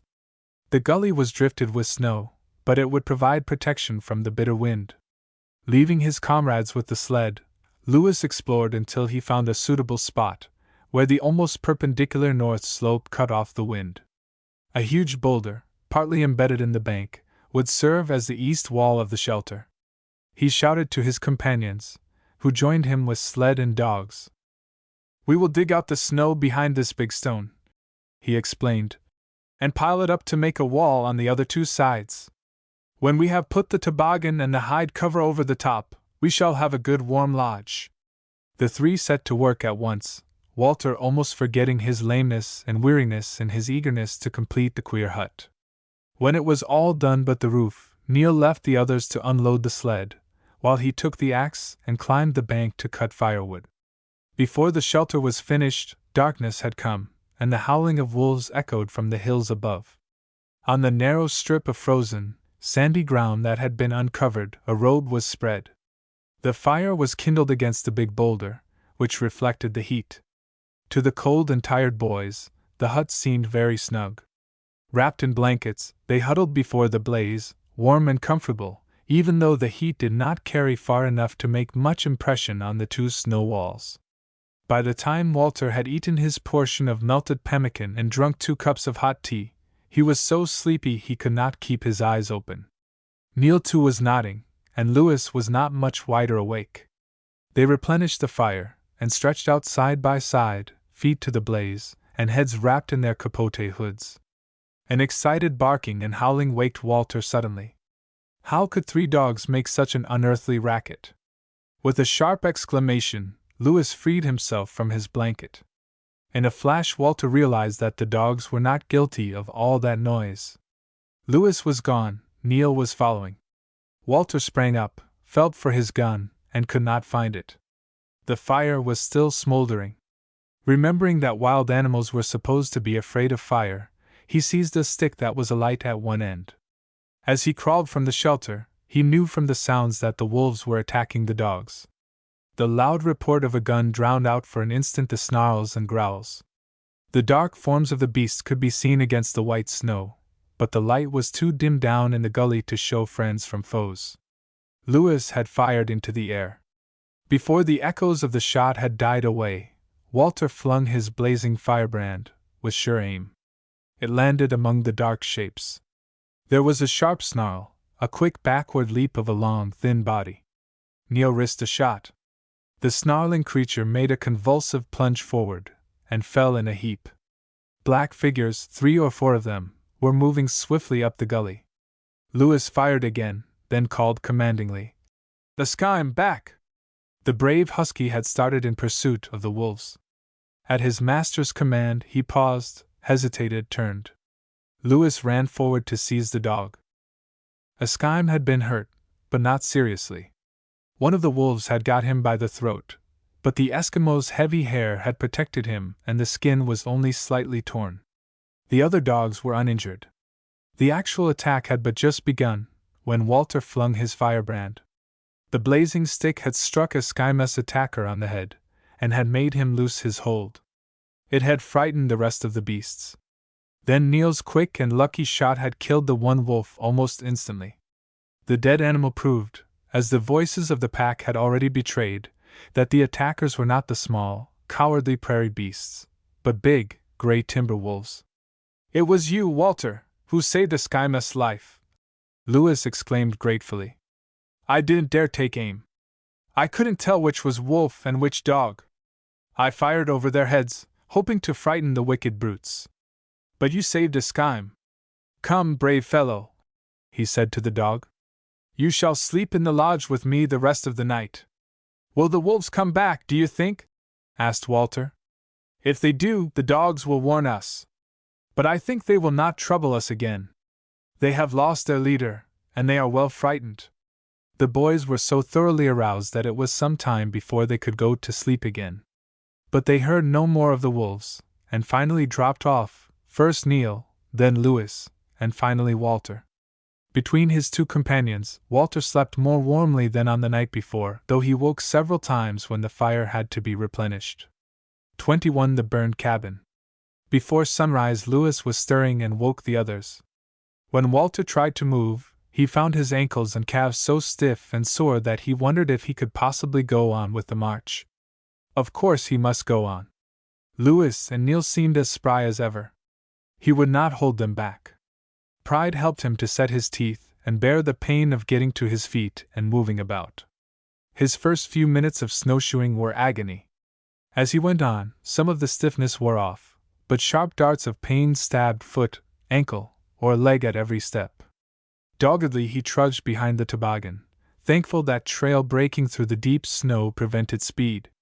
Keeping to open, level ground at the foot of the hills, Lewis watched for familiar landmarks. The day was clear and cold. Going north and northwest, the party traveled against the piercing wind. The boys walked with heads lowered. The dogs, every now and then, veered to one side or stopped and turned about in their traces. Most drivers would have beaten and abused the poor beasts for such behavior, but Lewis was not without sympathy for them. He himself had to turn his back to the wind occasionally. With a fellow feeling for the dogs, he encouraged rather than drove them. A Skime did his best, and the others were usually ready to follow him.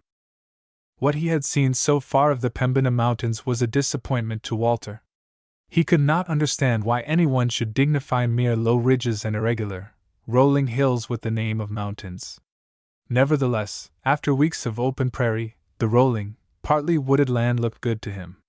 He felt more at home in broken country. The wind-driven surface snow obscured the distance, so that landmarks were difficult to recognize. In a momentary lull, a line of woods, winding out across the plain, was revealed. Lewis paused in his trail breaking, and turned to call to his comrades. "There is the river again," he cried. "We came too far to the south, as I thought." "Is the cabin on the river bank?" asked Walter, hoping that the long tramp was almost over. "No, it is in the hills about a mile beyond," was the rather discouraging reply. Walter's heart sank. He had been wondering at every step how long he could go on. Could he keep going to that line of trees and then on for another mile or more? He must, of course, no matter how much it hurt. Lewis, sure of the way now, led to and across the river, then turned to the northwest into the broken, hilly country. There they were less exposed to the sweep of the wind, but in other ways the going was harder.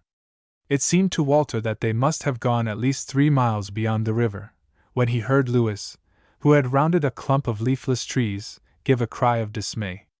Following their leader, Walter and Neil entered a snug, tree-protected hollow, backed by a steep, sandy slope. And all three stood staring at a roofless, blackened ruin. Lewis was the first to recover himself. "This is bad, yes, but the walls still stand, and the chimney has not fallen. We can rig up some sort of a roof," Neil responded. "It will be better than camping in the open." Walter said nothing.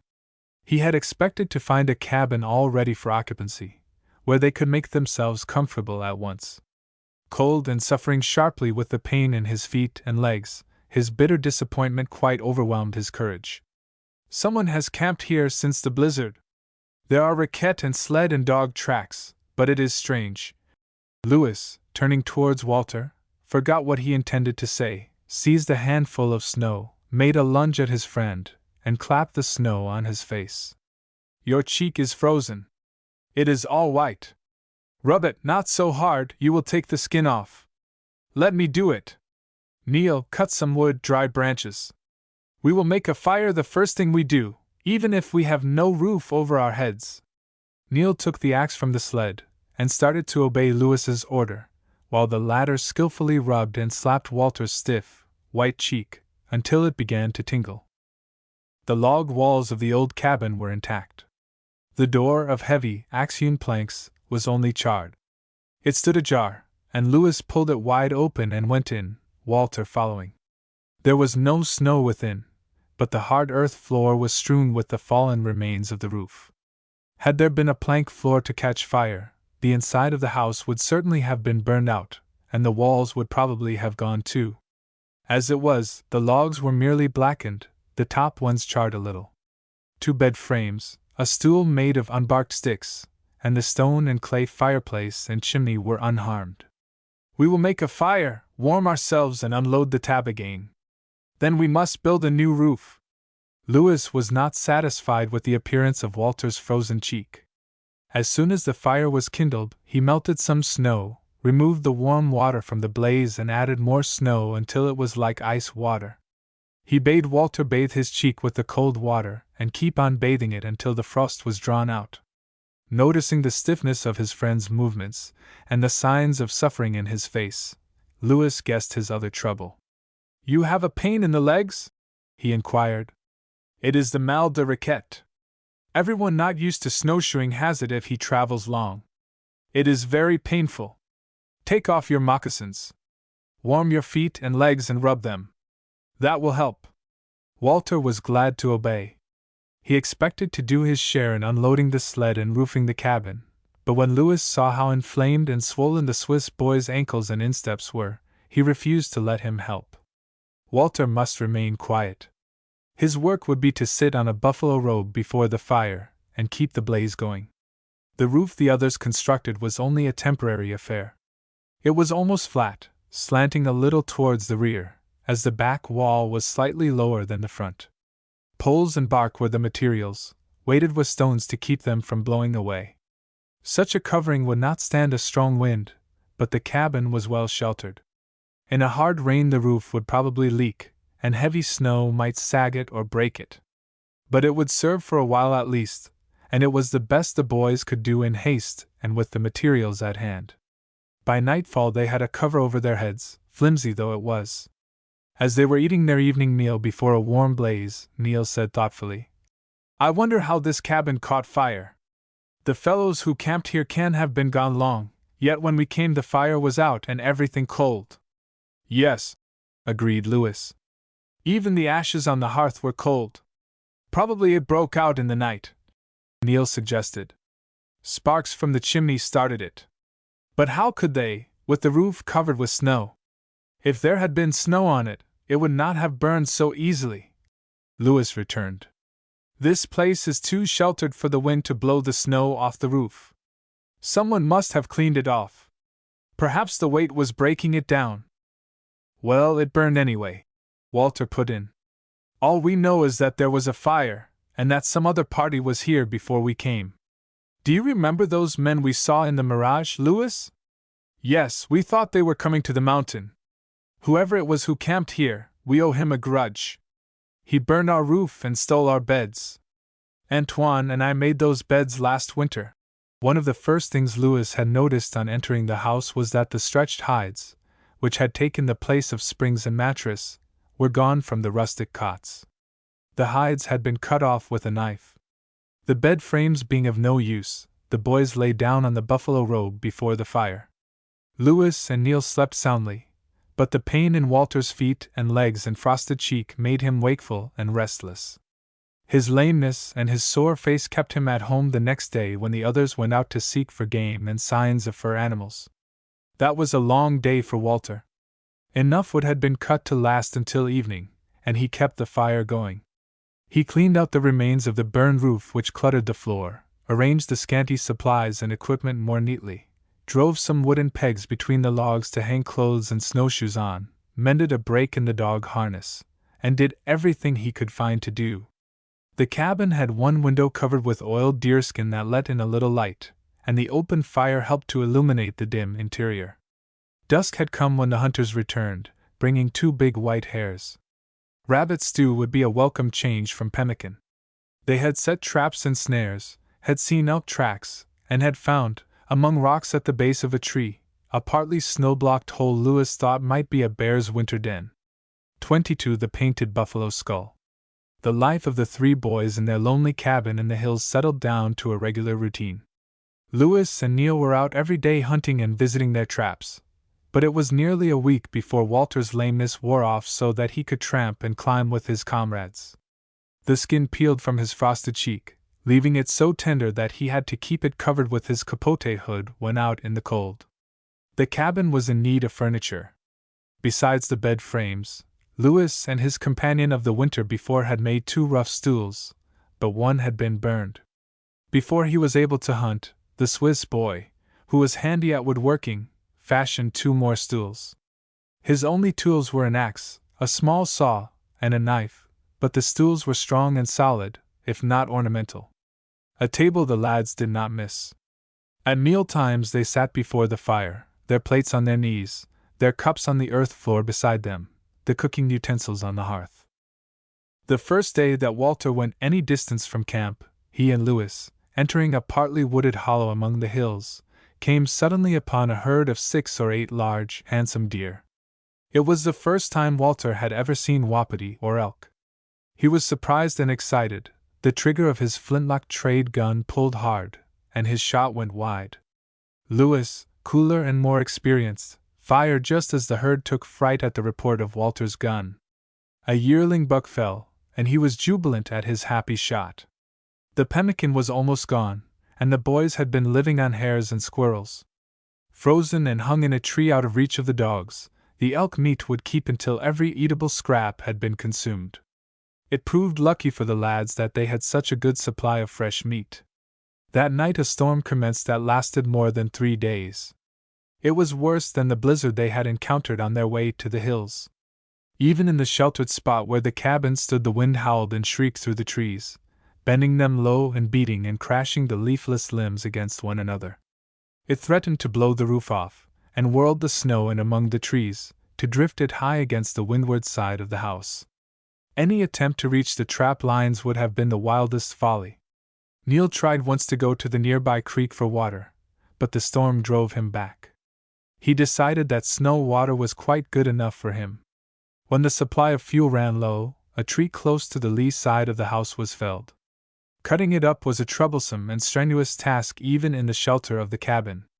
While the wood pile was being replenished, the elk carcass was blown from the tree where it hung. It was brought inside. The corner farthest from the fire proved quite cold enough to keep the meat fresh. The dogs whined and scratched at the door, but Louis let in a skime only. He knew it would be almost impossible to prevent the beasts from getting at the venison, if all 3 were admitted. On the sheltered side of the house, buried deep in the snow, the thick-haired dogs would not freeze. Preparing the pelts occupied part of the boys' time.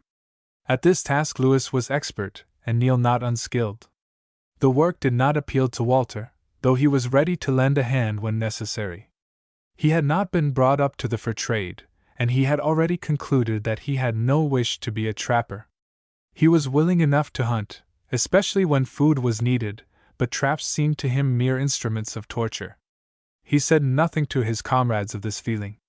Their training and way of looking at life were in many ways different from his. But he was resolved to find some other way of making a living in this new land. He was willing to do farming, tinkering, repair work, even to act as a voyageur for the company. When time began to hang heavy on the boy's hands, Walter suggested that Neil give him some lessons in English. They had no paper, pens, or pencils. With a charred stick, Neil wrote on the flat hearthstone such common English words as he knew, explaining the meaning. His father had taught him to read and write a little English, as much as he knew himself, but Neil's education was very limited, his spelling erratic, and his pronunciation that of the Highland Scot. Lewis watched and listened with keen interest. He had even less education than the Scotch boy. Lewis could read only enough to make out the markings on bales of goods and pelts. His writing consisted in copying those marks and signing his name. When Walter had written his letters to the couriers and had read theirs aloud, Lewis had admired and envied his knowledge. Noticing the Canadian boy's interest in the lessons, Walter offered to teach him to read his native tongue, French. Among the Swiss lad's few possessions was a small Bible that had belonged to his mother, the only thing he owned that had been hers. He had always carried it about with him, and now he used it as a textbook. Lewis entered into the new task with enthusiasm and surprised Walter by learning rapidly. In fact, Lewis proved quicker than Neil, whose restless nature disinclined him to study of any kind. In physical activity the Highland boy delighted, but working his mind bored and wearied him. Lewis, however, grew so interested that even after the storm was over, he spent a part of every evening in a reading lesson by firelight. A period of clear, cold weather followed the blizzard. There was little wind, but more than once the stillness of the night was shattered by a sharp crack, almost like the report of a musket, when, in the intense cold, some nearby tree split from freezing. In hunting and visiting the traps the boys felt the cold far less than at a higher temperature with wind. Fingers and faces became frostbitten quickly though, and Walter had to be careful of his frosted cheek. Following the trap lines necessitated long tramps, sometimes of 12 or 15 miles, through the hills. Accompanying his comrades, Walter learned something of the lay of the land. He found that the cabin was located on what Lewis called the First Mountain, a rough and partly wooded plateau that rises rather abruptly from the prairie of the Red River Valley, which is really not a valley but a plain. This hilly plateau is about 8 miles across its widest part, and reaches its greatest height a mile south of where the Pembina River cuts a deep valley through it. On the west of the plateau is the Second Mountain, an irregular ridge. Though the second mountain rises nowhere more than 500 feet above the first, it is wild and rugged.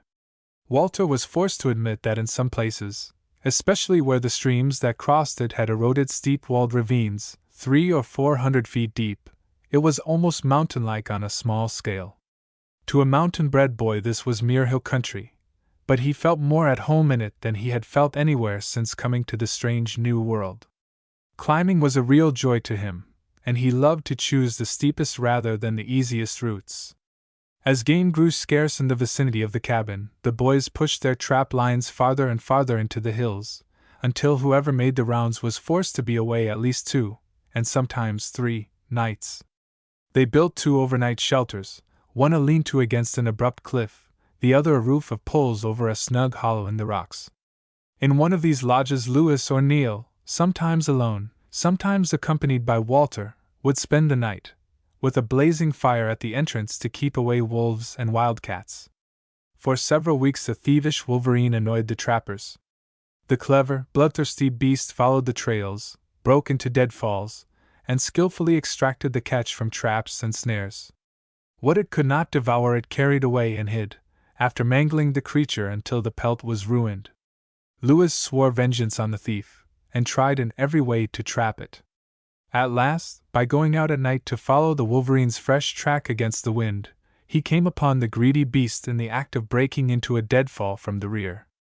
A quick and lucky shot, and Lewis triumphantly carried home the robber. Walter had never seen a wolverine, and Neil knew it from its tracks and skin only. With its long body, short, strong legs, and big feet armed with sharp, curved claws, it looked a most formidable creature for its size. February was a stormy month, until near the close, when there came another period of clear, calm cold. In this fine weather Lewis laid a new trap line extending 7 miles or more north to Tête de Bœuf, Buffalo Head, one of the highest points in the range. After accompanying his friend over the new trail, Walter climbed Buffalo Head for the first time one bright, windless noonday. He found the view from the top impressive, but the name puzzled him. "Why do you call this hill Tête de Bœuf?" he asked his companion. "I can't see that it is shaped like a bull's head, looked at from below or from up here." "No," Lewis replied. "I think the name does not come from the shape of the hill, but from a curious custom of the Indians. Do you see those red things over there?" He pointed to an irregular line of objects in an exposed, wind-blown spot at the very rim of an escarpment. "Those queer-looking stones? They look as if someone had laid them there in a row, and then daubed them with red paint. Did the Indians put them there? What for? You think they are stones? Go and look at them," returned Lewis with a smile. Walter walked to the edge of the bluff, looked down at the objects, and exclaimed in astonishment. "They're skulls, skulls of some big animal." "Buffalo," said Lewis. "To the Assiniboines and the Sioux this mountain is sacred. They bring buffalo skulls, daub them with red earth, and place them as you see, noses pointing to the east. The skulls are offerings to some heathen god. There is another spot up here where the Indians burn tobacco as a sacrifice." He stooped to examine one of the skulls. "This one has not been here long. See how fresh the paint is. It is trader's vermilion mixed with grease. That skull was put there since the last storm." Walter agreed.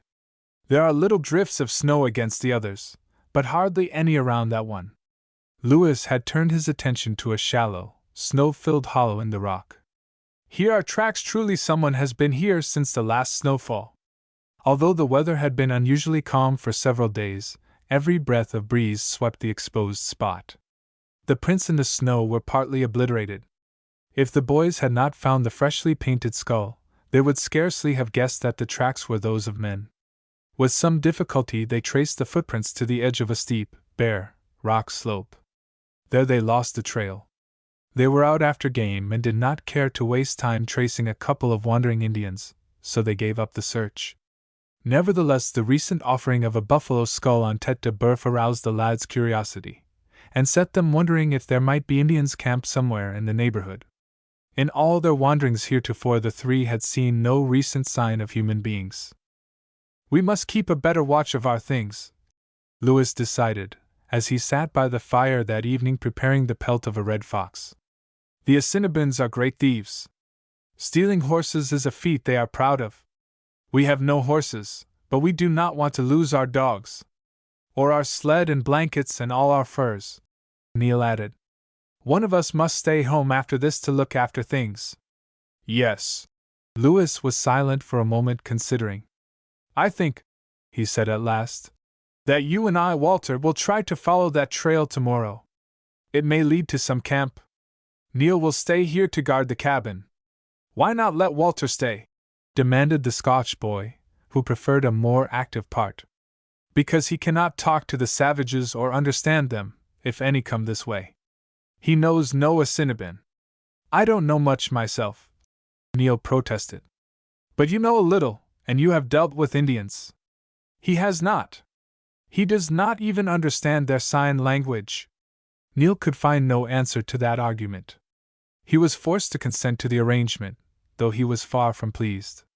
23 unwelcome visitors. The period of bright, calm weather seemed to be over.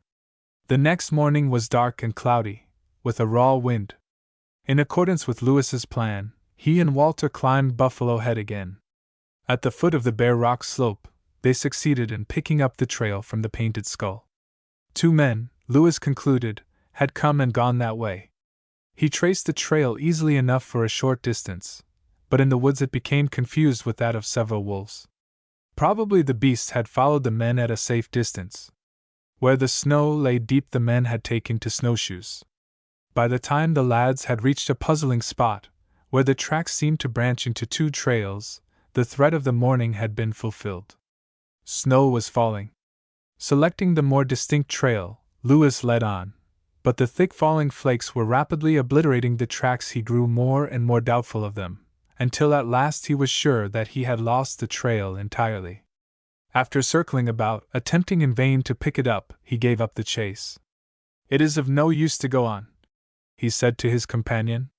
"If this snow had waited a few hours, but no, it comes at just the wrong time." With a resigned shrug of his shoulders, he turned back. For a time the snow came thick and fast, but before the boys were halfway home, it had almost ceased.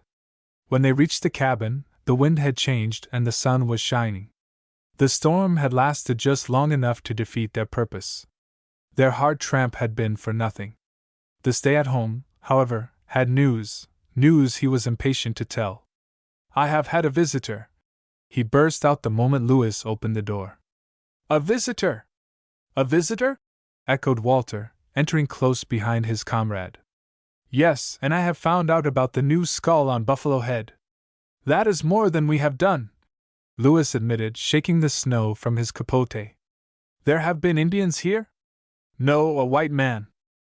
Lewis and Walter were too amazed even to exclaim. They stared unbelievingly at Neil. "A white man," the Scotch boy repeated. "He came a little while after you left. I didn't know he was anywhere around till he knocked on the door. I was surprised, I can tell you, when I heard that knock. An Indian would have walked right in, so, even before I opened the door, I knew there must be a white man there. And there was, a broad-shouldered fellow with a shaggy beard. He said Bo Jew and I said Bo Jew, come in, then we stood and looked at each other. Just as I opened my mouth to ask him where he came from, he began asking me questions." "What kind of questions?" Lewis interrupted. "Who I was, and what I was doing here, if I was trapping or trading with the Indians. He could see the pelts all around the room. He was so sharp about it, I thought he might be a Hudson Bay man out on the track of free traders. I told him we hadn't seen an Indian since we came and didn't expect to see one. Then he wanted to know what we were going to do with our furs. Of course I said we were going to take them to the company at Pembina. Did that satisfy him? It seemed to. He isn't a company man, it appears." "A free trader?" questioned Lewis. "He didn't say. He is on his way from Portage la Prairie to Pembina. Portage la Prairie is on the Assiniboine. Why did he come this way?" "He said it was shorter and he wanted to make speed." Lewis shook his head doubtfully. "Shorter? No, I think not. He must be off his course. How many are in his party?" "No one but himself. He didn't even have a sled, only a pack and his snowshoes. But that is strange. You are sure he had no comrades?" "I asked him if he had come all the way alone," Neil explained. "And he said that at first he had traveled with 2 others. Yesterday or last night he left them. He had quarreled with them, I think. When he went away, he warned me to look out for them and not to trust them. I asked if they were coming this way. He didn't know where they were going, he said, but they were somewhere around here in the hills."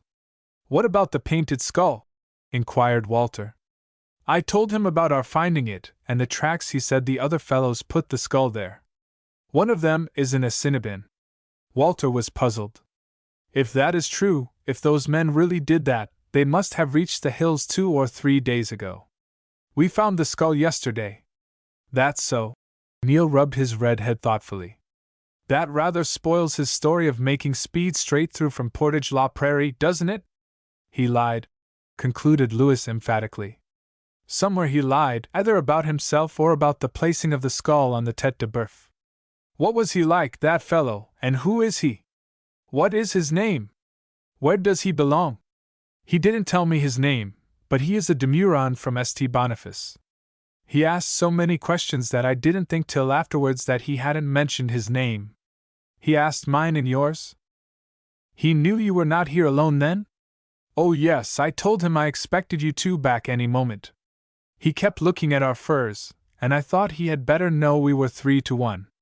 3 to 3 perhaps," said Lewis thoughtfully. If the others are still near here, they may not have parted at all. I'm sure they have quarreled. He was telling the truth about that. You should have seen his face when he spoke of those other fellows, and he warned me against them, you know. That is true, Lewis conceded. But his stories do not agree, and we had best not trust them too far. One of the trap lines had not been visited for 2 days, so Neil went out to examine the nearer traps while daylight lasted. Doubt of the white traveler's story made Lewis decide to remain at the cabin. The boys had a fairly good catch of furs, and Lewis knew that wandering trappers and free traders were not always above robbing weaker parties. If the stranger returned or his former companions happened along, Lewis wanted to be at home. The sun was sinking behind the hills as Walter, accompanied by a skime, went down to the creek. He found the water hole frozen and was chopping it out when the dog began to growl uneasily. The boy paid little attention, thinking a skime had scented some wild animal. Suddenly a skime threw back his head and howled. His fellows replied from near the cabin. Then, as all three were silent for a moment, there came other answers from farther away, up the creek somewhere.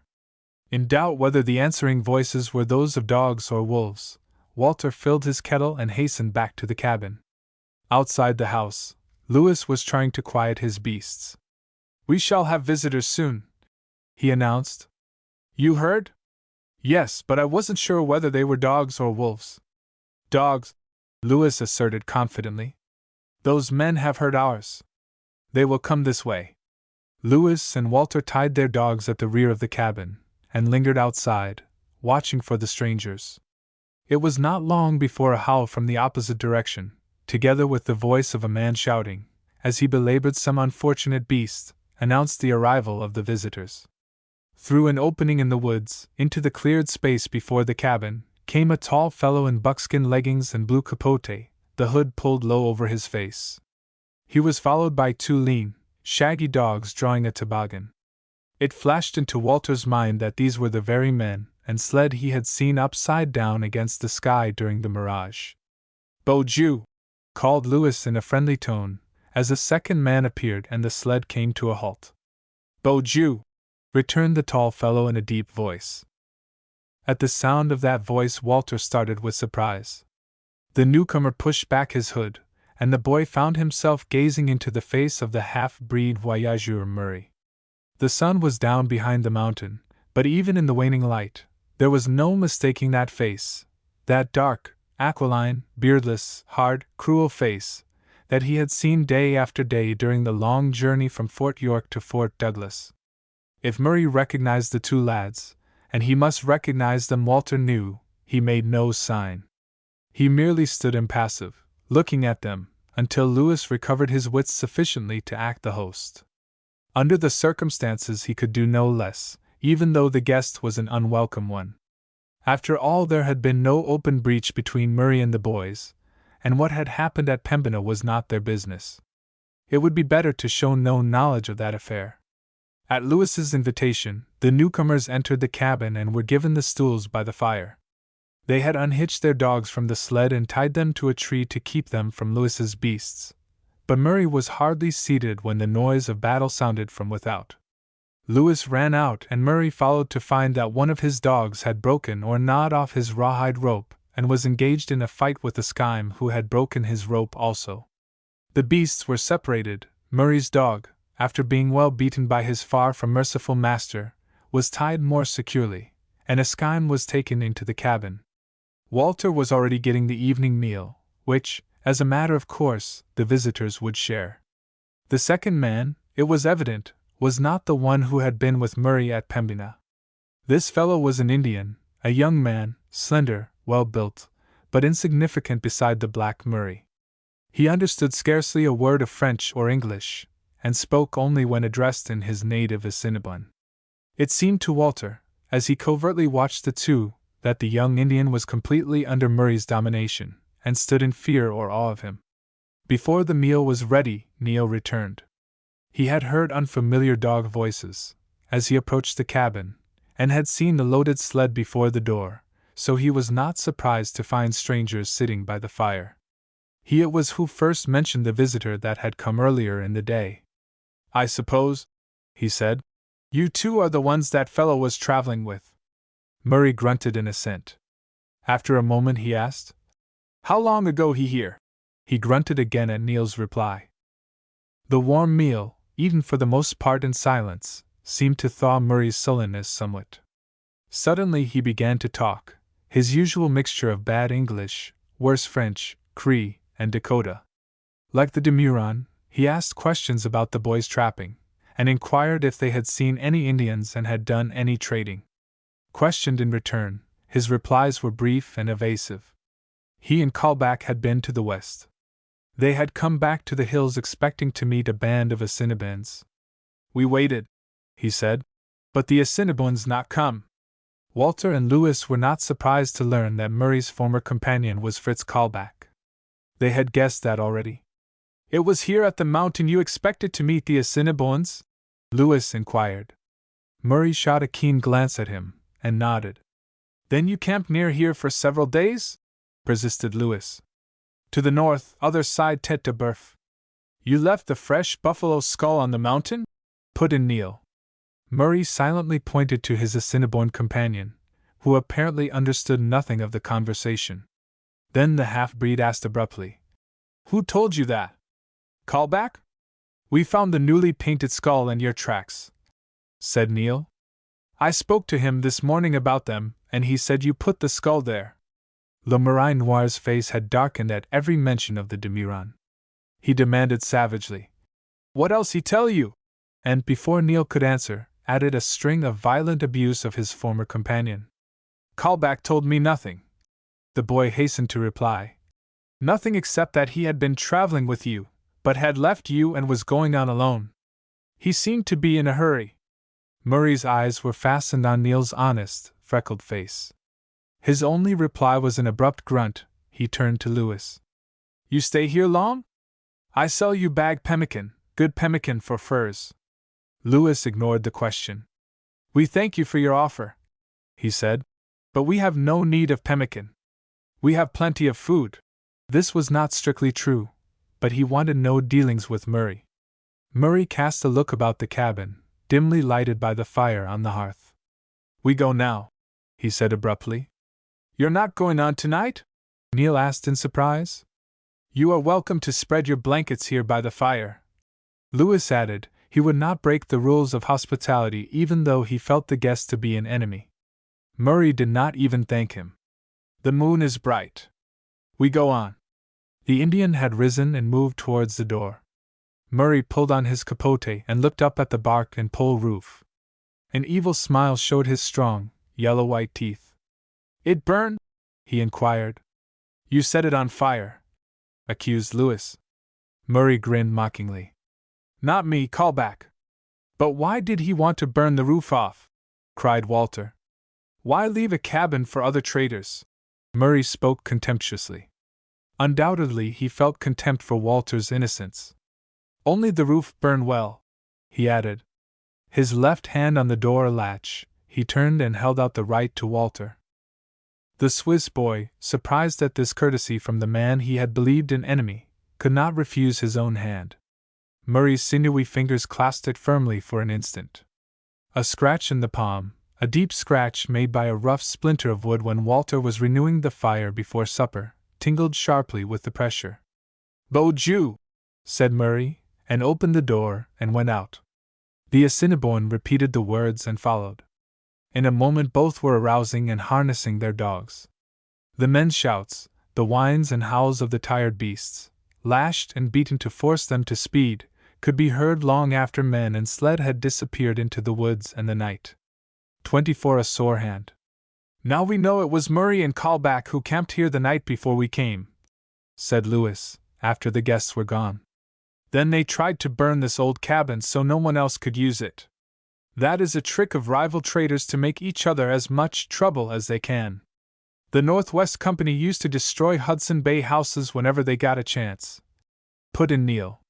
Yes, and the Hudson Bay men did the same to the Northwesters.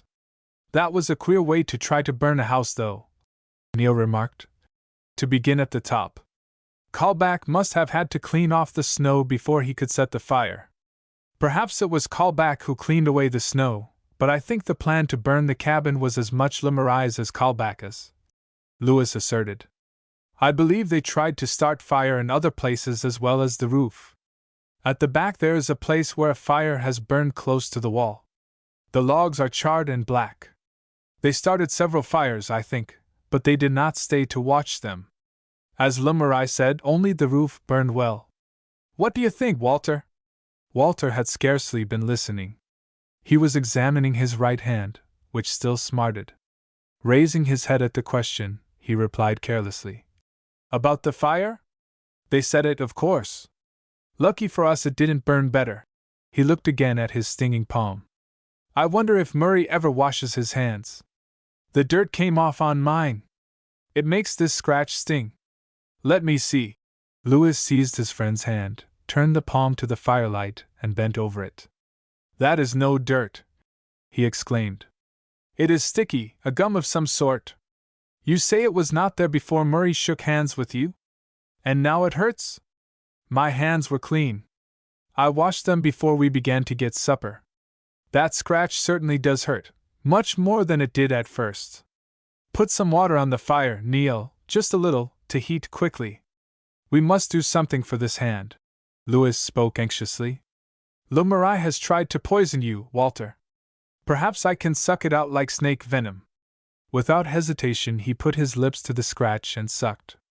He spat in the fire, and wiped his mouth with the end of his neck handkerchief.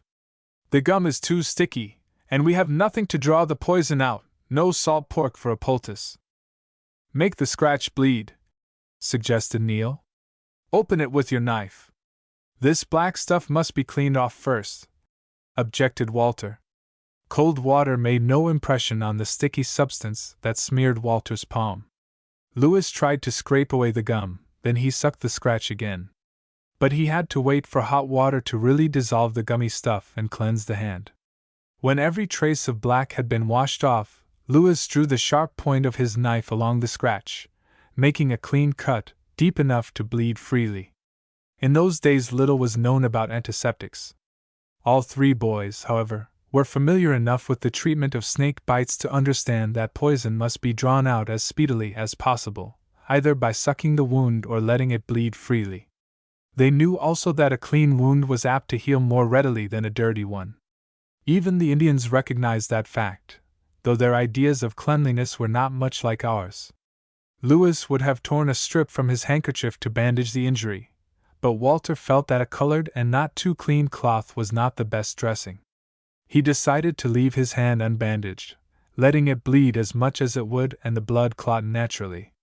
At first Walter could scarcely believe that Murray had deliberately tried to poison his hand, but Lewis had no doubts. I have heard of such things among the Indians, he said, and Le Marin Noir is more Indian than white. He would not be above revenging himself that way or any other. If he is really friendly to us, why did he act as if he had never seen us before? He knew us certainly, though our names were not spoken. As he went towards the door, he put his fingers in his fire bag. I saw him do it, but thought nothing of it. He had seen you get that scratch. You know it is not like Murray to shake anyone by the hand. That surprised me, I admit, conceded Walter. Truly he had a reason. He hated you always after that affair of poor M.C. Matthew. Do you suppose he has learned that we reported the loss of the pemmican and told about his bundle of trade goods? Walter asked thoughtfully. That may be. He did not go up the Assiniboine, he was at Pembina too soon. At Fort Douglas or at the Forks they may have asked him about that pemmican. Even if they did not say we told them, he might lay it to us. He never was fond of either of us. The Black Murray is an evil man. He likes to do evil, I think. He takes pleasure in it. In spite of the prompt treatment, Walter's hand pained him all night and kept him restless. He was not the only one of the three that was wakeful. Lewis and Neil, too, were uneasy. They were uncertain of Murray's intentions. He and his companion had gone away, with sled and dogs, but how far had they gone? Had they really set out for Pembina, or had they made camp as soon as they were out of sight and hearing? The Black Murray's keen eyes had not failed to take note of every pelt in the cabin. He had even offered to trade pemmican for the furs. Lewis had declined, but did that settle the matter? Would Murray try in some other way to get possession of the catch? That he was not scrupulous in his methods was proved by his assault and robbery of the Ojibway at the Red River. The boys were sure that Murray would not have hesitated to take everything, if they had been away from the cabin when he arrived. They did not doubt that he would have been ready to use violence against any one of them. But he had found Lewis and Walter quite prepared for him. Numbers had been equal and the boys' guns within reach. Before Murray could discover an opening for strategy, Neil had arrived. With 3 alert lads watching him, the free trader had no chance. They were not at all sure, however, that he might not return and attempt a surprise. So Neil and Walter slept little, and Lewis scarcely at all. Many times during the night, the Canadian boy slipped out to look and listen. Though he had turned the dogs loose, he did not dare to trust entirely to them. The night passed without an alarm, but the boys were far from sure that they had seen the last of the Black Murray. Before they dared go about their ordinary work, they had to be certain that he was not anywhere in the vicinity. Lewis decided to follow his trail, while the others remained at the cabin, alert and prepared for a second visit. Walter's hand worried both himself and his comrades. It was inflamed, swollen, and very sore. No one knew what to do for it, except to open up the cut and make it bleed again, a painful operation which Walter bore without flinching. Lewis was away early. He returned late in the day with the encouraging news that Murray had left the hills. His track, distinct and easy to follow, ran straight across the prairie in the direction of the Red River. "I followed several miles over the plain," said Lewis, "and could see the trail going on in the distance. Yet I feared he might have turned farther on somewhere, so I went north a long way, looking for a return trail. Then I came back, crossed his track, and went on to the south. I found nothing. Certainly Le Marais has gone, unless he made a very wide circle to return. I think he would not give himself the trouble to do that. He had no reason to think we would doubt his story. Yes, I am as sure he is gone as I can be without following him clear to the Red River." Reassured, the boys took up their daily tasks of visiting the traps and deadfalls, fishing through the ice, and hunting. One of them, however, always remained at home, his gun loaded and within reach. For several days Walter's hand was very sore and painful. He was more than a little anxious about it. He feared serious blood poisoning that might mean the loss of hand, arm, and even life. But the inflammation did not spread. The prompt sucking of the scratch, the cleansing and free bleeding, and the healthy condition of Walter's blood saved him. Within a week the soreness was almost gone, and the cut healing properly. In the meantime another misfortune had befallen the boys. The dogs were taken sick. Askeim was the first one to show the disease. One morning Lewis found the husky with a badly swollen neck. He took the dog into the cabin and tended him anxiously, but the swelling increased until Askeim could no longer eat. He was scarcely able to swallow a little water.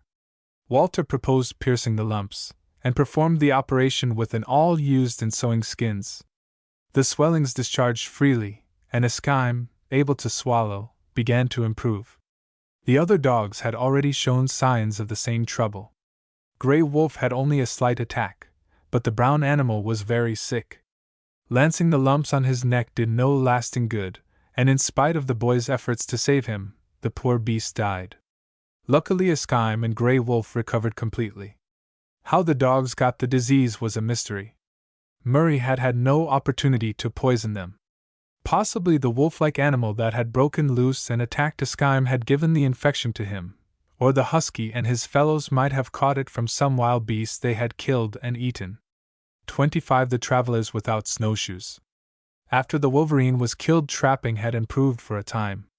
Then the catches began to dwindle, growing smaller and smaller. Lewis and Neil agreed that they must either change their hunting grounds or go back to Pembina. They had promised to return early in March. Now March had come, with a thaw that suggested an early spring. The ducks and geese would soon be flying north, spring fishing would begin, and food be plentiful again in the settlement. And perhaps both boys were a bit homesick. "We go back with less food than we came away with," said Lewis, "but we have not been forced to eat wolf yet. Not once have we been near starving, and we have a good catch of pelts. We will make the rounds of our traps once more, spend the night in the hut near Tete de Boeuf, and start from there." The morning was fine and the sun already high, when the boys left the overnight shelter in the rolling hills below Buffalo Head. Neil went ahead to break trail. The two dogs, fresh and eager, pulled willingly. The sled was well loaded with a good store of skins: rabbit, squirrel, raccoon, red fox, and mink, a few otter and beaver, 2 wildcats, 3 wolves, a couple of marten, the elk hide, and a fine and valuable silver fox pelt. The weather was spring-like, too spring-like for good traveling. The soft, sticky snow clung in sodden masses to the snowshoes, making them heavy and unwieldy. It formed wet balls on the dogs' feet. Moccasins, warm and comfortable in colder weather, became soaked. The sun glare, reflected from the white expanse, was almost unbearable. Before noon, Walter's eyes, squinted and screwed nearly shut to keep out the excess of light, were smarting painfully. Neil's were even worse. He was so snow-blind that he dropped behind, following his comrades by hearing instead of by sight. Louis, less troubled by the glare, had to do all the trail breaking. They had hoped to reach the Red River by night, but the usual 4 miles an hour were impossible in the sodden, soft snow. Having made a later start than they intended, they permitted themselves no stop at noon. At sundown they made a perilous crossing of a prairie stream on water-covered, spongy ice, that threatened at every step to go down under them, and reached a clump of willows. "We stop here and have a cup of tea and dry our moccasins," Louis announced. The others, tired, hungry, with chilled feet, aching legs, and smarting, swollen eyes, were only too glad of a halt. A fire was soon burning and the kettle steaming over it. The boys, seated on bales of furs, took off their moccasins and held their feet to the blaze. The tired dogs lay in the snow nearby, tongues hanging out and eager eyes watching the supper preparations. The meal was a scanty one. For the boys there was tea and a very small chunk of pemmican, saved for the return trip. 1 little fish each remained for the dogs. Yet everyone felt better for the food, so much better that Louis proposed going on. "It will be easier by night," he asserted. "The snow will freeze over the top." "I'm for keeping on," Neil agreed. "If I can see to find the way." His reddened eyelids were swollen almost shut. "How about you, Walter?" When Walter had sunk down on the furs before the fire, he had not dreamed of traveling farther that day. If the question had been put to him, then he would have answered no. But now that his feet were warm and he was fortified with food and hot tea, going on did not seem so impossible. He felt strangely anxious to reach Pembina. His thoughts, ever since morning, had been turning to the Purriers. It was more than 2 months since he had heard from them. How had things been going with them? Surely there were letters awaiting him at the settlement. "Let's go on by all means," he replied to Neil's question. "As far as we can. It won't be so bad when the snow hardens and there isn't any sun glare." Louis nodded. "We will rest till darkness comes. The wind has changed.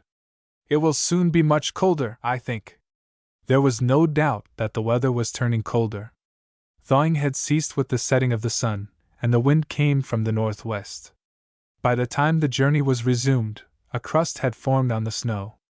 The going was much easier, but the dogs were tired and footsore. Grey Wolf showed strong disinclination to pull. Esquime, however, did his best, and dragged his reluctant comrade along. The average half-breed driver would have lashed and beaten the weary beasts, but Louis used the whip sparingly. He pulled with them or encouraged them by running ahead. In spite of weariness, the travelers made good progress. After midnight they paused in a willow clump for another cup of hot tea, and then went on again. The night had turned bitterly cold, and there was no sheltered spot nearer than the banks of the Red River. The river was now only a few miles away, so they forced themselves and the reluctant dogs forward. There was no lack of light, for the moon was at the full in a clear sky. The surface of the snow was frozen so hard that no obscuring drift was carried before the wind. The waves of the prairie were motionless. The 3 boys and 2 dogs might have been at the North Pole, so alone were they. Except for their own voices and the slight noises of sled and snowshoes, as they sped forward over the crust, there was not a sound of living creature in a world of star-strewn sky and endless snow. A brisk pace was necessary for warmth, and in spite of their weariness, they kept it up.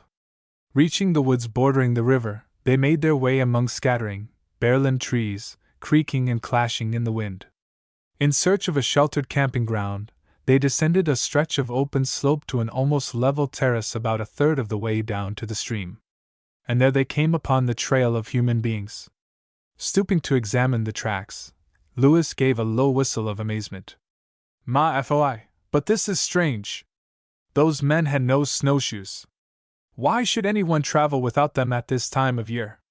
"Do you see any sled marks?" queried Neil. His own eyes were hardly in condition to distinguish faint traces by moonlight. "I find none. Even on the crust a tap again would leave some marks. Those men without snowshoes broke through the crust." "Perhaps it is nothing but an animal trail," Walter suggested. No, men without snowshoes came this way." Louis followed the tracks a little distance, then returned to his companions and the dogs, who had stopped for a rest. "There were 3 people," he said positively. 2 men, or a man and a boy, and a woman." "How can you tell it was a woman?" demanded Neil skeptically. "Where she broke through into soft snow there are the marks of her skirt. Maybe it was a man wrapped in a blanket." "They were probably Indians," the Scotch boy suggested. Louis shook his head. "Why should Indians travel without snowshoes?" "Well, it's no affair of ours how they traveled or why. What we want is a camping place. The wind strikes us here." "Yes," Louis agreed. "We will go on and look for a better place." Along the terrace the dogs needed no guidance. Nose lowered, Askime followed the human tracks where the terrace dipped down a little. The husky paused, raised his head, and howled. Louis ran forward and almost stumbled over something lying in the snow in the shadow of the slope. He uttered a sharp exclamation. "What's the matter?" called Neil. "Have you found a good place?" asked Walter. "I have found a man," came the surprising reply. "A man? Frozen?" Neil hurried to join Louis, who was on his knees trying to unroll the blanket that wrapped the motionless form lying in the snow. Neil stooped to help. "His heart beats. He still breathes," Louis exclaimed. "But he is cold as ice. Make a fire, you and Walter. I will rub him and try to keep the life in." Neil snatched the axe from the sled. Walter kicked off his snowshoes and set to work digging and scraping away the snow. As soon as he had kindled some fine shavings and added larger wood to make a good blaze, he helped Louis to carry the unconscious man nearer the fire. As they laid him down where the firelight shone on his face, Walter gave a cry of surprise and horror. "Monsieur Purrier! It is Monsieur Purrier, Louis!" He recalled Louis's certainty that the tracks were those of a man, a boy, and a woman. "Where are the others?" he cried. "Where are Elise and Max?" Without waiting for an answer, he sprang up and began to search. In a hollow in the snow in the lee of a leafless bush, completely hidden in deep shadow, he found another huddled heap wrapped in blankets, Elise and Max clasped in each other's arms. Between them and the place where their father had lain were the ashes of a dead fire. 26 Elise's story. Both children were alive. When Walter and Neil tried to separate them, they aroused Max. The little fellow was stupid with cold and heavy sleep, but seemed otherwise to be all right. Walter carried Elise nearer, but not too near, to the fire. Kneeling beside her, he rubbed her ice-cold feet, legs, and arms to restore circulation. The rubbing brought her back to consciousness, dazed and wondering, to find her big brother, as she called Walter, bending over her. As soon as the days of her first awakening passed, she asked for her father. Assuring her that Louis was looking after him, Walter made her stay near the fire and drink some of the strong, scalding tea. Restoring Mr. Purrier to consciousness was more difficult. Louis's unceasing efforts aroused him at last, but his mind seemed confused and bewildered. He struggled with Louis as if he thought the boy was trying to do him some injury. He stared blankly at Walter and did not appear to recognize him. Throwing off the blanket Walter had wrapped around her, Elise went to her father and put her arms about his neck. "Father, father, it is all right," she cried. "Walter found us, and we are all safe." The wild look left Mr. Perrier's eyes and he ceased struggling. When Walter brought him a cup of strong tea, he drank it obediently. The hot drink seemed to clear his brain. After more rubbing, he was able to sit up, nearer the fire. Elise and Max wrapped him in most of the blankets. Attracted by the heat, the tired dogs snuggled close to the children and added their animal warmth. Louis was anxious to find a less exposed spot in which to spend the night. "Stay here and keep the fire going," he ordered his comrades. "I will find a better camping place." In a few minutes he was back with word that he had found a much better camping ground, a dry gully protected from the bitter wind. "You and I, Neil," he said, "will go over there and prepare a place, while Walter keeps the fire burning here. Then we will come back and move our camp." Elise and Max were now wide awake and ready to talk, but Mr. Perrier seemed inert and drowsy. After Walter had cut more wood and fed the fire, he crouched at Elise's side and began to question her. "How did you come to be here all alone?" he asked. "Why did you leave Fort Douglas?" "We were on the way to Pembina," she replied. "A man with a sled was taking us. It was warm when we started. Max and I rode on the sled, but we didn't like riding because the man abused the dogs and we were sorry for them. Father tried to make him stop being so cruel, but he just laughed. When Father tried to reason with him, the man grew so angry and ugly that Father didn't dare say anything more. We stopped once and had pemmican and tea, then we came on again. It was hard for Father to keep up, he had no snowshoes. He dropped behind. At sunset we stopped again, and the man made a fire. Father caught up with us, and we had some more tea. After that it turned cold. Max and I were very cold riding on the sled. We wanted to walk a while to warm up, but the man wouldn't let us. He said we were too slow. We got so cold we were afraid we should freeze, and Father told our guide we must stop and get warm. Father had promised him his watch." "His watch?" interrupted Walter. "Yes. We have very little money left, and the man didn't want money anyway. He said he would take us to Pembina for the watch." Walter grunted wrathfully, and Elise went on. "When Father said we must stop and make a fire, we weren't far from the woods. Our guide said we could go down to the river bank and camp, but that would delay us. It would take longer to reach Pembina, and he would have to have more pay. He wanted the chain as well as the watch. Father agreed and we came into the woods and stopped. Max and I ran around and tried to get warm. Our eyes hurt and Father was almost blind. The man made Father give him the watch and chain at once. He put them in the pouch where he carried his tobacco and flint and steel. Then he whipped the dogs and jumped on the sled, and they ran away and left us." "The miserable brute!" cried Walter. "He ran away and left us," Elise repeated, "without any food or snowshoes. Everything we owned, except the blankets Max and I had been wrapped in when we were riding, was on the sled. It was a cruel way to treat us." "Cruel? Why, even the meanest Indian—" Walter's wrath choked him. "He is an Indian.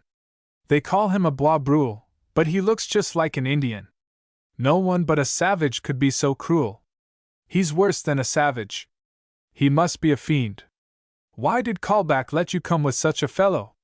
"Monsieur Callback didn't know we were coming," Elise explained. "The Indian said he was a friend of Monsieur Callback's brother. Fritz? That's not much of a recommendation. Do you know Monsieur Fritz? Has he been at Pembina?" "I have never seen him." "I think I have seen him, and I have heard about him. He and his brother aren't very friendly, are they?" Walter questioned. "I have been told that they weren't." Elise shook her head. "I know nothing about that. Monsieur Callback has never said. He is not a man who talks much anyway. Monsieur Fritz has been away from Fort Douglas most of the winter. He has been trading with the Indians." A sudden thought struck Walter, an unpleasant thought that made him shudder. "What was that fellow's name, the one who deserted you?" he demanded. "He has an English name," Elise replied. I'm not sure I understood it right. Maury or something like that. Murray? Elise, he is the very man I wrote you about, the one who was steersman of our boat when we came from Fort York. It was the Black Murray himself, the fiend. If ever I. The voice of little Max interrupted. I'm cold, he complained. Walter had forgotten the fire. He sprang up to replenish it. He found Mr. Purrier dozing, roused him, and warned him against dropping off to sleep. Then he heaped on fuel until the blaze was so hot the others were forced to move back from it. As for Walter himself, he was so boiling with anger against the inhuman Murray that he gave no heed to cold. He wielded the axe savagely, and sent the chips flying far and wide. In a surprisingly short time Lewis returned to guide the rest of the party to the camping place. Mr. Purrier was unable to walk, so he was placed on the sled, warmly wrapped. The dogs protested piteously at being aroused and harnessed. Even Esquime refused to pull until Lewis took hold also. Elise and Max bravely asserted that they were able to walk, and Walter knew it would be better for them to do so if they could. He gave his snowshoes to Elise, she had learned during the winter to use snowshoes, and helped Max when the little fellow broke through the crust. The gully was only a short distance away. They soon reached the camping place, to find Neil tending a blazing fire. Between the fire and a steep, bare clay slope that reflected the heat, beds were made with bales of pelts, blankets, and robes. The toboggan, turned on its side, furnished additional shelter. There the Purriers could sleep safely and comfortably. The boys had no intention of sleeping at all. Their task was to keep the fire going until daylight, which was not far away. There was a little tea left, but no food. At dawn Neil went down to the river, chopped a hole in the ice, and with a hook baited with a bit of rawhide caught 2 small fish. The little fish made a scanty breakfast for Elise and Max. Mr. Purrier and the boys refused to touch them. Their meal consisted of tea alone, and they used the last of that. Both of Mr. Purrier's feet had been badly frozen and were swollen and very painful.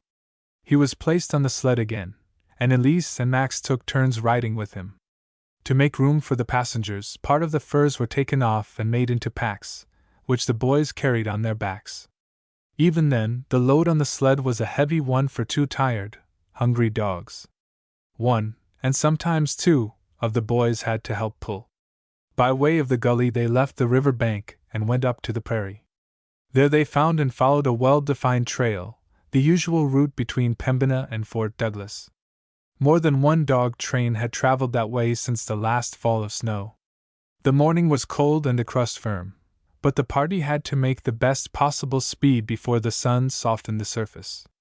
With one or the other of the children walking, it was not possible to go very fast. Cold though the wind was, even the beaten track grew soft under the direct rays of the sun as the day advanced. With soaked moccasins and red, swollen eyes, the tired, half-starved travelers reached Pembina sometime after noon. Mr. Purrier was the only one with dry feet. He was not suffering so much from snow blindness either as the others, for he had been able to keep his eyes covered. But his feet and right hand and arm were paining him severely. The arrival caused much excitement in the little settlement, but the boys did not linger to explain how it happened that they returned from their hunting trip bringing 3 strangers. They went at once to Lewis's home. His mother received the Purriers with almost as warm a welcome as she gave her own son. The little cabin would be crowded indeed, but that did not disturb her in the least. There was always room for travelers in distress, and Elise and Max, cold, weary, hungry, and motherless, appealed to her motherly heart. Mrs. Brabant and her younger children were thin, much thinner than when Walter had seen them last. Food had been scarce in Pembina for weeks, but they did not hesitate to share what little they had with the newcomers. Kinder, more generous people never lived, thought the Swiss boy, as he remembered all they had done for him and saw how eager they were to share their last bite with his friends. He could never do enough to repay their kindness. That they neither expected nor wanted repayment he knew well. Their hospitality was a matter of course with them. 27 Why the Purriers came to Pembina. Before starting for the hills, Walter had written Elise that he expected to be back by the 1st of March. So when Mr. Purrier decided to leave Fort Douglas, He felt very sure that he would find his apprentice at Pembina. "I was anxious to get away," he said when he told his story. "The weather was mild and favorable for the journey, and, well, I had other reasons. At St. Boniface I learned of a man with a dog team who was coming this way." Walter interrupted to ask if the man was really Murray. "Yes, that is his name," Mr. Purrier replied. "He said he knew you and your friend Louis Brabant." Murray had not intended to leave for another day or two. He was waiting to see Sergeant Callbacka's brother, who had gone to Norway House. At first the half-breed had refused to take the Purriers to Pembina. While he was arguing his case, Mr. Purrier had taken out his watch and glanced at it, a nervous habit of his when worried or distressed. Murray pointed to the watch. He would go for that, he said. As nothing else would satisfy him, Mr. Purrier agreed. Murray furnished toboggan and dogs, and they started early the next morning. Before they had been out an hour, the Swiss began to regret his bargain. Murray's brutality and his insolent, overbearing manner filled the quiet, gentle-natured apothecary with apprehension. The trip proved far from pleasant, but knowing that the wild Bois Brules were apt to appear more savage than they really were, he did not think his children and himself in any real danger. What really happened Elise had already told. Before the journey was over, Murray demanded his pay. Mr. Purrier had been forced to hand over his watch and chain. As soon as the coveted articles were in the half-breed's possession, he had whipped up his dogs, jumped on the sled, and left the Purriers to freeze or starve. Mr. Purrier knew that if they followed the river it would lead them to Pembina. They tried to keep going, but they had no snowshoes and were continually breaking through the crust. All three were very cold and tired. When they came to a spot a little sheltered from the wind, they camped, intending to go on in the morning. With his pocket knife, the father hacked off a few dead branches. He kindled a fire, and Elise and Max lay down beside it, wrapped in one of the blankets. They insisted that their father should use the other. "I didn't intend to go to sleep," he confessed. "I was utterly exhausted and had to rest a little. I lay down, meaning to get up in a few minutes and cut more wood. What happened was all my fault. I should have kept awake and moving. Even now I am at a loss to understand," he concluded, "how Murray dared to desert us. To have taken us on, as he promised, would have delayed him but little. He must have known that, whether we ever reached here alive or not, he was responsible for us. He would be charged with the crime of deserting us and stealing our belongings. Surely the company cannot overlook such a crime. He must suffer for it." Louis shrugged. "It is not at all certain that he will suffer for it, though Walter and I will do our best to see that he does. This is not Le Marais Noir's first crime, and always, so far, he seems to have escaped punishment. He thinks he will always escape. He stole the company's property. He and Fritz Callback attacked and robbed one of the company's hunters, yet he has not been punished, it seems, for either of those crimes. He was bold to go to St. Boniface and stay there, after that last affair. Perhaps he lay low and did not let the company at Fort Douglas know he was there," suggested Walter. "Or he lied himself free of the charge," Louis added, "with witnesses bribed to say he spoke the truth. But this last crime is more serious." The boy rose from the hearth, where he had been sitting cross-legged. There were not stools enough to go around. "I go now," he announced, "to learn whether Le Marais really came to Pembina, and if he is still here." "I'll go with you," cried Walter, springing up, tired though he was. "The sooner we lay charges against Murray the better. Already he has had time to take warning from our coming, and be gone." A little questioning of the people of Pembina brought the information that Murray had arrived at the settlement before daybreak, had rested a few hours, and had gone on, with a fresh team for which he had exchanged his exhausted dogs. His only answer to the question whither he was bound had been, "Upriver." At Fort Dayer and Pembina House the boys learned that Murray had avoided the posts. The clerks in charge did not even know that the half-breed had been in the neighborhood until the lads brought the news. The man at the company post listened gravely to the story, but was inclined to blame Mr. Purrier for leaving Fort Douglas. "Why didn't the Swiss stay where he was?" he asked impatiently. "He was better off there than he will be here." What did he want to come to Pembina now for? He will only have to go back again with the rest of the colonists in a few weeks. It will soon be time to break ground and sow crops. To this Walter had no good answer, for he himself did not understand just why Mr. Purrier had decided so suddenly to make the change. Not until night, after Madame Brabant and the girls were in bed in the main room and Walter lay beside his master on a skin cot in the lean-to, did the boy learn the real reason for the journey to Pembina. "Sergeant Callback turned us out," said Mr. Purrier. "What?" exclaimed Walter. "I thought he had been so kind to you." "He was until recently, but he and I had a disagreement. He asked me for Elise's hand in marriage. Why, she is a mere child." Walter was both surprised and distressed. "So I told him. I said she was far too young to marry. He replied that she was old enough to cook his meals and keep his house, and that was what he wanted a wife for." Walter grunted angrily. "It is true," Mr. Purrier went on, "that some of our girls not much older have married since coming to the colony.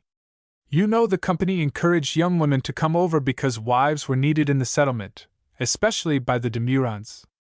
But Elise came to be with me, and I have other plans for her. She shall not marry Callback or any other, now or 10 years from now, unless he is the right kind of a man and she wants him. I hope she'll never want a Demuron."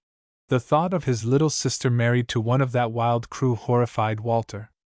"I hope not indeed," agreed the father. "I would prefer one of our own people for her, when she is several years older, of course." He paused a moment, then went on. "Elise never liked Callback. Even though he was kind to us and she felt she ought to be grateful, she disliked him and was a little afraid of him. I could see it. If I had dreamed that he had any such idea in his head, I would not have stayed in his house a day." "Does she know he wants to marry her?" Walter inquired. "I think not. I told him I would not consent to his speaking to her.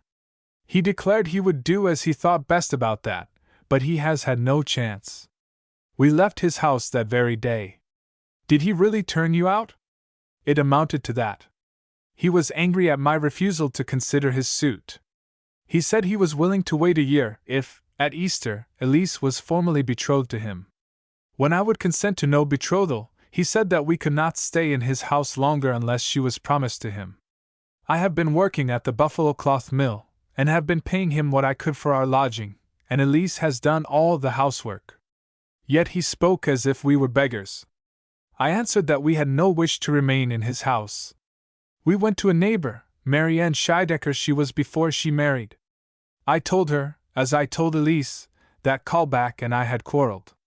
The next day I found Murray and hired him to bring us here." "Do you suppose Callback could have put him up to deserting you?" Walter questioned suspiciously. "Oh no. I doubt if Callback knew we were going. The sergeant would not do such a thing, however angry he might be. He is a rough, domineering man, but not bad at heart. No, he wouldn't be capable of anything like that. In his way he is really fond of Elise.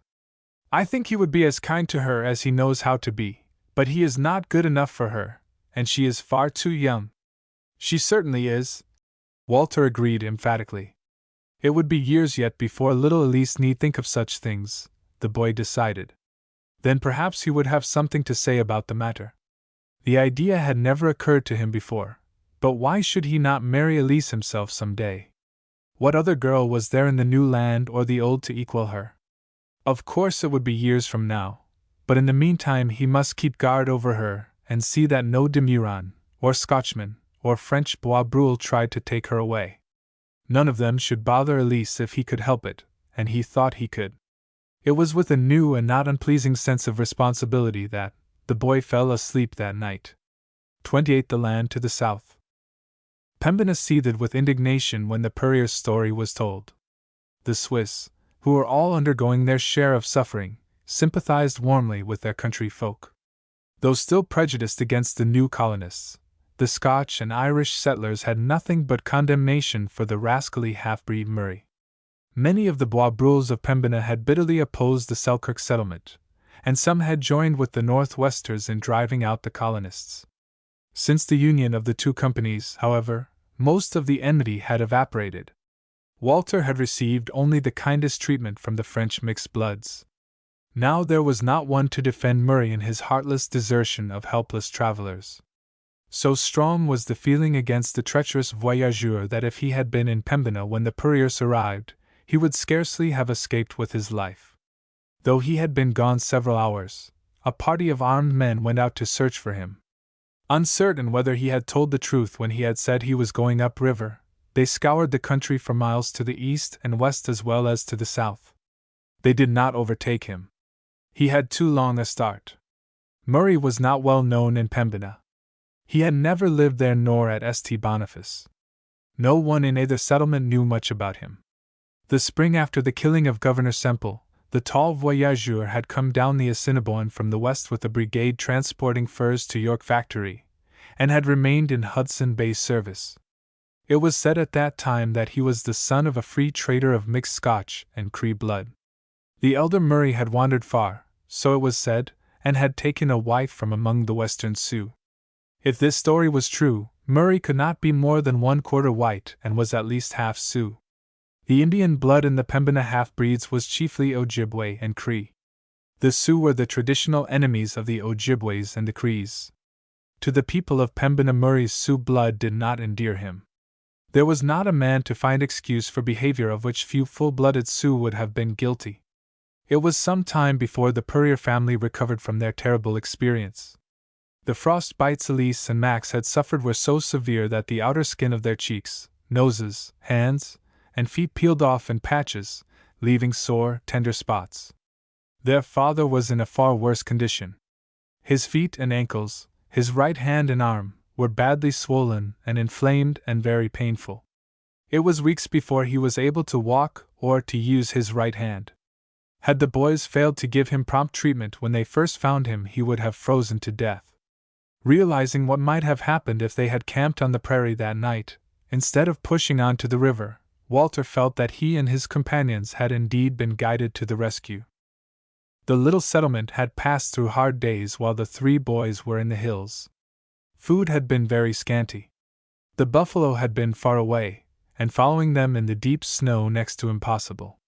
Other game had been exceedingly scarce.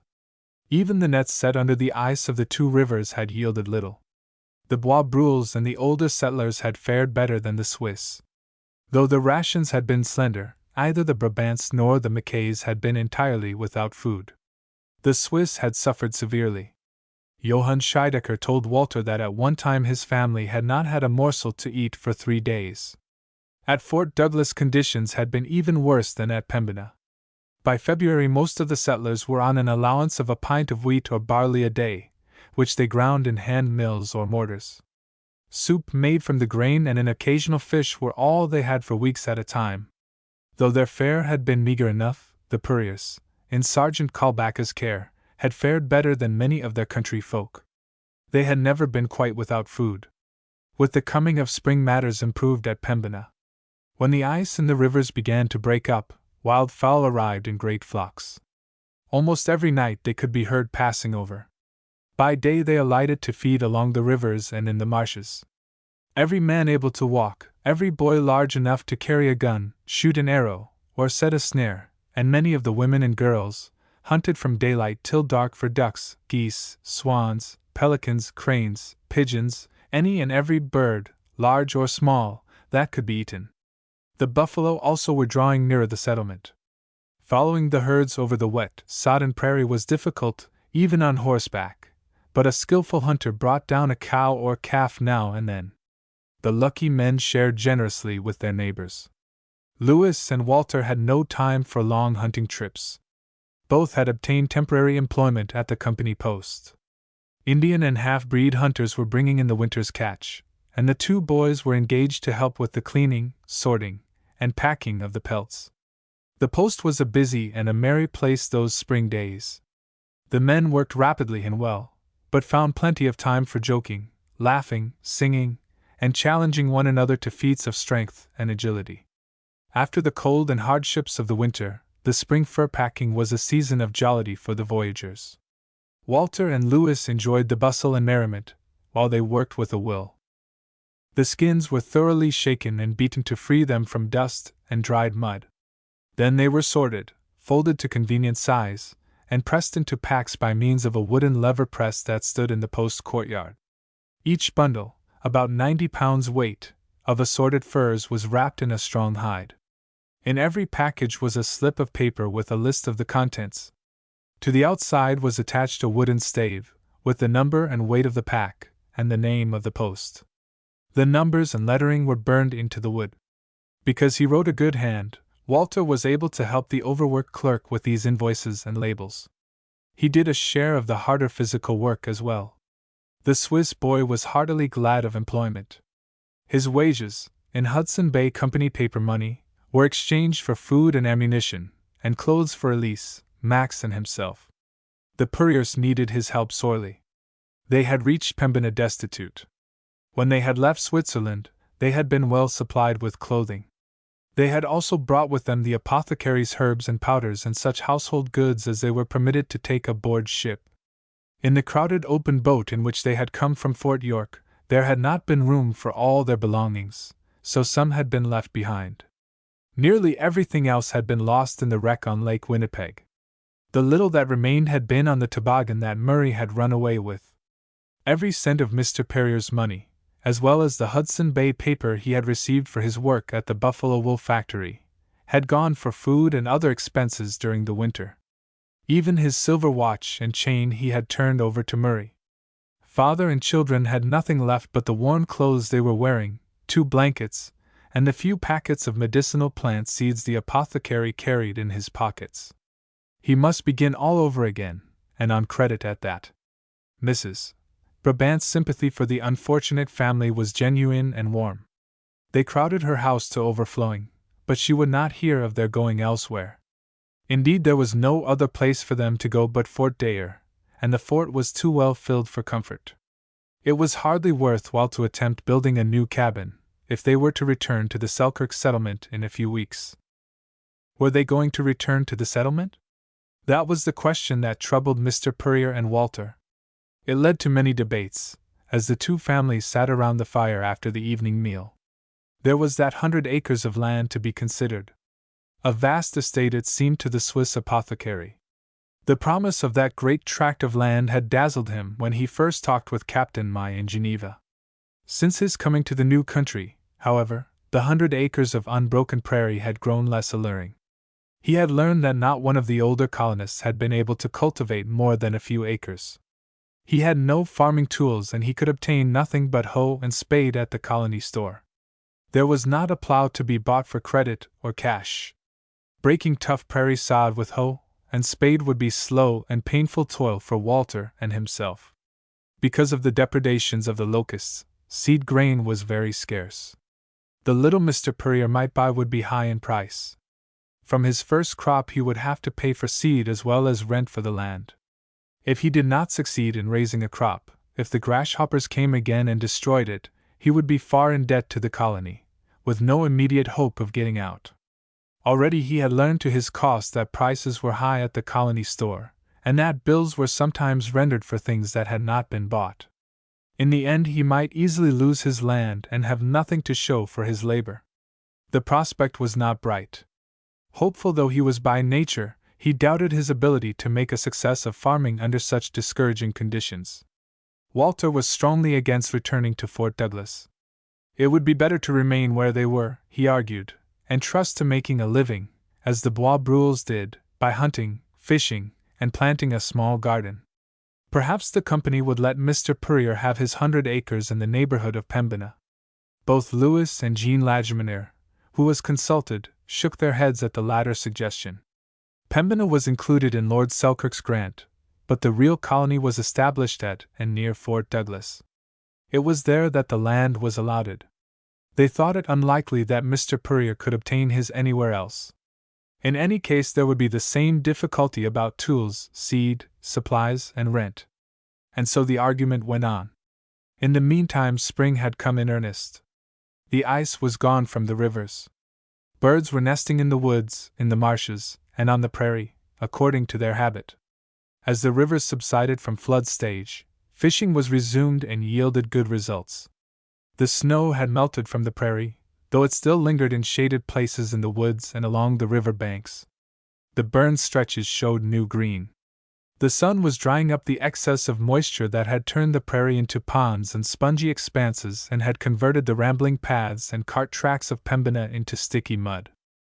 In May, the old colonists and most of the new began to prepare for the return to Fort Douglas. Still, Mr. Purrier and Walter were undecided. At last they came to a decision suddenly and almost by accident.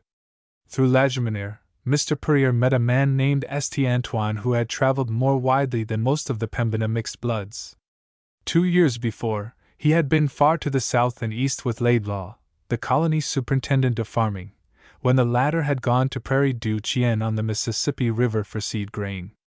St. Antoine had many tales to tell of the country along the Mississippi and the St. Peter rivers. "That is a fine land," he told Mr. Purrier. "A land with hills and forests, not flat and bare like this, though there is open country there too, good land for farming. At Prairie du Chien now, there the soil is rich and the crops grow well and ripen. It is not so cold as here. The spring comes earlier and the frost later." "Are there grasshoppers there?" Mr. Purrier inquired. "The kind that eat up everything?" "No, no. Those grasshoppers have never been seen in that country, the people say. And where the two rivers come together, where the Americans are building a fort, it is beautiful there, with high hills and bluffs like mountains, and woods and waterfalls." Mr. Purrier's brown eyes were wistful. St. Antoine's description sounded good to a Swiss homesick for his mountains. "How does one go to that country?" he asked. "Can land be bought or rented?" "Oh," replied St. Antoine confidently, "you do not have to buy or rent it, that land. There is no Hudson Bay Company to say where you shall live and where you shall not, and to charge you so many bushels of wheat a year. You find a place that you like and you build a house and plant your crops and it is yours.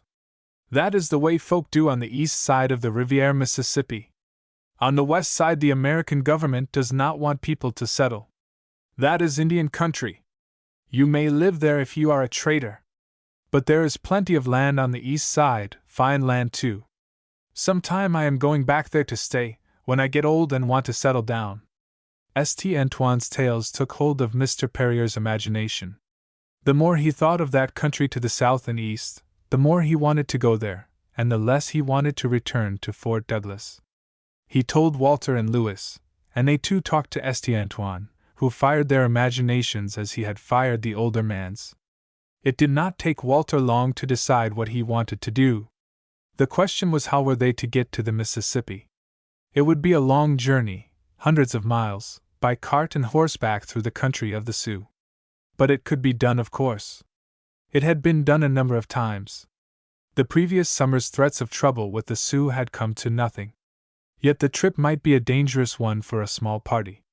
At this point Louis had a suggestion to offer. "The summer buffalo hunt will start in June," he said. "It will go far to the south, perhaps near to the Lake Traverse. We can travel with the hunters at first. When we are near Lake Traverse, or if the hunters go too far to the west, we can leave them and make haste to the lake. There is a trading post there, so St. Antoine says, and another at the Lake Big Stone. Traders go back and forth along the Riviere St. Pierre to the Mississippi. There will surely be some party we can travel with." "You will go too, Louis?" Walter asked eagerly. "But certainment. Do you think I would let you and M.C. Purrier and Mamselle Elise and the little Max go alone? No, no, I want to see that country too. And I think Neil Mackay will go also. His people would never let him. I am not so sure of that. M.C. Mackay is not well pleased with the Selkirk colony. He says if the grasshoppers come again, he will go somewhere else. I think he would not object to Neil's going to see that country to the south." So, gradually, the plan took shape. It was Mrs. Brabant who made the strongest objections at first.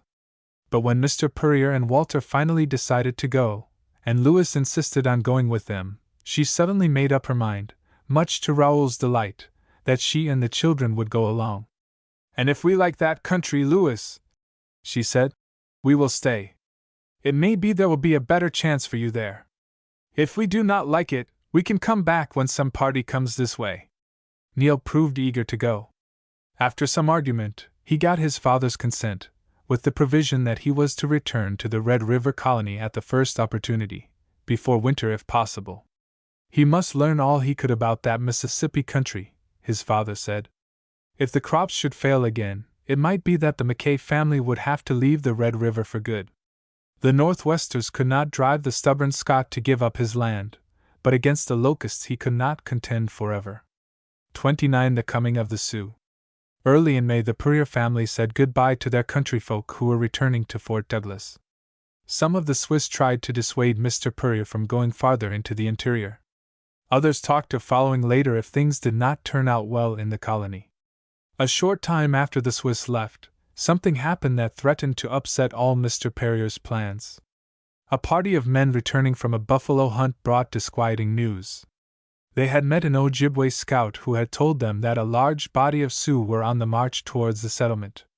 Remembering the unfortunate affair at Fort Douglas the summer before, the people of Pembina feared the worst. Scouts were sent out to watch for the Sioux, guns were overhauled, and bullets molded.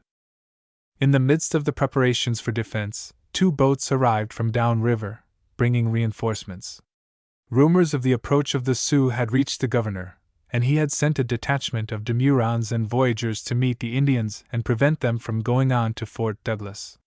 The Sioux were to be stopped by diplomatic methods if possible. Force was to be used only in case of necessity. With the party were Sergeant Callback and the Rev. Mr. West, the man who had befriended the Puryears when their boat was wrecked on Lake Winnipeg. The clergyman greeted Mr. Puryear cordially, but Callback favored his former guest with the stiffest and slightest of nods. Walter looked in vain for the red-faced demurron with the sandy beard. Inquiry brought the information that Fritz Callback was not among the soldiers. Fritz was not in favor with the company just then, having been accused of free trading with the Assiniboines, one demurron told Walter. The relief force arrived on Friday, and Saturday passed without alarm. Sunday morning Mr. West held service at Fort Dare, and the Puryears and Walter attended. Just at the close of the service, scouts came hurrying in with word that the Sioux were approaching. Armed men began to gather at the fort, the plan being to make so strong a showing that the Indians would not dare attack. The women and children were to stay north of the Pembina, where carts and boats were in readiness to carry them to Fort Douglas if there should be trouble. Walter took Elise and Max across the river to join Mrs. Brabant. Then he returned to Fort Dare, where he found Lewis just arrived. The Mackays had gone to Kildonan with other colonists who had wintered at Pembina. In June Neil was to return to go south with his friends. "They are in sight," shouted a man who was watching from the roof of one of the buildings. The fort gate stood open, for the company officers intended to maintain a friendly attitude as long as possible. With others, Lewis and Walter ran out to watch the coming of the Indians. There they were, a band of mounted men approaching across the prairie from the south. Walter's heart beat fast, but he was surprised to find that he was excited and eager rather than frightened. "There are no travois, only mounted men, no women," St. Antoine remarked. "That looks bad. Yet they come openly, in the daytime. They raise no war cry. But we cannot tell. The Dakota are treacherous." He used the name by which the Indians of the prairies called themselves, Dakota. It was their enemies, the Ojibwe, who named them Sioux. The Indians came on at an easy pace until they were a few hundred yards from the fort. There they halted, as if waiting to see how they were to be received. A small group of white men, among them Mr. West, went out on foot to meet the strangers. Suddenly, out from the fort gate darted a slender, bronze figure, a young Indian stripped naked and without weapons. Straight towards the Sioux he ran full speed. "He has gone crazy," gasped Walter. "They will kill him." He knew the fellow, an Ojibwe hunter who had recently brought his furs to the post. "He does it to prove his courage, to show that he is not afraid of the Sioux," explained Lewis. "But what use is it to a man to be called brave, after he is dead?" As the young Indian drew near the enemies of his people, Walter held his breath, expecting every moment that a shower of musket balls or a cloud of arrows would put an end to the rash Ojibwe. But nothing happened. Whether from admiration for his reckless bravery or because they scorned to kill an enemy so easily, the Sioux let him come on uninjured. When he was almost up to them, he paused, stood still for a moment, then turned and walked back towards the white men. How would the party from Fort Dare be received? Was it to be peace or war? In silence, every nerve tense, the watchers waited to learn. The white men drew closer and closer, without pause or hesitation. The Indians were dismounting. The two parties were mingling. They were coming towards the fort, together. Only a few of the Sioux remained behind to watch the horses. Walter drew a long breath. The Sioux were conducted straight to the open gates. They were to be treated as guests. This was Walter's first glimpse of Sioux. He looked on with keen interest as they were ushered into the fort.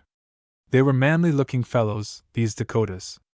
Most of them were rather tall, taller than the majority of the Bois Brules. They were straight and slender, lithe and wiry rather than muscular in appearance. Their faces were intelligent for the most part, strong-featured, and with a look of pride and fierceness very different from the stupid expression of the Crees he had seen at Fort York. All wore fringed leggings and moccasins.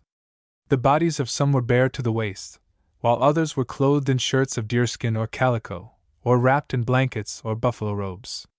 Their black hair, adorned with feathers, hung in braids over their shoulders. Every face and bare body was hideous with paint, in streaks, patches, spots, circles, and zigzags, the favorite colors being red, yellow, and black. They were all tricked out in their best finery, beadwork, quill embroidery, necklaces of animals' teeth or birds' claws, and trinkets bought from the traders. The Sioux proved restless and uncomfortable visitors. They pried into every corner of the fort. They appeared to be suspicious and acted as if they were looking for trouble. The company officers fed them and treated them to tea, tobacco, and some liquor. That was a dangerous thing to do, Walter thought, to give them liquor, for all were armed with guns, bows, knives, or tomahawks. But the refusal to give them drink might have been taken as an insult. The chief insisted on crossing the river to the company fort, and the trader in charge thought it best to let him go. But he managed things so that only a few of Chief Winnetta's followers accompanied him. As soon as possible they were conducted back to Fort Dare. All the rest of that day the Sioux lingered at Fort Dare. When night came they showed no intention of leaving. They had brought nothing to trade, but they expected all sorts of gifts. Most of the Bois Brules had gone back to their families, but Mr. Purrier and Walter were allowed to remain at the fort with Mr. West. It was a night of anxiety and alarms. Drink had made the savage guests touchy and quarrelsome. Several times shots were fired in threat or sport, but luckily no one was hurt.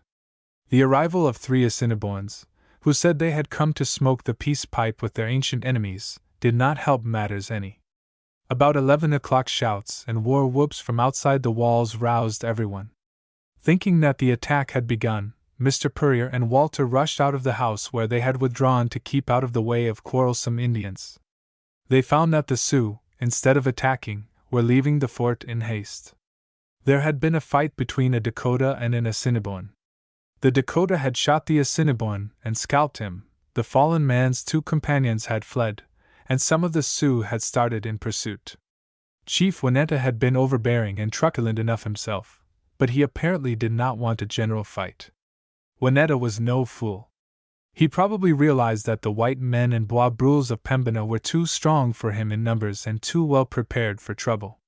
With unexpected promptness he gathered his followers together, and started for home.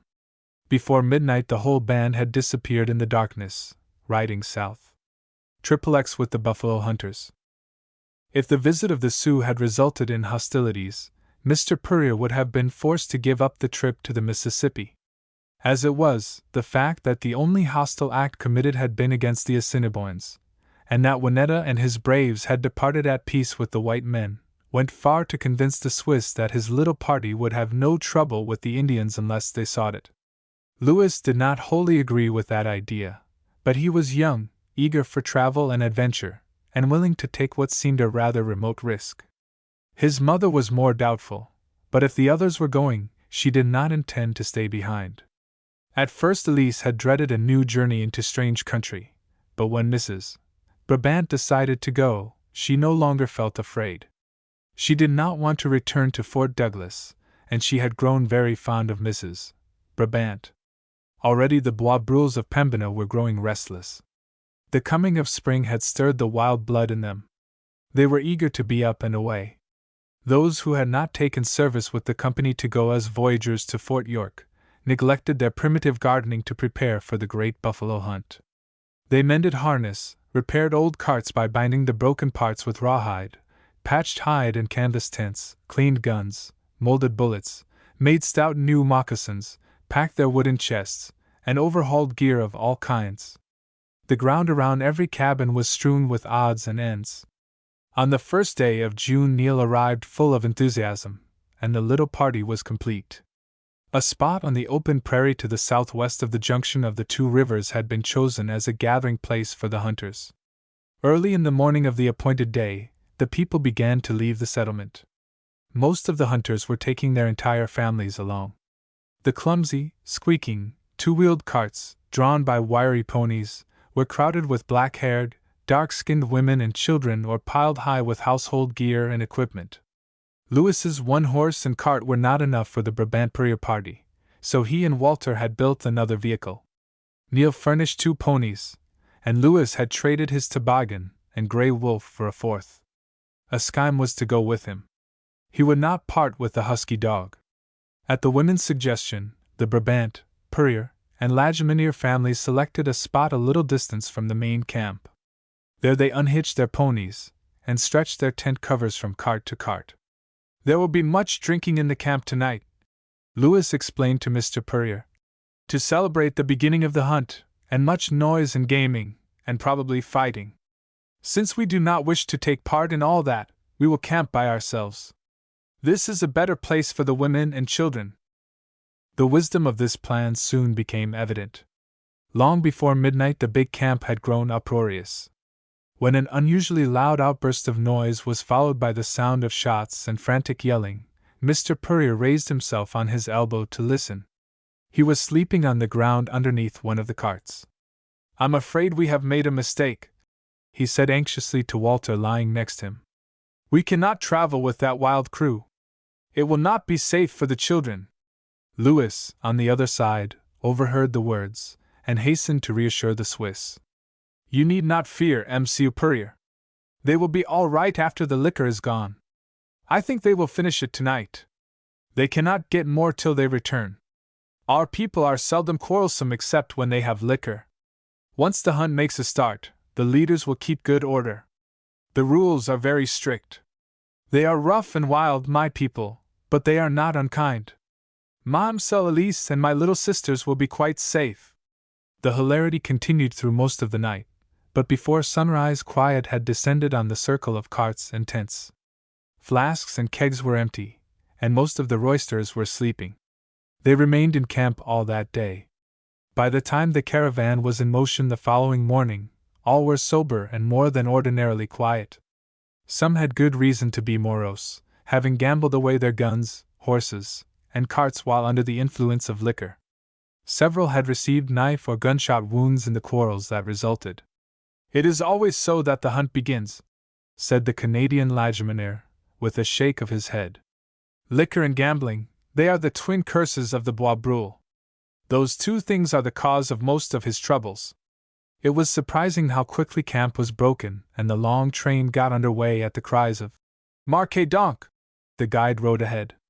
His household cart, following close behind, bore a flag made of a red handkerchief attached to a pole. The lowering of that flag was the signal to stop and make camp. In single file the long line of creaking, jouncing carts stretched far across the prairie. Where a man had to drive 2 or more vehicles, he tied one horse to the tail of the cart ahead. Loose ponies for buffalo hunting or to replace those in the shafts ran alongside. Most of the men and some of the women rode horseback or went afoot, while the children were now in, now out of the carts, according to their inclination.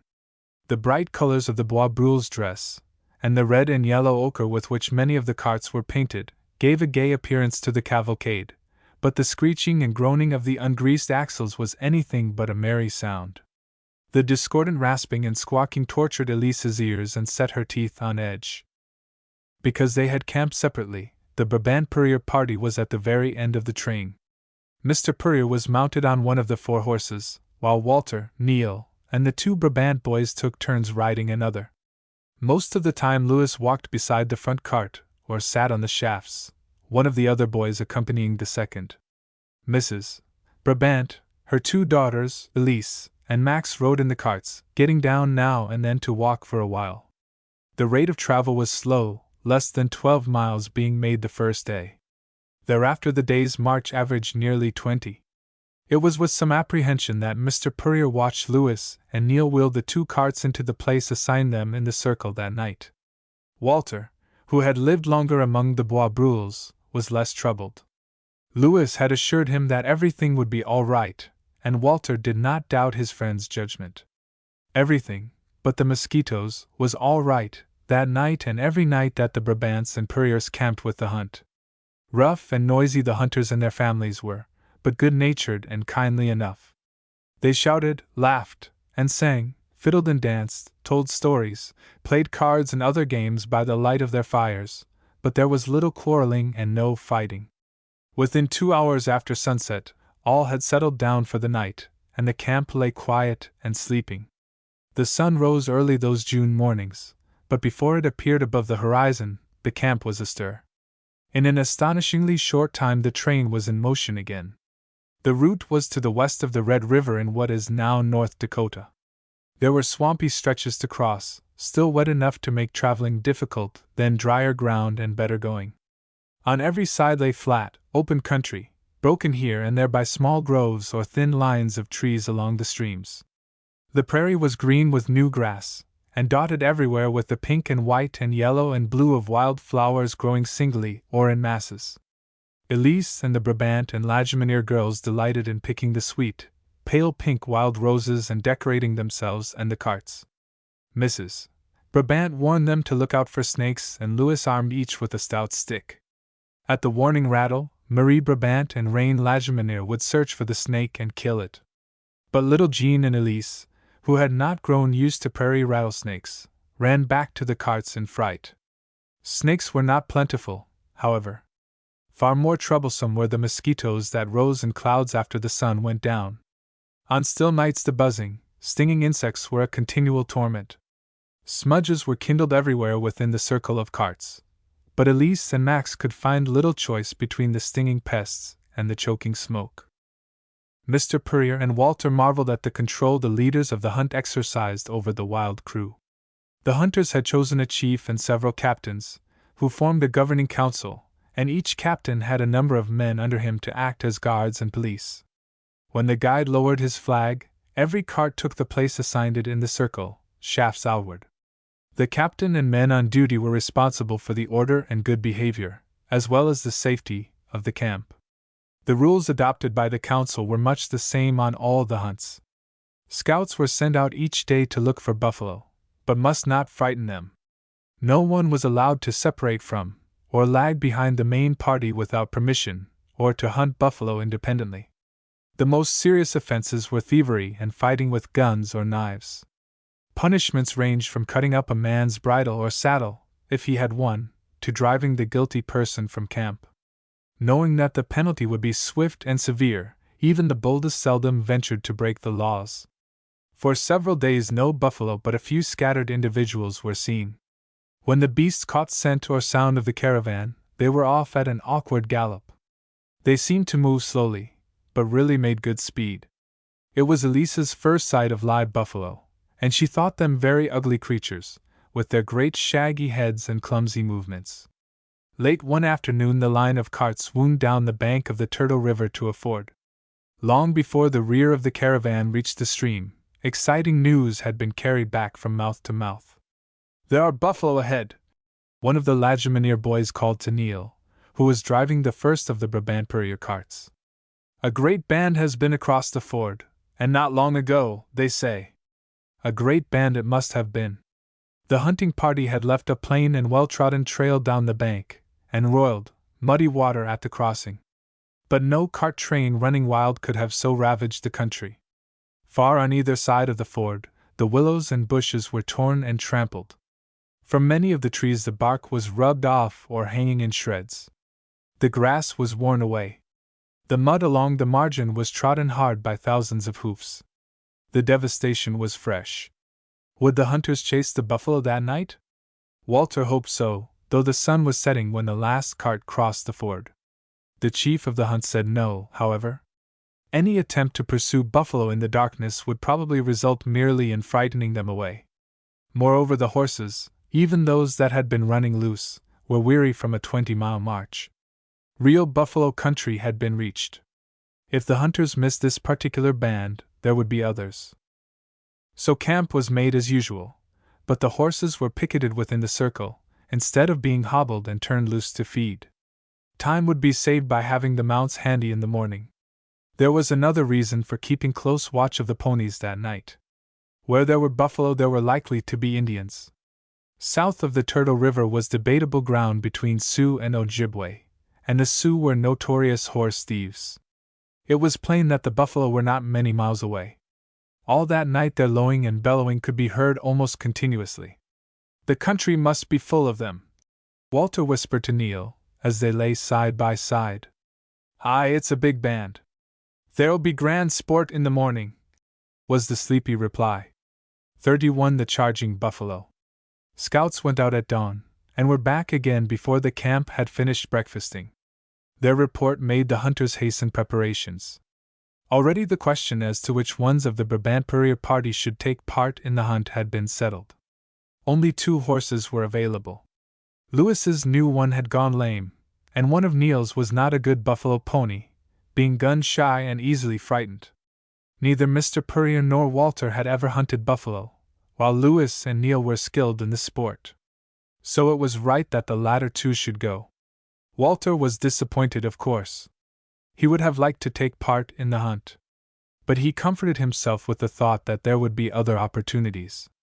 The caravan was just south of the Turtle River, a tributary of the Red, and a number of miles west of the latter stream, in slightly rolling, though open country.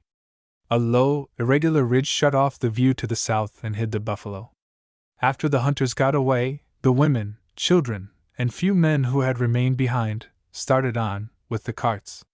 They wanted to be in readiness to collect the meat before the hot sun spoiled it, and they were eager to watch the sport.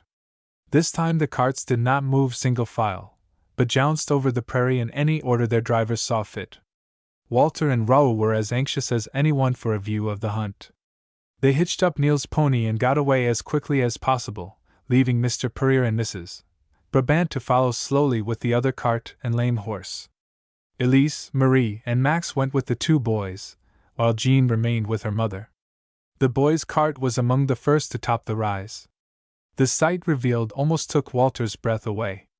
The prairie beyond the ridge was covered with buffalo in a dense, dark mass. They were feeding peacefully, moving slowly along towards the southeast. Where are the hunters? Asked Walter. Raoul pointed to the southwest. Behind those little hills, he said confidently. The wind is east. They have gone around to approach from that way, so the beasts will not get their scent. There they come! Figures of horsemen were appearing over the top of one of the low hills.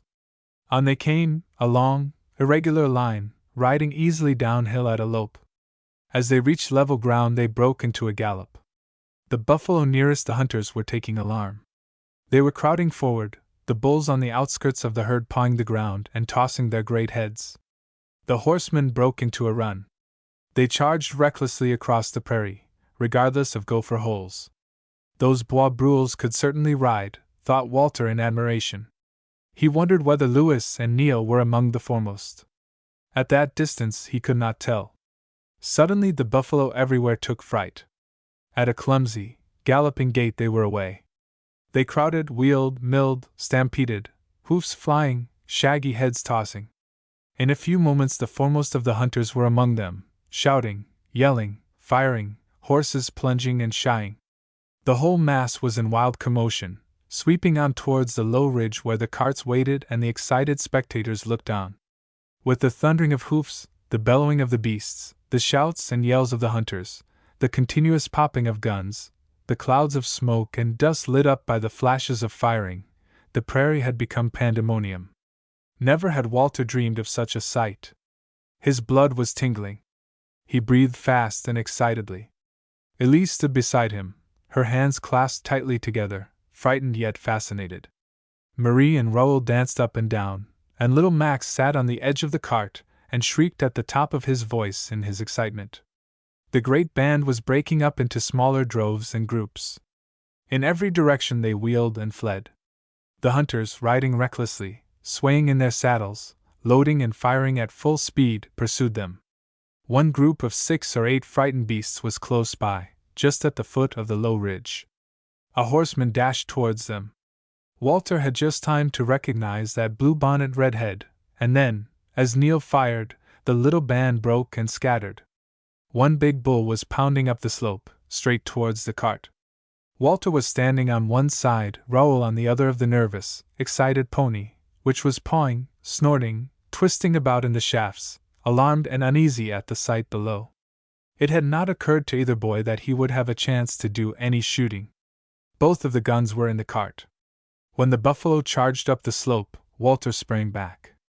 As he seized his gun, the panic-stricken pony jumped to one side, sending Raoul sprawling, wheeled, overturned the cart, and was off. Walter saw Max hurtle through the air, and land right in the path of the oncoming buffalo. As the child struck the ground, Elise darted towards him. With shaking fingers Walter slipped a charge of powder and ball into the muzzle of his gun, and primed it. His whole body was trembling. He must not miss. A story Lajeminaire had told of a fight with an infuriated buffalo flashed through his mind. "I aimed behind the ear," the Canadian had said. Where was the ear in that shaggy mass of hair? The bull, at the crest of the ridge, paused for an instant to paw the ground, shake its huge, ugly head, and bellow defiance at the little group in its pathway. Forcing himself to be steady, deliberate, Walter pulled the trigger. It pulled hard. The flint struck the steel. Sparks flew in every direction. There was a flash, a roar, a bellow. The buffalo plunged forward, and went down. When Walter recovered from the shock of firing, his primitive, flintlock musket kicked like a mule. The great, dark, hairy bulk lay almost at his feet. Had he hit behind the ear? He would take no chances. The muscles of the big body were twitching. Hurriedly reloading, he fired again, the gun muzzle almost against the buffalo's head. An instant later there came another report. Raoul had picked himself up, seized his gun, that had been thrown out of the cart, and fired at the fallen beast. He missed it in his excitement, by a wider margin than he missed Walter. Walter took no heed of the wild shot. His only thought was of Elise and Max. He turned to find Elise stooped over her little brother, her arms around him. When she realized that the danger was over, she sank down in a heap in the grass. Max wriggled from her arms and sat up. "Elise," cried Walter, "what were you trying to do?" "Drag Max out of the way," she answered simply. "Didn't you see? That terrible beast was coming straight towards him. And straight towards you, too. Didn't you think of that?" "She is the bravest girl I ever saw," exclaimed Marie Brabant. Marie, who had been on the other side of Raoul, had fled to safety, and had not returned until the danger was over. "No, no," Elise protested. "I was terribly frightened when I saw that huge, ugly beast coming up the hill. But when Max fell out of the cart, I thought he was going to be killed. I have looked after him ever since Mother died, you know, Walter," she added, as if in excuse for her own bravery. "You are the bravest girl I ever knew," Marie repeated emphatically, "even if you are afraid of snakes." But Elise had turned to her little brother. "You aren't hurt, are you, Max?"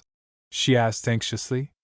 "Just my shoulder where I fell on it," the lad replied bravely. "I think—" He was interrupted by Neil's shout. Unnoticed by the others, the Scotch boy had ridden up the hill. He dismounted beside the dead buffalo. "It was all my fault," he said contritely. "I ought not to have driven the beast this way. I saw you, but I was after a cow and didn't notice that bull turning towards you. I never thought of his charging uphill. I didn't know you were in any danger, till I heard the shot and looked up here. You've made a good kill, Walter. He's a big fellow. And you certainly kept your head. I'm not sure I wouldn't have lost mine, if I had been in your place." This was a generous admission from anyone as proud of his courage and prowess as Neil Mackay was. At that moment, however, Neil was not in the least proud of himself. His carelessness had brought peril to his friends. 32 To the Cheyenne River. When Neil went in pursuit of the frightened pony, he found it feeding on the prairie grass on the other side of the ridge. Hindered by the cart, it had not run far. He had righted the badly wrecked vehicle, and was examining the brakes, when the rest of his party, with the other cart and the lame pony, came up. Mr. Purrier was appalled when he heard of his children's peril, and Mrs. Brabant was warm in her praise of the courage and coolness of Elise and Walter. The hunt had swept away towards the Red River, leaving the trampled prairie dotted with the dark bodies of the fallen buffalo. Here and there a wounded beast struggled to its feet and made off painfully. The sight of the injured and slain was not a pleasant one for the tender-hearted Elise, and she turned her back upon it. "I wish," she confided to Mrs. Brabant, "people didn't have to kill things for food. I hate buffalo. They are ugly beasts. But I don't like to see them killed, except the one that would have killed Max. Of course Walter had to shoot that one." The Canadian woman put an arm around her and comforted her. "It is necessary, my dear, for people to have meat to live, especially in this wild country where we raise so little from the ground. I have always told my boys not to be wasteful in their hunting, not to kill for the sake of killing. If no one killed more than could be eaten or kept for food, there would always be plenty of animals in the world." As the carts descended the slope to the hunting ground, the hunters began to straggle back from the chase. By the place where the animal lay, the spot where the bullet had entered, and sometimes by the bullet itself, they identified the game they had slain. Many of the hunters had marked their bullets, so they would know them. Neil had killed 2 buffalo and Lewis 4. Their party was well supplied with meat. The bull Walter had shot was too old and tough for food. At that season of the year the skin was not fit for a robe. The summer coat of hair was short, and in many places ragged and rubbed off. But Lewis said that the tough hide was just the thing for new harness. With Walter's permission the Canadian boy set to work. With sure and skillful strokes of his sharp knife, he marked out the harness on the body of the buffalo, and stripped off the pieces. When dry, with a thong or 2 in place of buckles, the harness would be ready for use. One by one the carts returned to camp loaded with meat and hides. Though of no use for robes, the short-haired summer skins were in the very best condition for tanning. Buffalo leather was used by the Bois Brules for tents, cart covers, and other purposes. The choicest cuts were soon broiling over the coals. At the same time the rest of the meat was being prepared for pemmican making. It was cut into large lumps, then into thin slices, which were hung on lines in the hot sun or placed on scaffolds over slow fires. For the meat drying and pemmican making, the hunters prepared to remain in camp 3 days. It was a very busy time, yet a rest from traveling. The Brabant family and Neil knew just how to go about the work, but the Purriers and Walter, though willing and ready to help, had to be taught. After the buffalo strips were well dried, they were placed on hides and pounded with wooden flails or stones until the meat was a thick, flaky pulp. In the meantime the fat and suet were melting to liquid in huge kettles.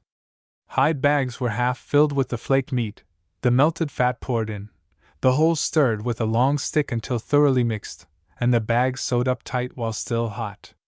So prepared, the pemmican would keep for months, even years, if not subjected to dampness or too high a temperature. The skins selected for tanning were stretched and staked down, and the flesh scraped off with an iron scraper or a piece of sharp-edged bone. When the hides had been well cleaned and partially cured by the sun, they were folded and packed away in the carts to receive a final dressing later. On the second day in camp a small body of Indians passed about a mile away in pursuit of a herd of buffalo. A half-dozen of the hunters, who were out scouting, encountered some of the band. They reported that the Indians were Sioux, Yankton, Dakota from farther west. They appeared friendly enough. The hunting party felt no concern about them, except as possible horse thieves. The men were especially careful that night to see that every pony was safe within the circle of carts. The camp guards were even more alert than usual. There was feasting and jollity, as well as busy work, in the hunting camp. The Bois Brules always had time to fiddle and dance, to play games and race their ponies over the prairie. Their capacity for fresh meat was enormous. Walter marveled at the quantity of buffalo tongues, humps, and ribs consumed. From dawn to dark, it seemed to him, there was never a moment when cooking and eating were not going on somewhere in the camp. Even the lean dogs grew fat on what was thrown away and what they managed to steal. The wild creatures profited, too. The scene of the hunt beyond the low ridge was frequented, night and day, by birds of prey and wolves. With high expectations of further sport, the hunters resumed their march to the south. They were not disappointed, for they were in true buffalo country. The first time Walter joined in the chase, he was so excited and confused by the wild ride across the prairie and the charge into the band of stampeding beasts, that he could do nothing but cling to his horse and try to avoid being thrown or trampled. It was not until the herd had scattered and the worst of the wild confusion was over, that he managed to get a shot at one of the animals, and missed it. Mortified by his failure, he tried a different plan next time. He kept to the outskirts of the herd, singled out a young bull, pursued it, and brought it down. Though some of the hunters, like Lewis, killed only what they could use and saved as much of the meat as possible, the majority of the Bois Brules were wasteful and improvident. They ran buffalo for the mere excitement of the chase, killed for sport, and frequently took nothing but the tongue, leaving the rest for the wolves and crows. Like white hunters of a later period, they believed the herds of buffalo inexhaustible. Yet it did not take many years of unwise slaughter almost to exterminate the animals that, during the first half of the 19th century, roamed the prairies in hundreds of thousands. Sometimes the hunters had accidents. Men thrown from their horses suffered severe sprains and broken bones. Occasionally too heavy a charge of powder burst a gun. Raoul's old musket was ruined in this manner. He carried his left hand bandaged for weeks, and was lucky to lose no more than the tip of his forefinger. There were many maimed hands among the hunters.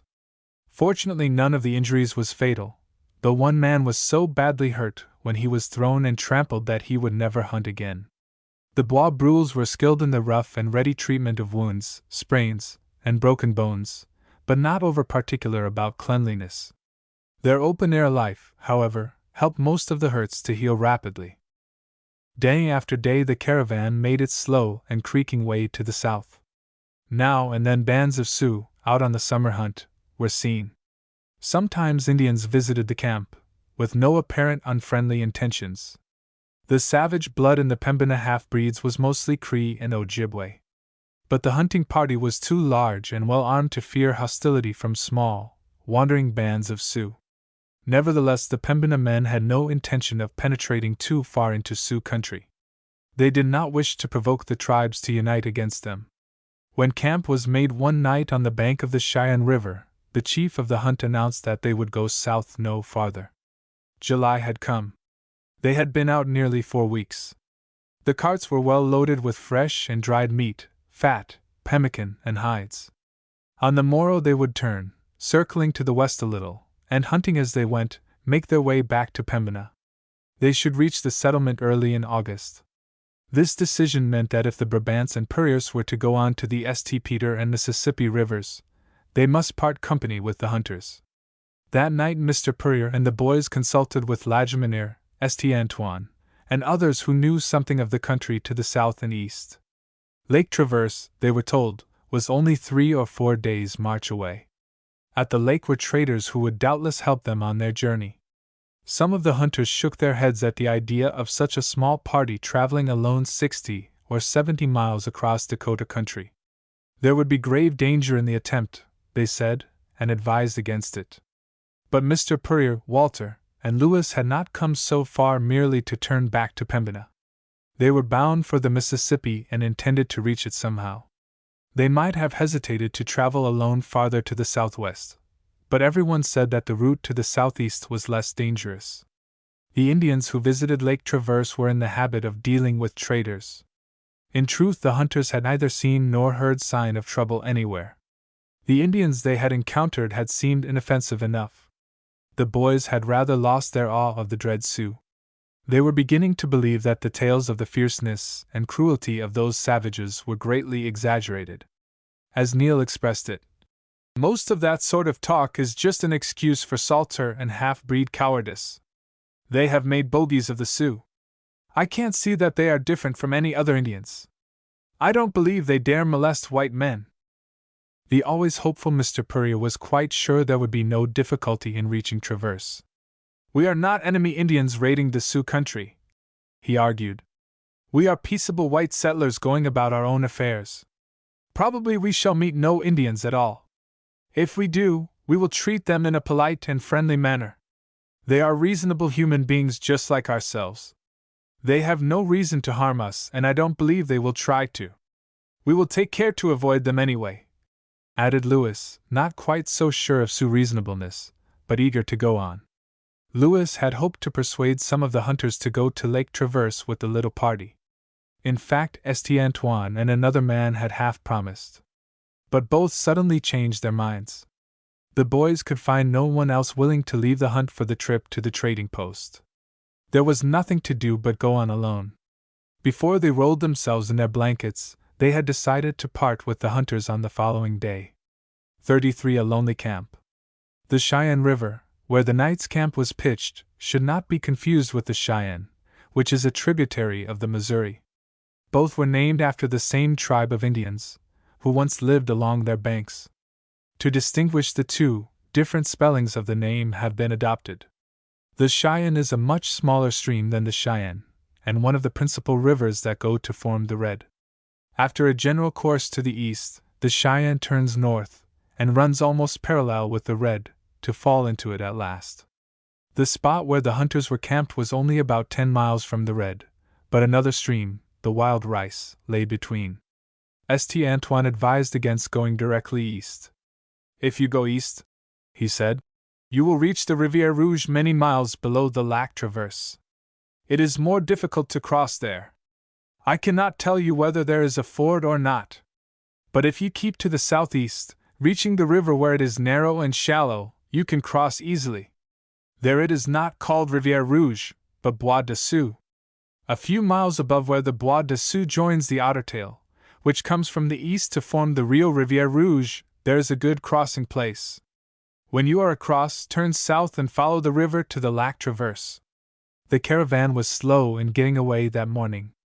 The good-natured Bois Brules lingered to help the Brabantpurier party across the Cheyenne.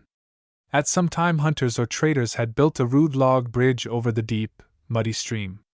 Part of the old bridge had been carried away by flood waters, but skilled axemen soon repaired it, so that the two carts could be taken across. By the time goodbyes were said, last words of advice and warning spoken, the river crossed, and the steep bank climbed, the sun had passed its highest point. St. Antoine, Lagiminier, and several others rode with the little party through the thick woods that fringed the stream bank. The woods passed, St. Antoine carefully pointed out the route. The day was clear, and the travelers could see far across the flat, open country. You see that Al de Bois? Questioned St. Antoine, pointing to a tiny dark dot far away on the prairie. That is the only Al de Bois for many miles around. Make straight for it. You can camp there tonight. There is a spring, and wood to boil your kettle. Tomorrow go on in the same direction, and you will come to the river the Sioux call Pse, the white men fall Avoine, from the wild rice that grows in its marshes. If you keep a straight course you will reach that river near a fording place. From there the Bois de Sioux is less than a day's journey. But do not try to take your carts across either river until you are sure that the water is not too deep or the current too strong.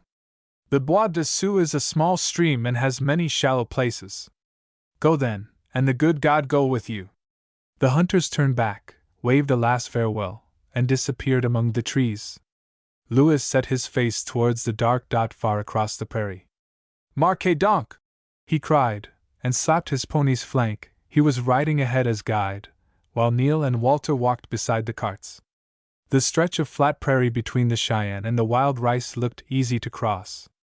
The party expected to make good time, but the very flatness of the land proved a hindrance. The poorly drained plain was marshy.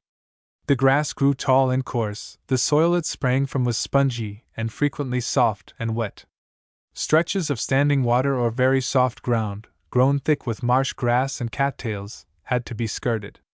In spite of the travelers' care in picking their way, the cart wheels often sank far into the mud and water, and the faithful ponies had to pull hard to haul them through. In such places Mrs. Brabant and the children got out and walked or rode the 2 saddle ponies. Most of the time Louis or Neil rode ahead to select the route. The difficult going lengthened the 10 or 12 miles to that dark spot of woods. Sunset found the party still a mile or more from the Isle de Bois. It would be better to go on, they decided, than to camp on the wet, open ground, with no wood for a fire, and only stagnant marsh water to drink. Louis and Mr. Purrier, with Max in front of him on the saddle, were riding in advance. Then came the carts with Mrs. Brabant and the girls, Neil beside the first cart, Raoul accompanying the second. Walter plodded along in the rear. Turning to look back at the sunset sky, where the reds and golds were already fading away, he noticed several dark forms loping along the trail through the tall grass. They were prairie wolves. Walter had often seen wolves following the cart train, cleverly keeping just out of musket range, but ready to close in on the remains of any game that might be killed. He did not fear the cowardly scavengers. Yet now they gave him a strange feeling he had never had when with the long caravan. The sight of those wild creatures, shadowy in the twilight, following so boldly in the wake of the tiny party, brought to him a sudden sense of loneliness and peril such as he had not known before. He shivered, though the evening was warm. Then he raised his gun, intending to frighten the beasts, even if he could not hit them. Before he had time to fire, an exclamation from Mrs. Brabant caused him to lower his gun and turn towards the cart. Both carts had stopped. 100 feet ahead Louis and Mr. Purrier had reined in. Louis jumped from his horse and stooped to examine the ground. "What is it? Why are we stopping?" Walter asked Raoul. Louis signaled for a halt. "I don't know why." Moved by curiosity, Walter followed Neil and Raoul to the spot where the horsemen had reined in. It did not need the Scotch boy's exclamation or Louis's sober face to make Walter understand the seriousness of what they had found. They had come upon a trail, a clear, distinct trail. It was not the wide, trampled track of a buffalo herd, but the clearly defined, narrow trail of horses single file. "Indians?" asked Walter, though he knew well enough that the question was unnecessary. Neil answered with a grunt of assent. Louis, leading his horse, had gone on a little farther. In a moment he turned and summoned the others. He had come upon a parallel trail, somewhat wider and more irregular than the first and marked with lines resembling wheel tracks, but not so wide as those made by the broad-rimmed cart wheels. "Travois," he said briefly. "Heavily loaded." Walter had heard the word travois before in the sense in which Louis used it. It was the name the French Canadians had given to a primitive Indian conveyance, 2 poles lashed to the sides of a horse or dog, the front ends resting on the animal's shoulders, the rear ends trailing on the ground. Cross pieces were tied on, and a hide or blanket stretched between the poles. Travois were loaded with household goods, or carried women too old and children too young to walk or ride horseback. The crude vehicles were used everywhere by the prairie Indians. A little farther on was another similar trail, and beyond it a fourth, a narrow horse track like the first. "A whole band," Louis concluded. "Women and children and all. When I saw that first trail I feared it was a war party of mounted men only. They are traveling as if in enemy country," Neil commented. "In 4 lines instead of single file. With the travois and women in the middle, and the braves on the outside," added Louis. "Yes, they must be uneasy about something." "How long ago do you think they passed?" asked Mr. Purrier. "Not many hours. Since last night. It must have been before noon, though.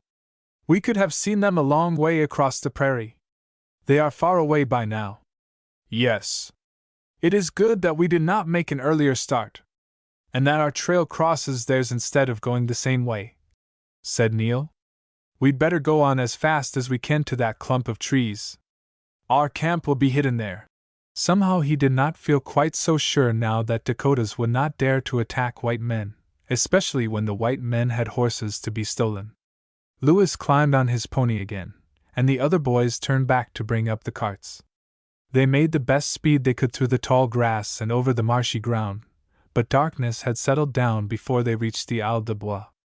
Finding a camping place among the trees, Louis and Walter unhitched and unsaddled the horses.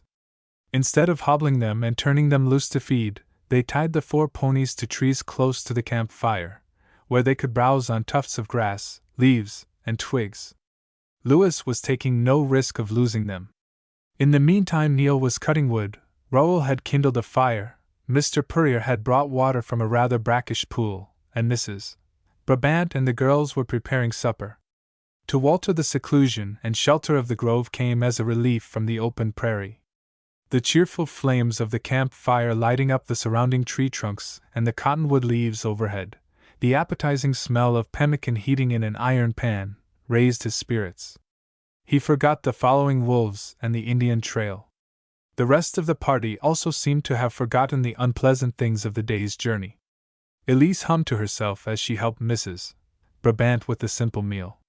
Max ran about to find sticks for the fire. Raoul teased Marie, as he often did, and she retorted in her usual lively manner. Little Jean, with the dog Askeim beside her, had fallen sound asleep on a blanket bed between the carts. She had to be waked when supper was ready. The meal was as cheerful as if the little group had still been part of the big hunting party. Yet the loneliness of their situation had its effect upon them. Unconsciously they lowered their voices.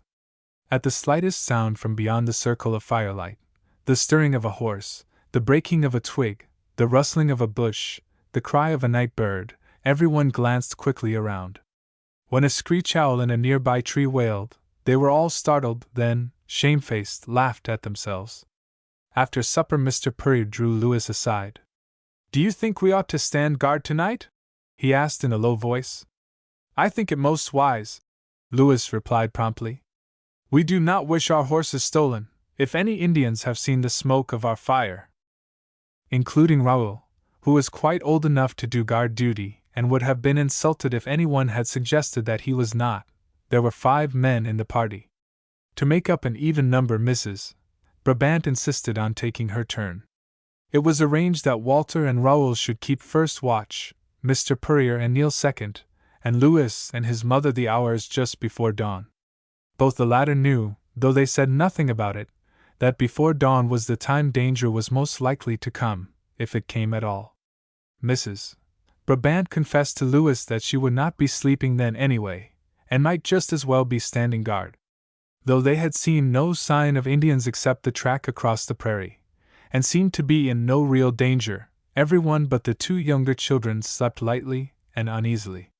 The beasts seemed to catch their master's uneasiness. Askeim, as if personally responsible for the safety of the camp, padded back and forth and round about through the grove, growling low in his throat sometimes, but never making a loud sound. The night was windy, and the mosquitoes were not troublesome, but the ponies were restless. They crowded as close to the carts as their lariats would permit. Now and then one or another would jump and snort as if in terror. Yet the guards could find nothing wrong, no cause of disturbance except the howling of a wolf on the prairie or the hooting of a hunting owl. 24 Danger. The camp was stirring early, and the sheltering grove was soon left behind. On every side the prairie, empty and peaceful, stretched away into misty distance. The fears and alarms of the night had been imaginary.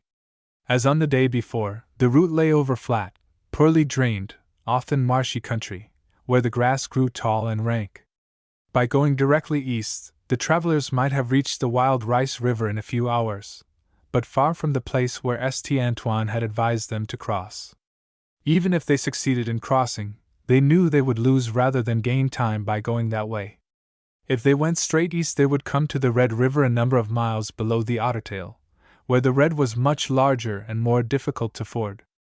St. Antoine had explained all that, showing them how, by going southeast, instead of east and then south, they would find better fording places as well as save actual distance. So they continued to the southeast. By the position of the sun and the little grove behind him, Louis strove to keep a straight course, a difficult feat for anyone less experienced in prairie travel. Louis himself found it far from easy, especially when he had to make detours around impassable ground. Many times that day he wished for St. Antoine or some other older and more prairie-wise man. As the sun rose higher, the day grew very hot. Even the ponies felt the effect of the heat, as they plodded steadily on. At noon the party halted for an hour on the open prairie, to let the horses rest and feed. There was not a stick of fuel anywhere, so the pemmican was eaten cold, and washed down with a sip of the warm, brackish water they had brought from the Isle de Bois. In mid-afternoon, hot and tired, the little caravan reached the bank of a stream Louis knew must be the Wild Rice. A narrow, crooked, muddy stream it proved to be, like a deep ditch between high and scantily wooded banks. At the top of the bank the carts halted, while Louis and Neil scrambled down, leading their horses, to look for a ford. After a half-hour's search for a place that appeared safe, the two boys came upon a trail. The slope was a little less steep in this spot, and winding down to the water's edge, was the well-worn track of men and animals. There was no mistaking it. "Here is a ford," Louis announced confidently. "It is here that the Indians cross." "It looks like it," Neil agreed. "We might as well go back for the carts. This is the easiest place we've seen to bring them down." Louis shook his head. "Wait a bit," he commanded. "I must see if the crossing is safe. The trail is old. There are no signs that anyone has crossed recently, and the river is yet far from its lowest point. You stay here, and I will try to trace the ford and make sure it is not too deep." "All right," consented Neil. "I'll keep an eye on you. If you get into trouble, I'll go to your help." The water was so thick and muddy, Louis could scarcely see whether it was deep or shallow. His pony was sure-footed, and picked its way carefully. So he left the finding of the ford to the animal's instinct and intelligence. Slowly they made their way across. The water rose to the horse's sides, but did not carry it off its feet, as the current was sluggish. There was one deep place, however, where the pony was forced to swim a few yards. Neil, mounted and ready to go to the rescue, watched anxiously. His help was not needed. The pony found foothold, and was soon scrambling up the farther bank to dry land. Dismounting, Louis patted the animal and rubbed its nose. Unlike the Bois Brules, he treated his beast kindly. He had brought this horse up from colthood, and it had no fear of him. After resting a few minutes, boy and pony made their way back again. "Can we get the carts across?" asked Neil, as Louis, wet to the waist, reached shore. "Yes, if we pull them over with ropes. We can take my mother and the children on the horses. There is only the one deep place, and the current is not strong. Cesar knew the way. He took me out where the trail goes up from the water. This is an old fording place." St. Antoine said nothing about a trail. "No, I think this is not the place where he crossed. We may be miles from that spot. If we can get across here, that is all we care about," returned Neil. The old trail was steep but not impossible for vehicles. With the boys acting as brakes by hanging on to the rear, the carts made their screeching, groaning way down. The horses were unhitched, and rawhide ropes attached to one of the carts. Then Louis and Walter rode over the ford, wound the ropes around a willow tree for greater security, and began to pull. The other steadied the cart into the water. Neil, mounting hastily, rode behind it to prevent disaster. Part way across, the wheels stuck in the muddy bottom and would not turn. Neil jumped off his horse, and Raoul waded out to help him. They pushed and heaved vigorously, while Louis and Walter pulled, and got the cart moving again. In the deep place the box body floated, and the boys succeeded in pulling it to shore before it took in much water. Knowing that the dry box would leak more or less, they had lined it with hides. The load came through uninjured. The same process was repeated with the second cart, which was not so lucky and took in more water. Then Mrs. Brabant and the girls, their skirts gathered up under them on the horses' backs, were brought across, wetting no more than their feet and ankles. Max, sitting cross-legged in front of his father, did not even get his feet wet. The older boys and Mr. Purrier were well soaked. The day was so warm they did not mind a wetting. The search for the ford and the crossing had taken a long time. The sun was low when the weary little party started up the old trail to seek a camping place. It happened that Walter, leading one of the horses along the steep track, was ahead. As he reached the top, picking his way, he turned to look back at the pony. After the horse was up, he continued to stand looking down, watching the carts making their slow way up, the ponies pulling steadily, the boys pushing. He ought to be down there helping, he thought. The neighing of a horse startled him. He swung around, gave one gasp, and fairly tumbled down the bank, dragging the surprised pony after him. "Indians!" he gasped. "Where?" Louis let go his hold on the first cart, and scrambled up to join Walter. "Coming across the prairie. A whole band of them." "How far away?" "Did they see you?" "They must have seen me. There are no trees. I stood right in the open." Louis dropped flat and wormed his way up the slope. He raised his head cautiously, lowered it quickly, and slid back. "They certainly saw you. They are too close to have missed you. We can't avoid them. They come straight to the ford. We have no time to get out of the way. There is not enough cover to hide in. And they must have seen you and the horse. We must put on a bold front and not act afraid. That is the only thing we can do." The rest of the party, alarmed by the two boys' actions, had stopped in their tracks. Not many seconds were spent in telling them what was happening. All realized that Louis was right when he said there was nothing to do but put on a bold front. In a few moments the tiny caravan was moving again. Raoul held Askeim by the collar to keep him from running ahead. Louis and Walter went first, side by side, leading their horses. When he came in view of the prairie, Walter's heart beat fast. He struggled to control his trembling knees, and to appear cool and unconcerned. A very short distance away, coming straight towards the two lads, was a little group of mounted men, with bare, black heads and feathers in their hair. Some wore loose buckskin shirts. The bronze bodies of others were bare. Beyond them more mounted men, women, and children on foot, pack animals, and travois covered the prairie in a wide, irregular, disorderly procession. "A whole band out on the hunt," said Louis. "Well, that is less to be feared than a war party of braves only." The advance group let out a yell, a wild, menacing sound it seemed to the Swiss boy, hammered their horses' sides with their heels, and came on at a gallop. Louis swung himself into the saddle, and advanced to meet them, one arm raised in the friendship sign. Walter mounted and followed, imitating the gesture. The leading Indian responded with upraised arm, and the group came on. Surrounding the lads, they reined in their ponies. Walter's heart was thumping against his ribs, but the trembling had passed. He sat straight and steady in the saddle, and kept a calm exterior. "Beau Dieu," said Louis pleasantly. "How?" stolidly returned the leader of the advance party. He was a well-built, broad-shouldered fellow in the prime of life. A piece of buffalo robe was his only saddle. He guided his horse with a cord of twisted hair around the jaw, and rode with free and easy grace. As Louis knew only 4 or 5 words of Dakota, communication had to be carried on principally in sign language. Recognizing the word for traitor when the Indians spoke again, Louis replied with a shake of his head, then pointed to the carts just appearing over the top of the bank. He interpreted the Indian's next gesture as a question about the size of the party, and held up 10 fingers in answer. Wishing to convey the idea that the 10 were only part of a much larger party, he pointed across the river, and spread out his fingers, closing and opening them several times. The Indian nodded, stared fixedly at the carts, and inquired, "Minnewakan?" That was one of the few words Louis knew. "No Minnewakan, no liquor," he replied. His questioner looked disappointed, so Louis hastened to add, "We can give you a little tobacco." "Tobac," he repeated with emphasis.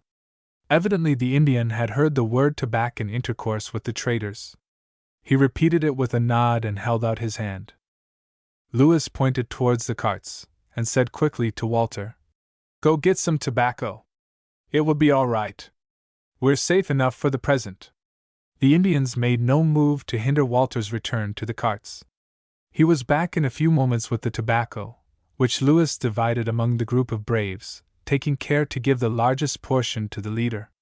The first of the main body of Indians had come on almost to the river bank, a little way beyond where the carts were standing, and had halted there. The boy's new acquaintance pointed to the spot, then brought the tips of his forefingers together to indicate the pointed shape of a teepee. Walter guessed the man's meaning to be that the band would camp there for the night. His heart sank.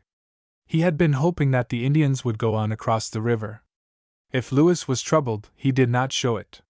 He pointed the other way, upriver, and made the same sign. Then he said "Bo Jew" again and turned his horse in that direction. The Indian gave a little grunt which might have meant either assent or protest. Neither he nor his companion showed any wish to hinder the boy's freedom of movement. They remained motionless for a few moments, then turned towards the camping place of their own band. "What are we going to do?" asked Walter, when he and Lewis had put a few yards between themselves and the Indians. "We will have to make camp," Lewis replied slowly. "We will not be any safer if we go on. If they wish to steal our horses or interfere with us in any way, they will only follow. They can overtake us easily. Those fellows' horses are fresher than ours. I saw that at once. We will camp farther up the river, as far as we can without seeming to run away. I tried to make them believe that we are an advance party. If we camp here, it will look as if we waited for the others to join us. It is a bad situation, but I do not see what else we can do. If they want to take our horses, though, and everything else we have, we are helpless. We are too few to fight a whole band. I suppose you are right about going on now. If they wish to harm us, some of them would follow. But when they think we are all settled for the night, can't we steal away in the darkness?" "I have thought of that," Lewis returned quietly. "That is one reason I want to camp as far away as we can, without making them suspicious. If they seem perfectly friendly, it may be best to remain in camp till morning. We can decide that later. The important thing now is to keep our heads and act as if we had no fear." 35 in the chief's teepee. The others of the party realized that Lewis knew more than they about Indians, so his view of what was best to do prevailed. He chose a spot back from the river bank on the brink of a narrow, steep-sided ravine. A coulee, such a rift in the prairie was commonly called. There, in the open, nearly a half-mile upriver from the Indian encampment, camp was pitched. The dangers of the situation were carefully concealed from the younger children. Elise and Marie were old enough to realize the peril, but they understood as well as their elders that they must not appear afraid.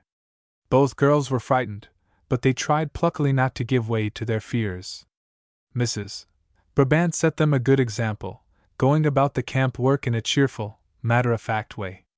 Not even Lewis guessed how she was suffering with anxiety and dread. While her lips smiled bravely, she was repeating over and over in her mind passionate prayers for her children's safety.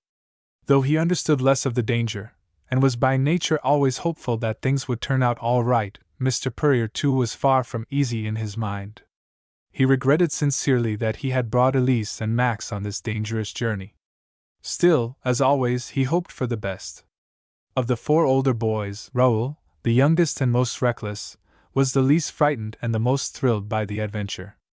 The feelings of the others were of mingled fear, excitement, and manly pride in the responsibility laid upon them. The red-headed Highland lad, cleaning his gun carefully, was almost hoping for a fight.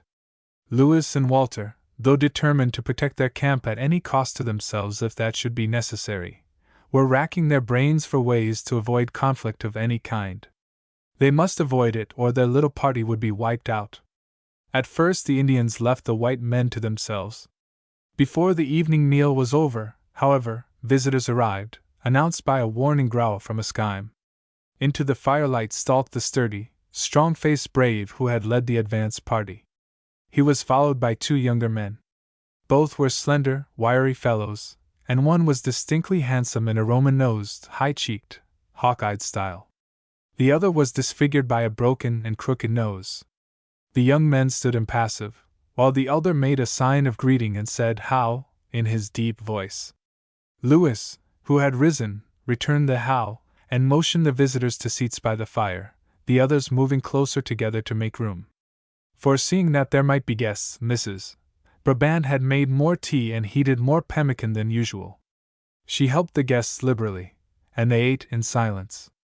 When each was satisfied, he carefully placed his cup and plate upside down on the ground. "Minnewakan?" the elder warrior inquired, as if he had not asked the question before. Louis shook his head and passed out some tobacco.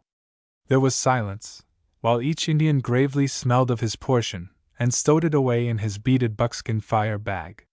Then the man with the crooked nose pointed to a skime, who lay at Louis's feet, keeping a watchful eye on the strangers. "Nitshunka?" he asked, looking at Louis. The boy had never heard the word before. He did not know whether the fellow was inquiring if the dog was his, or offering to buy it. In answer, he laid one hand on Eskaime's head, and touched his own breast with the other. The young Indian promptly took off the necklace of beasts and birds' claws he wore, and held it out. But Louis shook his head emphatically, saying, "Nah, nah." The broken-nosed man nodded gravely, and replaced the necklace, but he continued to gaze at the dog. It was plain that he was anxious to get Eskime by some means or other. The elder brave soon brought the call to a close. Rising to his feet, he pointed first in the direction of the Indian camp, and then to Louis and Walter in turn. He said something in his own language, drew his forefinger across his forehead, and pointed again towards the camp. The drawing of the forefinger across the forehead was the common sign for a hat-wearer or white man. Louis's curiosity was aroused. He drew his finger across his own head, then pointed to his breast. The Indian shook his head. It was some other white man he meant.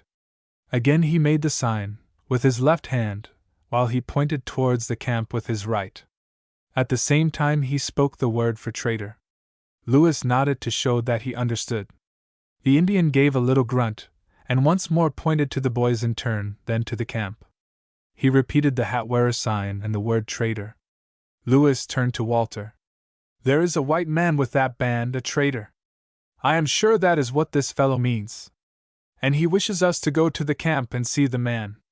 Perhaps the white man has sent for us." "Shall we go?" asked Walter. "Do you think it is safe?" "I do not know if it is safe," was the thoughtful reply. "But I must go, I think. If I do not, he will think I am afraid. And I want to discover if there really is a white traitor there, and talk with him. He may be our one chance of safety. Sometimes the traitors have great influence. Yes, I must go." Louis indicated his willingness to accompany the Indians, but the elder man was still unsatisfied. He kept pointing at Walter. "I am going too, Louis," the latter decided. He glanced around the little circle. "Do you suppose the others will be all right while we are away?" "There is risk to all of us, all the time, whatever we do," Louis returned gravely. "It is not good for our party to be separated. Yet I do not think they try to separate us. Why should they, when we are so few, and they are so many? No, I think that white traitor has sent for us, and we had best go." He turned to Neil and Raoul. "Keep close watch," he warned. "And you, Raoul, make a big pile of dry grass and wood. If anything happens to alarm you, light it, and we shall see the flames, and come at once. If we can," Walter added to himself. He did not voice his doubt. He knew they must take the risk, he saw that quite clearly. There was a frightened look in Elise's eyes. She laid her hand on Walter's arm. "Don't go," she whispered. "I must, little sister. I can't let Louis go alone. We will be back soon." Mrs. Brabant's face had turned pale, but she made no protest. As for Mr. Purrier, the news that there was a white man with the Indians had gone far to reassure him of their friendliness and good intentions. The three braves had come unarmed, so courtesy required that Louis and Walter should not take their guns, reluctant though they were to leave them behind. The Indians were on foot, and all went back in the same manner. The long twilight was deepening, as the five took their silent way towards the firelit group of teepees that had sprung up from the prairie like some strange mushroom growth. The air was hot, still, and oppressive. Dark clouds lay low on the western and southern horizon. The Indian camp was a noisy place. As the party approached, their ears were assailed by a variety of sounds: the neighing and squealing of ponies, the howling and yelping of dogs, the shouting of children, the voices of the women, the tones of the old squaws cracked and shrill, calling, laughing, and scolding, the toneless thumping of a drum and the clacking of rattles accompanying the harsh monotone of some medicine man's chant, and 100 other noises. Hobbled horses fed on the prairie grass around the circle of lodges. A whole pack of snarling, wolfish dogs rushed out as if to devour the newcomers, but did not dare to approach very close for fear of a beating. The buffalo skin teepees were lit up with cooking fires without and within. The mingled odors of wood smoke, boiling and roasting meat, tobacco and kinnikinnick, osier dogwood or red willow bark shredded and added to tobacco to form the Indian smoking mixture, filled the air. The little party were close to the teepees, when a man came out to meet them.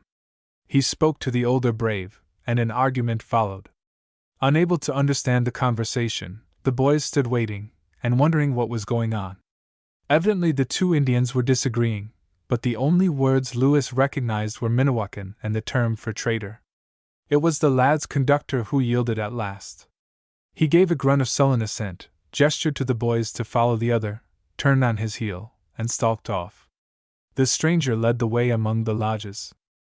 Walter had never visited an Indian camp, and curiosity was getting the better of his fears. The squaws and children were quite as curious about the white men. The women left their various occupations, and ceased their gossiping and scolding. The children stopped their play and quarreling, to stare at the strangers. Their inquisitiveness was open and frank, but did not seem unfriendly. The men, lounging about at their ease, eating, smoking, polishing their weapons, or doing nothing whatever, disdained to show interest in the newcomers. Their casual glances were indifferent rather than hostile. Walter noted that these people were in the habit of dealing with traders. Many of the loose, shapeless garments the women wore were of bright-colored cotton, instead of deerskin. Some of the men had shirts or leggings of scarlet cloth. The boys' courage rose. So far there was nothing to fear. The lodges were arranged in two irregular circles, one within the other. In the center of the inner open space stood a solitary tepee of unusual size. From it, apparently, came the sounds of drum, rattles, and chant. Walter wondered if it was there that he and Lewis were being led. Surely a white man would not, but the guide had turned to the right, and was pulling aside the skin curtain that covered the entrance to one of the lodges in the circle. He motioned to the boys to enter. Walter followed Lewis in, and looked about him. The fire on the ground in the center of the tepee was smoldering smokily, and the forms of the men beyond were but dimly visible. Lewis went forward unhesitatingly. At the right of the fire, he paused, and Walter stepped to his side. Someone threw a piece of buffalo fat on the fire. The flames leaped up, casting a strong light on the bronze bodies of 6 or 7 seated men. All were nearly naked, except the slender young man in the center. He wore scarlet leggings and a blue coat with scarlet facings, an old uniform coat that must once have belonged to some white officer. The young Indian's chest was bare and adorned with paint. A necklace of elk teeth, with a silver coin as a pendant, was his principal ornament. There were eagle feathers in his scarlet headband, and his coarse, black hair, which hung in 2 braids over his shoulders, glistened with grease. The swarthy face of the young chief, as the firelight revealed it, struck Walter with instant distrust and dislike. The wide mouth was loose-lipped. The dark eyes, large for an Indian, that he fastened on the boys were bloodshot and fierce. Lewis stood straight and motionless, steadily returning the young chief's gaze. Drawing himself up to his full height, Walter tried to imitate his comrade's bold bearing. After a few minutes of this silent duel of glances, during which the fire died down again, the chief deigned to speak. His first words were apparently an inquiry as to whether the white men were traitors. Lewis shook his head. Then came a request. It sounded more like a demand, for Minnewakan. Again Lewis shook his head.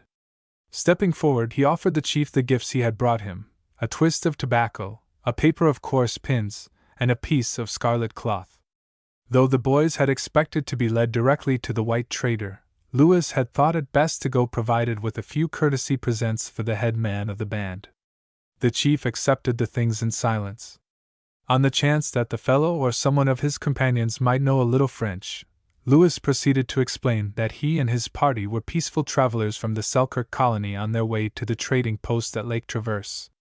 Whether anyone understood what he said the boy could not tell.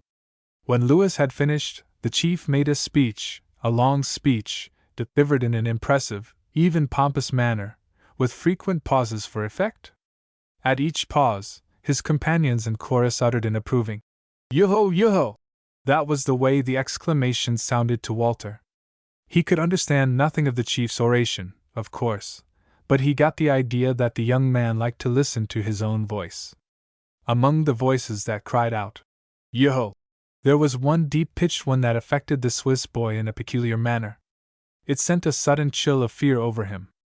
And there was something familiar about it. He glanced around the group to see to which man that voice belonged. The fire had nearly burned out, and the lodge was so dark he could distinguish the figures but dimly. At the third exclamation of approval, he made up his mind that the voice that affected him so strangely came from the man on the chief's right. During the few moments when the firelight had been bright enough to reveal the Indians, Walter had noticed nothing about that man except his size. He was a big fellow, broad-shouldered and tall, overtopping the chief by several inches, though the latter was not short. The big man's features the boy had not seen, for they were in the shadow of the scarlet blanket the fellow held up, apparently to shield his face from the heat. The speaker brought his oration to a sonorous close. There was a chorus of loud "oh-hos." As if for dramatic effect, another chunk of fat was thrown upon the fire. The flames shot up again, and cast their light upon the chief and his courtiers. Walter gasped.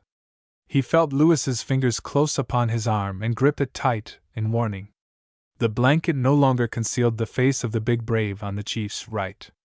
The amazed boys were staring straight at the glittering, bright eyes and thin-lipped, cruel mouth of the Black Murray. It seemed incredible, impossible, but it was so. The big warrior, a Sioux Indian in every detail, braided hair and feathers, big-muscled, bronze body naked except for the breechcloth and the handsome scarlet blanket about his shoulders, chest and arms adorned with streaks and circles of red and black paint, was the former Hudson Bay voyageur, Murray. If it had been possible to mistake that regular-featured, sinister face, with its glittering eyes and scornful smile, the silver chain around his neck, with Mr. Perrier's watch hanging upon his chest, must have removed all doubts. He was the Black Murray beyond question. 36 The White Trader. While Louis and Walter stared, amazed and apprehensive, the Black Murray rose to his feet and turned to the chief. He said a few words in Dakota, his all too familiar voice sending another chill up Walter's spine, gathered his blanket about him, gave the boys one scornful glance, and strode around the fire and out of the tepee. Louis drew a long breath to steady himself, and spoke to the chief again. Still uncertain whether the Indians understood any French, the boy thanked the young chief for receiving his comrade and himself. They had enjoyed the visit to the village, he said, but must return to their own camp now, as the hour was growing late. They hoped to see more of the chief and his people in the morning. At the close of this speech, Louis bowed slightly, and began to step backward around the fire. Walter imitated his friend, carefully keeping his face turned towards the chief. That young man waved his hand in a gesture of dismissal. Not one of the Indians made a move to hinder the two from leaving. It was an enormous relief to be out of that tepee, yet both boys knew they were far from being out of danger. From the illuminated lodge in the center of the camp, the thumping of the drum and the clacking of rattles went on tirelessly. Fires had been kindled in a circle around the big tepee, and about them men and women were gathering. "There is to be some kind of a dance," Louis whispered. "Look!" he exclaimed suddenly. He gripped Walter's arm and drew him back into the shadow of an unlighted lodge. Crossing the open space, in the full light of the blazing fires, was the tall, stately form of Murray. A great, hairy buffalo robe fell loosely from his broad shoulders. His head was adorned with the strangest of headdresses, the shaggy head of a buffalo bull, horns and nose painted red. That stuffed buffalo head must have been exceedingly heavy, but under its weight Murray held his own head and neck proudly erect. Looking neither to right nor left, he strode between the fires, men and women making way for him. He stooped only to enter the big tepee. The two boys, in the protecting shadow of the dark lodge, had stood apparently unnoticed through this show. After Murray disappeared, Louis led Walter around to the side of the unlighted dwelling farthest from the fire. "We must be away," he whispered. This is no place for us. Silently, cautiously, they made their way among the teepees. The whole band seemed to have gathered in the central space, yet the boys were not to escape notice. They were passing through the outer circle of dwellings, when a man suddenly appeared in front of them.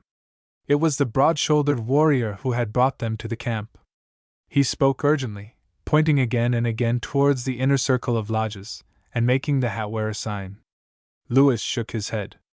"Nah," he replied emphatically. "We have seen enough of your white traitor. A fine white man he is. Go on, Walter," he ordered, and Walter obeyed. If the Dakota did not understand the words, he could not mistake the boy's actions. He tried to seize Louis by the arm. Louis dodged, jumping to one side nimbly, eluded the Indian, and ran after Walter, who also broke into a run. To their surprise, the man did not attempt to follow them. Perhaps the middle-aged, rather heavily built brave despaired of catching the light-footed lads. At any rate, he let them go. There was no one else nearby to stop them. As soon as the boys were sure they were not being followed, they slowed to a walk. "We are well out of that," said Louis, drawing a long breath of relief. "Yes. I can't understand why Murray let us go so easily. I fear we have not seen the last of Le Marais Noir yet," was the sober reply. "If he had abused us, cursed us, threatened us, I should have less fear. I do not like his silence, the way he allowed us to go without raising a hand against us. The Indians seem friendly. Perhaps they won't let him touch us. That may be. They may be afraid that any trouble with white men will bring vengeance upon them. Yet I do not like the looks of that young chief. And he did not offer us food. That is a bad sign, Walter. If he had invited us to eat, to smoke the calumet, but he did not." Louis shook his head doubtfully. "I can't imagine," Walter pondered, "why Murray went out and left us, and then sent that man after us again." Louis was equally puzzled. "It is all very strange. Le Marais sent him for us. Surely that was what he meant. Then, when we reached the camp, another man came and took us away from him. And when we were leaving, the first fellow came again and wished us to go back. Perhaps Murray wanted to see us alone, and the chief interfered," Walter suggested. "So he sent for us again? But we saw Le Marais going to join in the dance. The dance will take a long time, all night perhaps, and he is the chief figure in it, I think. He certainly looked as if he was. Louis, is there really any white blood in Murray at all?" "That is another strange thing," returned the troubled Louis. "It is strange that those Indians should speak of him as a hat-wearer, a white man. Rather, he seems one of themselves." Discussing and pondering the bewildering events of the past few hours, the boys made their way across the prairie towards their own camp. The moon had risen and lighted their way. The campfire, a flickering point of light, guided them and assured them that all was well with their companions. Had there been no spark of fire at all, or had a great column of flame sprung up, the two would have been running at full speed. Their puzzlings led to no solution of their strange treatment at the hands of Murray and the chief. "I am certain of but one thing," Louis asserted finally. He spoke emphatically and in a louder tone than he had been using. "There is mischief brewing in that camp tonight, and Le Marais Noir is the center of it." "Aye, you are right there." The words, in a strange voice, came from behind them. With one impulse the boys sprang apart, and turned. Louis's hand was on the hilt of his hunting knife. Close to them, leading a horse, was a tall form, a very tall form. Taller he seemed than Murray himself, though perhaps that was because he was so gaunt and thin. In the moonlight the boys could see that his buckskin clothes hung loosely upon his long frame. He wore a cap, and had a bushy beard. "You were too busy with your talk," the strange man went on rebukingly. "The whole band might have stolen up on you." He spoke easy, fluent Canadian French, but with a peculiar accent that reminded Walter of Neil's manner of speech. "Who are you?" demanded Louis, his hand still on his knife. "I'm the hat-wearer that sent for you." "You are the white traitor? Then it wasn't Le Marais." "It was not. But you're right in thinking he's the center of the mischief over there. I sent Chahaka to your camp. He was to bring you straight to my lodge, but someone, Murray or Tatanka Wetchiketa interfered. Then I told Shahaka to wait for you at the edge of the village, but you wouldn't go back with him. I wanted to warn you of what was going on. I thought it wiser not to go to your camp myself. My influence with that young fool of a chief is not so strong as it was before the big medicine man Murray came along. He claims to be a medicine man? Asked Lewis. Aye, a mighty one, with all sorts of whackin'. He is teaching a picked few rascals of them a new medicine dance. They will dance and powwow till near the dawn, then Murray will feast them and fill them full of rum. But why? Why? He's a free trader, that Murray, a clever one and not particular about his methods. His boasts that he got his start by stealing pemmican from the Hudson Bay Company, and then selling it back to them, through a friend, for trade goods. If he can make those foolish savages look up to him and fear him as a great Witan Wishasha, he can do anything he likes with them in the way of trade. He has sold them a lot of medicines already, charms against evil spirits and injury in battle, charms to give them power over their enemies and the beasts they hunt. The tall man changed the subject abruptly. You have horses and carts and goods with you? He demanded. No trade goods, except a few little things for presents. But we have 2 carts loaded with our personal things, and 4 good horses, and an Eskimo dog. You will have none of them by sunrise, was the grim response. If you stay here. Murray is not the man to let all that slip through his fingers. Then why did he let us leave the camp? And why not? He can put his hand on you whenever he likes. In a few hours he will have plenty of drunken savages to do his will. Walter shivered. He was thinking, not of himself, but of Elise and Mrs. Brabant and the children. As they drew near the camp, Neil, gun in hand, sprang up from the ground, where he had been lying, watching their approach. He had been worried because, instead of 2 only, he could make out 3 men and a horse. Entering the circle around the fire, Lewis introduced the stranger. This is the man who sent for us, the traitor. The tall man pulled off his fur cap and ducked his head to Mrs. Brabant. I'm Duncan McNabb, at your service, madam, he said. He caught sight of Neil's freckled face and blue bonnet. You're a Scot, he said accusingly in English. I am that, and SARU, Neil retorted promptly. Aye. You'll be for Kildona na doot, but there's na time to be talking aboot that. He turned to Lewis and spoke in French again. You are camped on the edge of a coulee. Did you pick this spot on purpose? The boy nodded. Then you know what to do. The coulee leads towards the Bois de Sioux. Leave your fire burning. The savages will think you're still here. Our carts make so much noise, interposed Walter. If any of their scouts or camp guards should hear that squeaking. Leave the carts behind, McNabb interrupted. I doubt if you could take them up the coulee. We can go faster without them anyway, Lewis agreed, and get more out of our horses. Travel light, a little pemmican, your weapons and ammunition, nothing else. It is hard to lose all your things, madam, the trader said bluntly to Mrs. Brabant. But better than to run the risk of your children falling into the hands of Tatanka Wetchiketa and the Black Murray. Murray? Cried Mr. Purrier. You know him? We all know him. We have good cause to, said Walter. That makes it all the worse, if he has anything against you.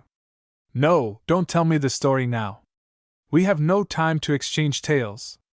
If we must leave the carts behind, Neil suggested, why not hide them in the coulee? Then the Indians may think we have taken them along. Later we can come back from Lake Traverse and get them. It micht work ot that wa, returned McNabb, falling into Scots English again. But I'm thinking they'll find the carts easy enough. We'll tack them doon the coulee a bit, Neil insisted, in the same tongue. If Murray finds the tracks he'll maybe think we've gained doon ta the wild rice and back across. The trader shook his head. He'll be finnin' your trail all richt, but ye can maybe delay him for a bit. We'll do what you're goin' ta do quick and be awa why ye. I maun be gettin' back or they'll miss me. You're not comin' why us? Cried Neil. Nah, I'm not rinnin' awa yet. He switched to French and took his leave of the others.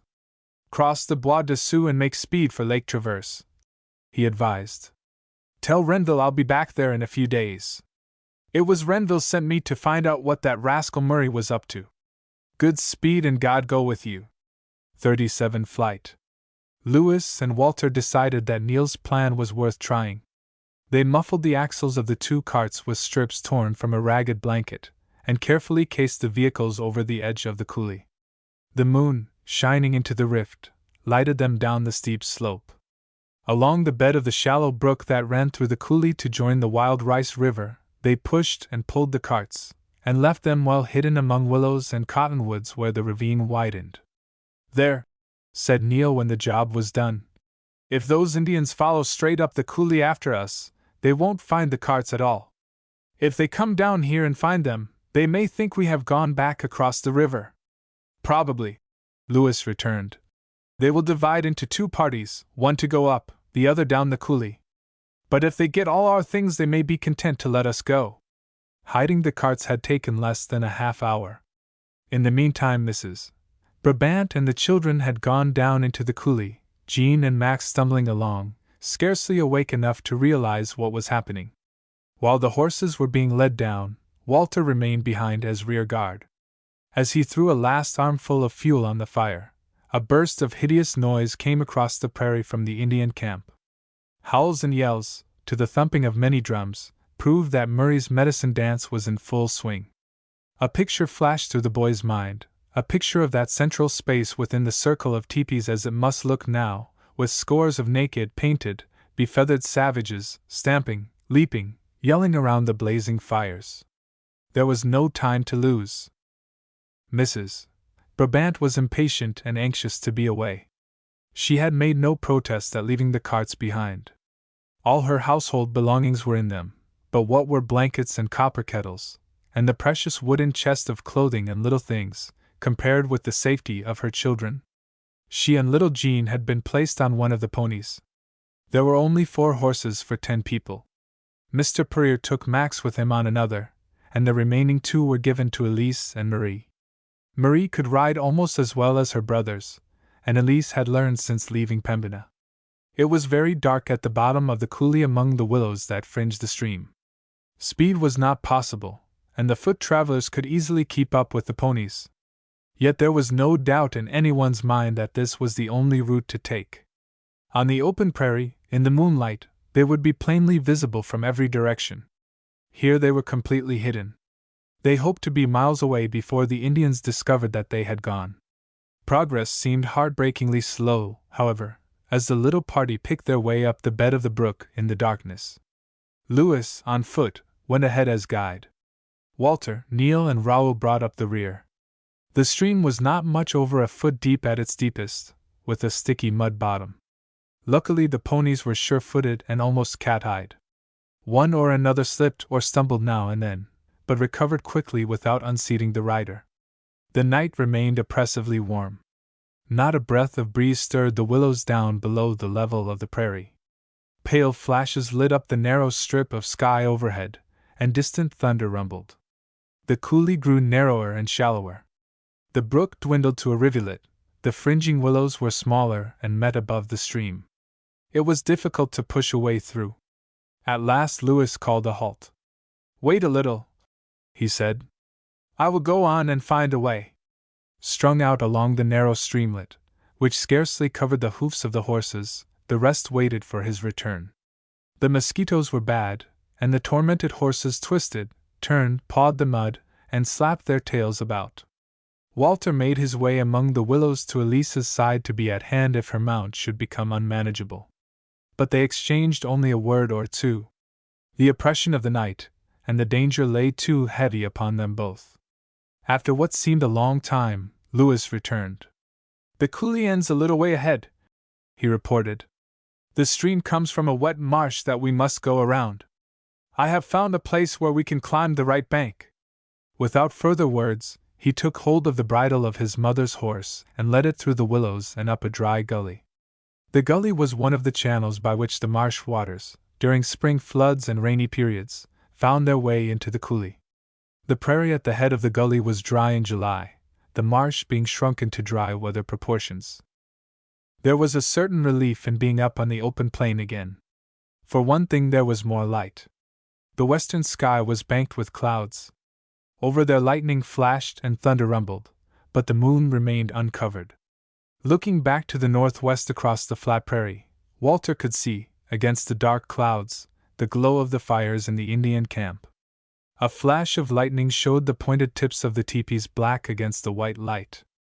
It seemed a long time since the fugitives had gone down into the coulee. The boy was disappointed and alarmed to find that they had not come farther. Had the Indians discovered their absence yet? He scanned the prairie for moving figures. To his great relief, he could see not one. Not even a buffalo or a wolf appeared to be abroad on that wide, moonlit expanse. Only an occasional puff of breeze stirred the tall grass. The party were gathered together at the head of the gully. Lewis was speaking, and Walter turned to listen. "We can go faster now, but one must go ahead to keep the course and—" "You must do that, Lewis," Neil interrupted. "You are guide. It is your place. The two girls will have to ride one horse." Lewis hesitated. "It is not right for me to ride away and leave you three to follow on foot." "It is the only way," put in Walter. "The ponies can't carry us all. The others can't go on without a guide." "You will have to do it, Lewis. We won't be far behind. Neil can guide as well as I can," Lewis began. "I can't and I won't," retorted the Scotch boy stubbornly. "You have your mother and sisters to take care of, and you are going on ahead. One of you boys can take my horse," Mr. Purrier proposed. "I am the least experienced and the least useful of all." He started to dismount. "No, no," cried Lewis. "You will be too slow with your crippled foot. You will hold the others back. You must ride. There are the children to think of," Walter added earnestly. "You must go with them. Neil and Raoul and I can go much faster on foot than you could." "Stop talking and get away," exclaimed Raoul impatiently. "Marie, come off that horse." For once in her life, Marie obeyed her next older brother. She took his hand and slipped quickly to the ground.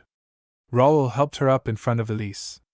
Lewis, without further argument, mounted and took the lead. He knew as well as anyone that they had already wasted too much time in argument. As Raoul drew back from helping Marie up, his mother bent down from her horse to throw her left arm about his neck. "God guard you, my son," she said softly. "And you," muttered Raoul huskily.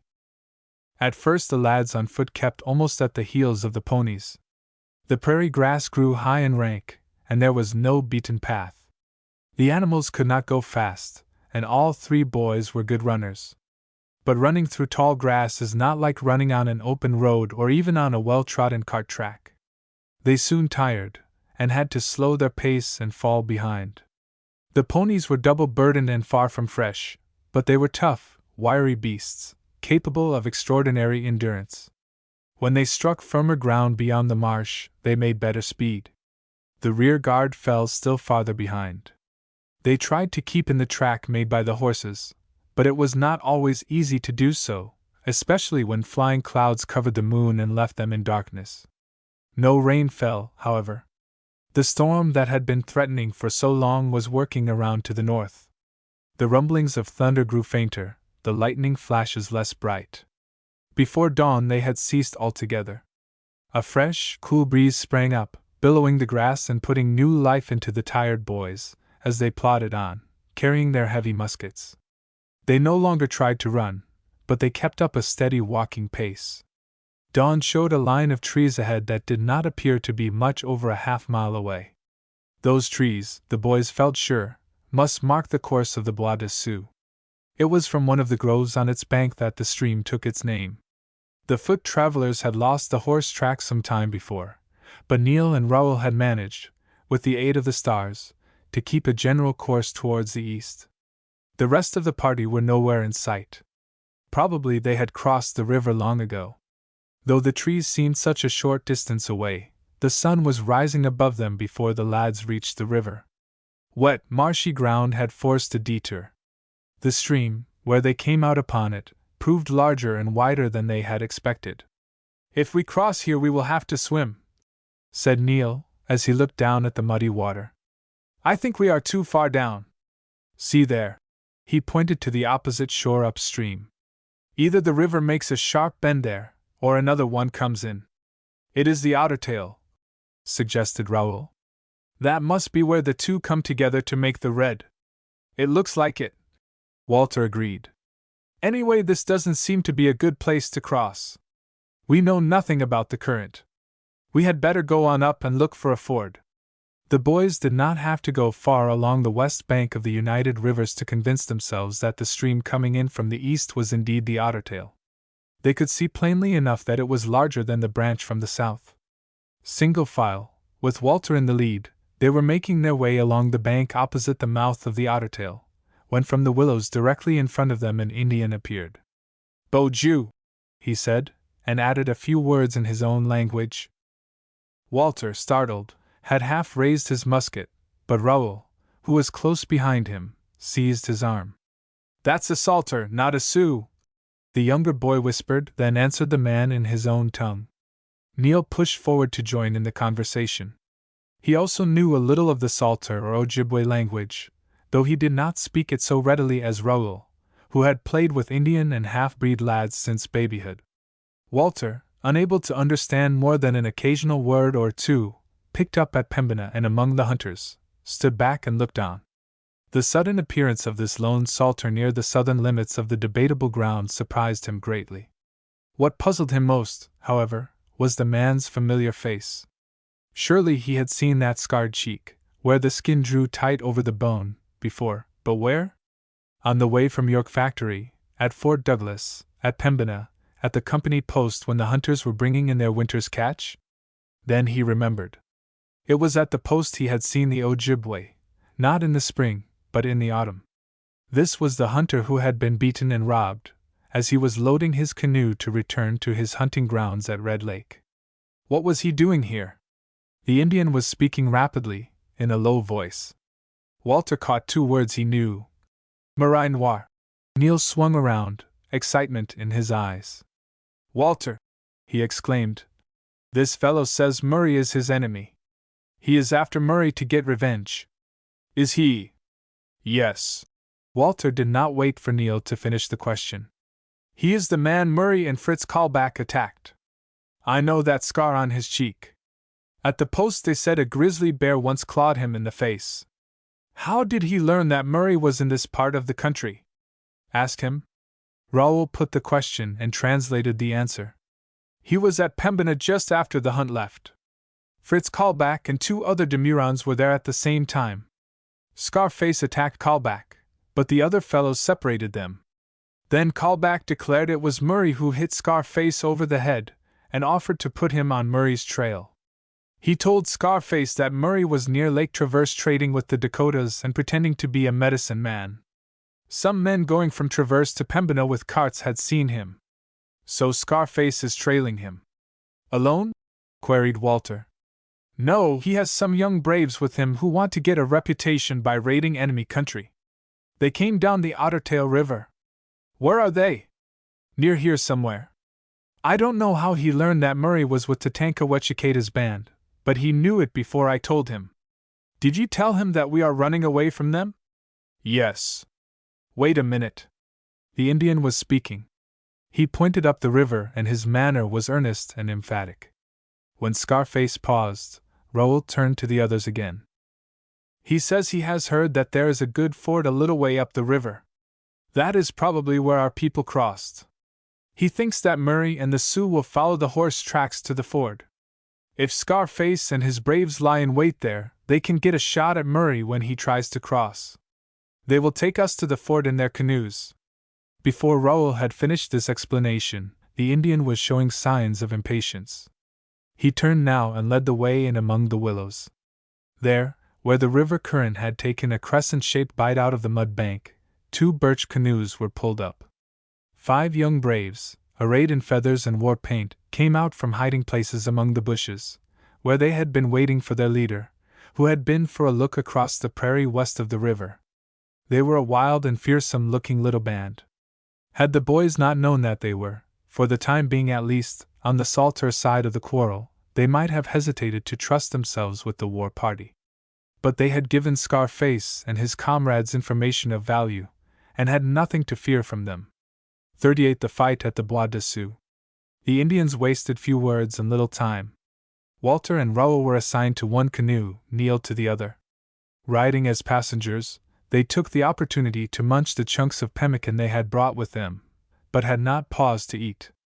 The Bois de Sioux, above the Ottertail, proved to be an insignificant stream. It had no valley, but meandered crookedly through a mere trench in the flat prairie. Willows and other bushes fringed its muddy waters. Its banks were sometimes open, sometimes wooded with groves or thin lines of cottonwood, poplar, wild cherry, and other trees. It would be possible to ford the stream almost anywhere, Walter thought, if one did not stick fast in the mud. He watched the shores anxiously for signs that horses had recently been across. The Indians had been paddling for not more than a half hour, when Scarface, who was in the bow of the canoe that carried Walter and Raoul, gave a little grunt, and pointed with his paddle blade to the low west bank. Undoubtedly animals had gone up or down there. The willows were broken, the mud trampled. The Indians swerved the canoe close in. The broken bushes were still fresh. "Mistatim," said Scarface, his keen eyes on the tracks. "That's the Cree word for horse," Raoul explained to Walter. "But we can't be sure. They may have been buffalo. If they were, there were only a few of them," Walter returned. "A big band would have done more damage." "Yes. I believe myself our own people crossed here." The canoe was brought to the bank, and Scarface stepped lightly out. Walter and Raoul followed. The Salter examined the trampled ground carefully. He gave a low grunt of satisfaction. He had found the print of a moccasin foot, where a rider had dismounted. But he was not satisfied yet. He followed the trail through the willows, examining it intently. Presently he straightened up and spoke to Raoul, who was close behind. "They came to the river," he said. "You mean," the boy questioned, "that they came from there?" He nodded towards the west, and he pointed east across the stream. Scarface grunted assent. "It must have been our people," Raoul said to Walter. "They are safe across the river." "That is where we had better be, as soon as we can get there," was Walter's reply. But the Salter was not quite ready to cross. He went on through the belt of small trees beyond the willows. Walter and Raoul hesitated an instant, then followed. They too wanted a view of the open ground. Their first glance across the prairie was reassuring. Except for a few birds on the wing, the only living creature in sight was one lone animal, a buffalo from its size and humped shape. "No Sioux yet," exclaimed Raoul. "I don't believe they are coming after us at all. Nothing to be seen, except that one old buffalo." Scarface knew the French word bœuf, commonly used by the Canadians for buffalo. "Not buffalo," he said, pointing to the creature moving through the tall grass. "Man on horse." "What?" cried Raoul. "Man on horse, buffalo skin over him," the Indian insisted. "See," he added, pointing to the northwest. "More come." Walter had understood the dialogue and gestures well enough to guess that Scarface found something wrong with the distant buffalo, and that he saw or thought he saw something else beyond. Following the Indian's pointing finger, the boy strained his eyes. He believed he could make out something, moving objects. "More buffalo," said Raoul. Scarface shook his head doubtfully. The three stood gazing across the prairie. The lone buffalo was drawing nearer. There was something queer about it, Walter concluded. Its head was too small. Its shape was wrong. "He is right," exclaimed Raoul. "That is a man on horseback, stooped over, a buffalo hide thrown over him." Walter recalled Murray's queer costume of the night before. What about those faraway figures? Were they buffalo? The day was bright and clear. There was not a trace of haze in the air, now that the sun was climbing higher. And the land was so flat one could see for miles. There was no longer any doubt in Walter's mind that there was something else coming from the northwest, far away still, far beyond the lone buffalo or horseman, but drawing nearer. Whether that something was a band of buffalo or of mounted men he could not tell, though he strained his eyes to make out. Scarface had made up his mind that this was no place for him to stay longer. Abruptly he turned back among the trees. Neil and Raoul asked no questions. With Walter they heeded the silent warning and followed the Indian back to the river. With scarcely a word spoken, the Ojibways paddled across the stream to the spot where the party that had taken the ford had left the water. Scarface motioned to the boys to get out. He spoke earnestly to Raoul and Neil, and the latter translated to Walter. "He wants us to go on, out of the way. He and his braves are going back to that little island." Neil pointed to a low, willow-covered islet that parted the current just above where they had crossed and nearer to the west bank. "If it is Murray coming, they will have a good chance at him from there." Taking for granted that there could be no objection to this maneuver, Neil started along the trail, his comrades after him. The Indians stepped back into their canoes. Walter felt surprised that the hot-headed Neil should be so willing to run away from a fight. In a moment, however, he found that Neil had no intention of running away. Instead of seeking the open, the Scotch boy turned aside among the bushes. After searching a little, he found a spot that suited him. "This will do," he said, crouching down behind a spreading osier dogwood. Joining Neil and looking between the red stems of the bush, Walter had an almost clear view of the river. He could see the lower end of the tiny islet, and the spot on the opposite shore where the trail came to the water. "You're going to stay and see what happens?" he asked. "Of course. We may have to take a hand in the fight. Murray and his Dakotas must not cross the river, Walter. We must see to that." Walter nodded. Even if the Purriers and Brabants had passed the Bois de Sioux before daybreak, they could not have reached Lake Traverse yet. They had a long way to go with tired horses. It was not impossible for the Indians, riding hard on fresh ponies, to overtake them. Murray and his savages must not cross. The Ojibways were concealed among the willows of the low island. The lads could get no glimpse of them. The canoes were visible in part from where the boys were, but must be completely hidden from the opposite shore. Crouched among the bushes, the three waited, silent and almost motionless. Walter had about made up his mind that the horseman with the buffalo robe, if it actually was a horseman, was not coming to the ford, when Neil laid a hand on his arm and pointed across the river. The willows were stirring, not with wind. An animal of some kind was coming through. It was a horse. Walter could see its head, as it pushed through the growth. Then the rider came into view, a tall man with a buffalo hide wrapped about him. He was no longer trying to conceal himself under the robe. He had let it slip down as he straightened up in the saddle. Neil uttered a low exclamation, and Walter started up from his hiding place. The whole width of the Bois de Sioux at this place was not 50 yards. The man on the opposite shore was in full sunlight at the edge of the water. He was tall, like Murray, but he was fully clothed and he wore a beard. Raoul pulled Walter down again. "Don't yell," he warned in a whisper. "There may be others behind him. Scarface can see it is not Murray. I told him how a white man warned us. He'll let him cross. He knows he will lose his chance if he fires before he sees Murray himself." There was reason in what the younger boy said. Walter and Neil kept silence, but they held their breaths for fear the Ojibways might make a mistake.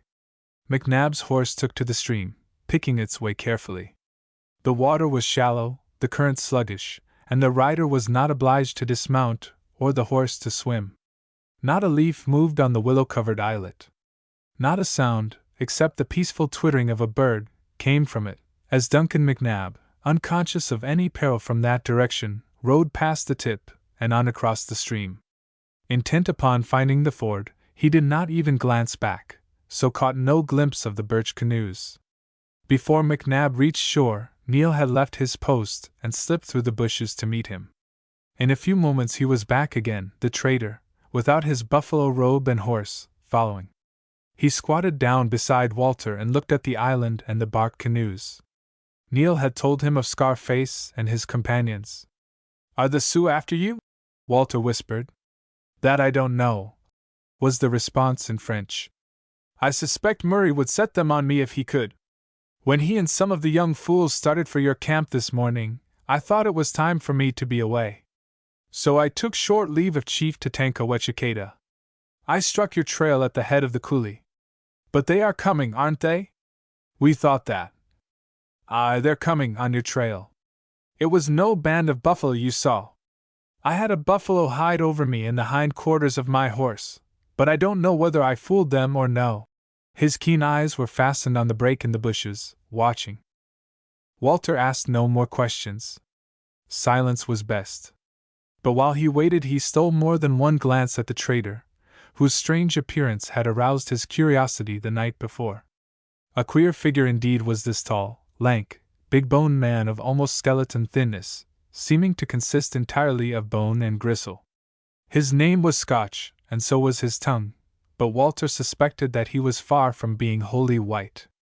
The coarse, straight black hair that hung below his fur cap, the dark bronze of his long face, the high-bridged nose, and prominent cheek-bones, betrayed the Indian.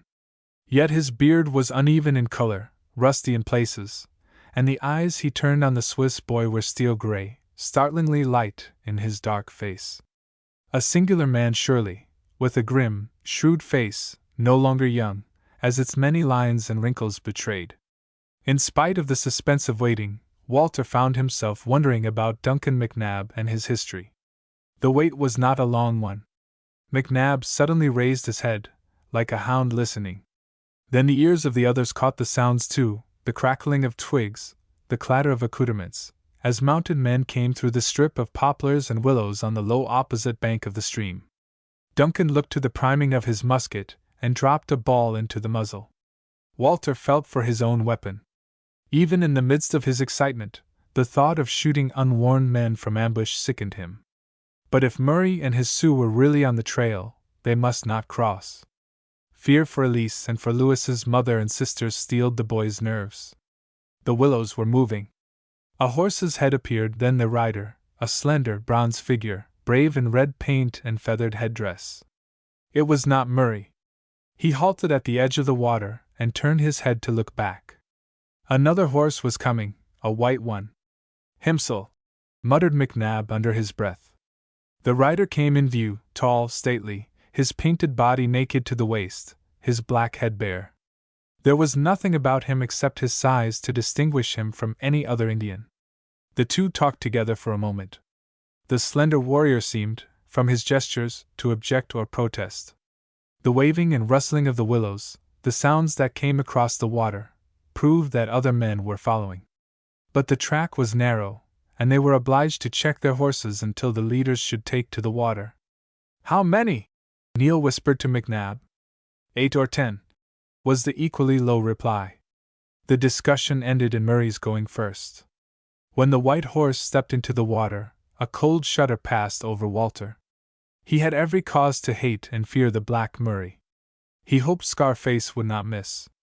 Yet, quite unreasonably, he wished the rascally mixed blood might have a chance to fight for his life. He looked a fine figure of a man on his big, white horse. He came deliberately enough, letting his horse pick its way, as McNabb had done.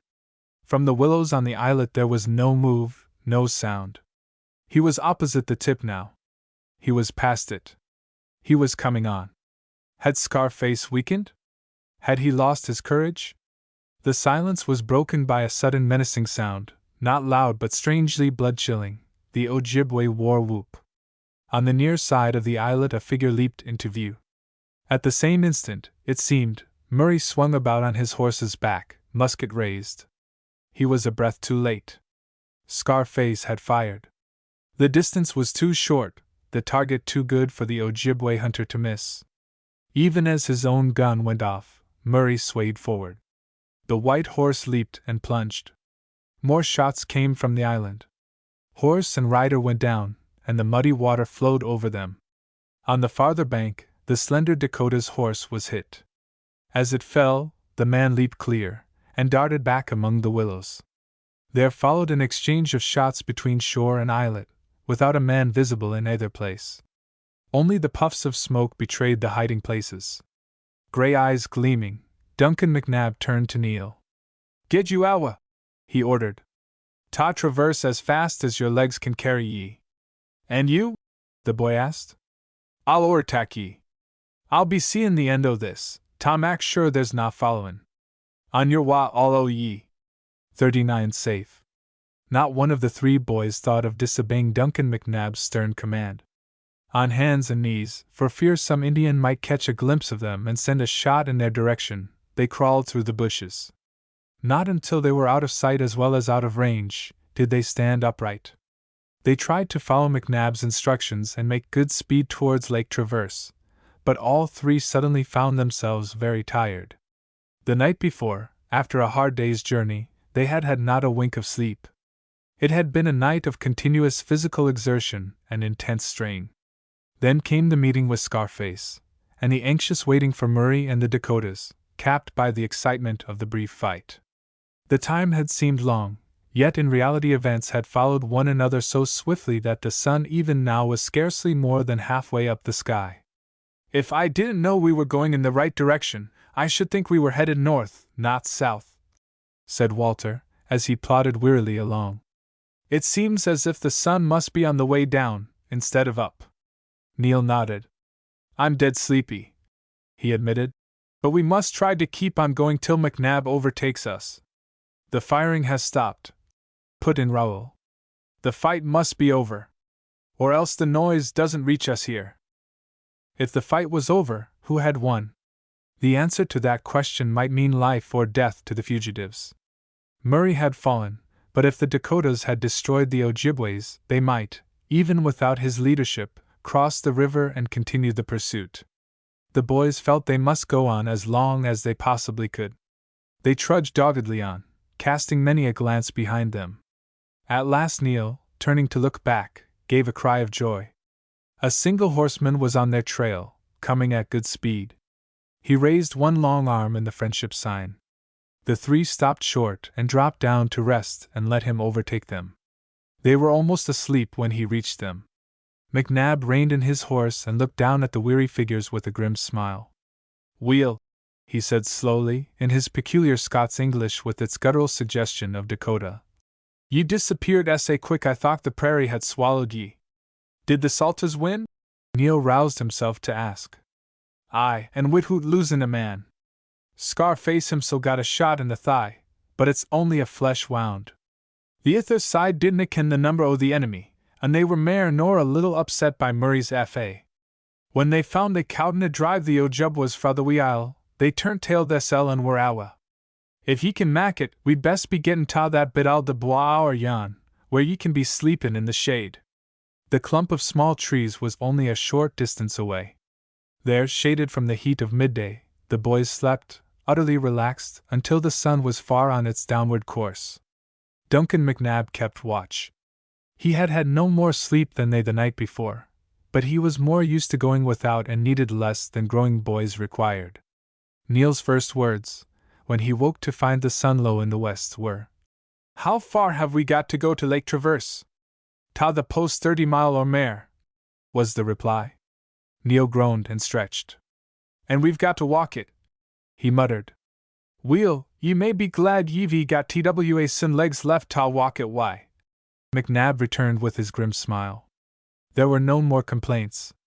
McNabb, old campaigner that he was, carried cooking utensils, pemmican, and a packet of tea in his saddlebags.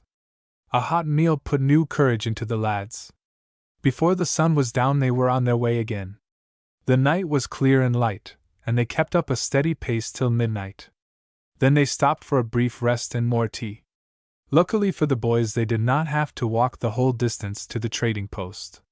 Dawn had not yet come, when McNabb made out a party of horsemen coming towards them. The foremost rider waved his arms and shouted. The boys knew that voice. Lewis had come back to seek them. Unashamed to display his feelings, Lewis sprang from his pony to hug his brother and his friends. "Thank the good God!" he cried. "I felt like a coward and a traitor to leave you behind.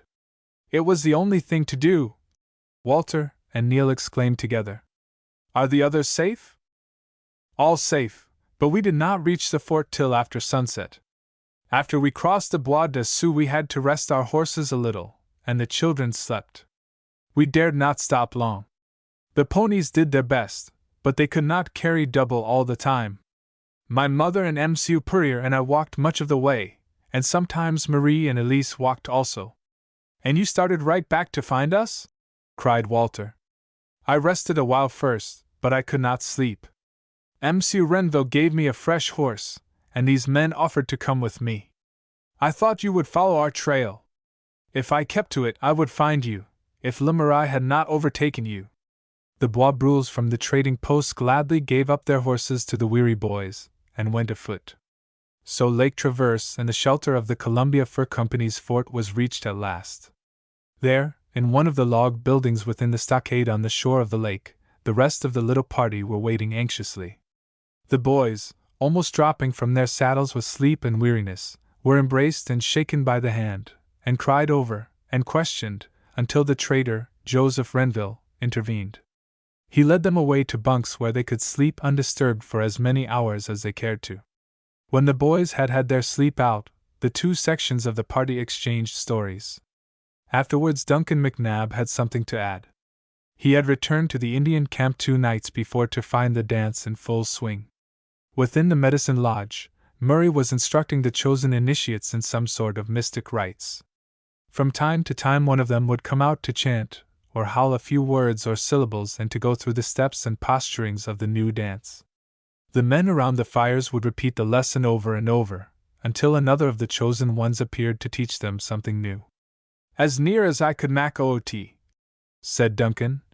It was something like the medicine dance the Mdukinton Dakota on the Mississippi Mac ta their god Unctahai, that Murray was teaching Jan Wapatens, but he was puttin' in some stuff of his own. Some o' the words o' the sangs sounded like Gaelic, but made nae sense as far as I could ken, and I hae a bit o' the Gaelic missal. I'm thinking he picked the words for their mysterious sound like. When the excitement had reached the right pitch, Murray began to serve out liquor. I dinna ken where he got us mickle. McNabb shook his head. He had a cart loaded wi' goods and kegs and whatta. He must be in wi' the free traders, some o' the men on the Missouri most like, or mayhap he stole the stuff fra them. It's the rain time o' year ta be buyin' furs. It was the good will o' the sauvages and power our he was after, say they'd be sure and bring him their next winter's catch. As the liquor flowed more freely, the performance grew frenzied. It was a wild night in Tatanka-Wetchiketa's village, and McNabb spared his listeners the details. He feared every moment that the Indians would raid the neighboring camp, and discover too soon that the white men had gone. But the Black Murray overdid the celebration. He supplied liquor so lavishly that his followers were soon entirely overcome by it. Perhaps he dared not try to withhold what they knew he had. And he failed to curb his own immoderate thirst, but overindulged until, inert in the medicine lodge, he slept as heavily as they. I'm thinking it was the rascal's o'er fondness for Minnewakan that saved your lives, said McNabb. If he hadna slept essay late, he wad sure hae o'ertaken the lads on foot and maybe the rest o' ye. When Murray finally roused himself, in ugly mood, he gathered together 8 or 10 reckless young braves who could still sit their horses, and started for the white men's camp. Up to that time McNabb had not felt himself in any great danger, as long as he kept to his own lodge. He was a man of influence among the Dakotas, and back of him was the authority of the Columbia Fur Company and of Joseph Renville. Renville himself was half Dakota and powerful, and respected among his mother's people. But the young chief, still partially drunk, was in almost as savage a mood as Murray that morning, and McNabb did not know what might happen. As soon as Murray had gone, McNabb took his leave. On the other side of a tiny clump of trees, he threw his buffalo robe over his horse and himself, hoping that, seen from behind, horse and rider might be taken for a lone bull. He made for the head of the coulee, intending to follow the fugitives and lend his aid if they were attacked. Finding that Murray and his men were coming, he urged his horse to its best speed, to get across the Bois de Sioux before them. After he had sent the boys on their way, McNabb remained to watch the outcome of the fight. It was soon over. The fall of Murray had struck panic into the hearts of his followers. There was reason for that, Duncan explained. Jan Wapatens are not cowards, but Wetchiketa's chief medicine man was against Murray. The old fellow claimed Murray was na medicine man at and had na whacken or tunwan, na magic powers. When Murray was gathering men ta plunder the white men, the old man told them they'd gang ta destruction sure. Murray's time was come, he said. Afore the sun gied doon, he wad be deed, and likewise a that followed him. Say it was nae wonder the young braves was scairt when Murray was shot doon at the ford. You're sure he was killed? Questioned Renville.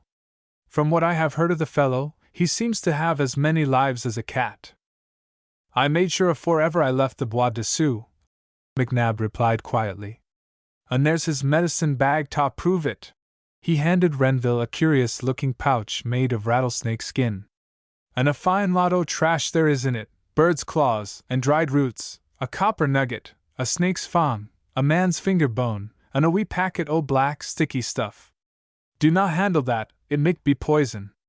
It is poison, asserted Walter, and told the story of his infected hand. XL conclusion. As guests of Joseph Renville, French Bois Brule, and Colonel Jeffreys, Scotchman, partners of the Columbia Fur Company, the Brabant Courier party remained at Lake Traverse for more than a week. Guided to the spot by Lewis, Renville himself went to find the abandoned carts. The vehicles were where the boys had left them, but empty, and so badly wrecked that the remains were good for nothing but firewood. Tatanka Wetchiketa's band was gone. From the appearance of the campground, the Wahpeton's departure had been a hurried one. Scarface and his Ojibways had vanished also. No doubt they had returned full speed to their own country, satisfied with their revenge and a scalp or two. Stripped of practically all of their belongings, the Brabants and Purriers were obliged to run in debt to the traders for supplies and equipment for the rest of the journey. The boys agreed, if they could pay the debt no other way, to work it out the next winter. With that arrangement the partners seemed satisfied. Of the remainder of the long journey overland and down the St. Peter, as the Minnesota River was called in those days, to the Mississippi, there is no room here to tell. The trip was not without hardship and adventure. Fort St. Anthony, later to be renamed Fort Snelling, at the junction of the St. Peter with the Mississippi, was reached at last. There a disappointment awaited the immigrants. St. Antoine, in his talks with them, had not overstated the beauty and attractiveness of the country, but his assurance that they might take possession of whatever land they chose was an error. The country was not yet open to settlement. They might squat on or near the military reservation they found, but could not obtain title to the land or be sure of undisturbed possession. They were treated with kindness at the fort, but were not encouraged to settle nearby. Instead, they were advised to go on down the Mississippi. Neil had a chance to join a party just setting out for the Red River. After parting with him, the others went on again, traveling by river in an open boat not unlike the York boats that had taken them from Fort York to Fort Douglas. At Prairie du Chien, on the east side of the river, they disembarked. Prairie du Chien was in what was then Michigan Territory, but later became Wisconsin. The little settlement resembled Pembina in that many of its people were French Canadians and Bois Brules. There were, however, some Americans who had come from farther east. There were good farms and a military post. It was not necessary at Prairie du Chien to depend entirely on hunting for a living. There the weary immigrants decided to try to make homes for themselves. They made friends at once, who helped them to get a start, and prospects seemed more encouraging than in the Red River colony. The Brabants showed no desire to return, and certainly the Purriers and Walter did not want to.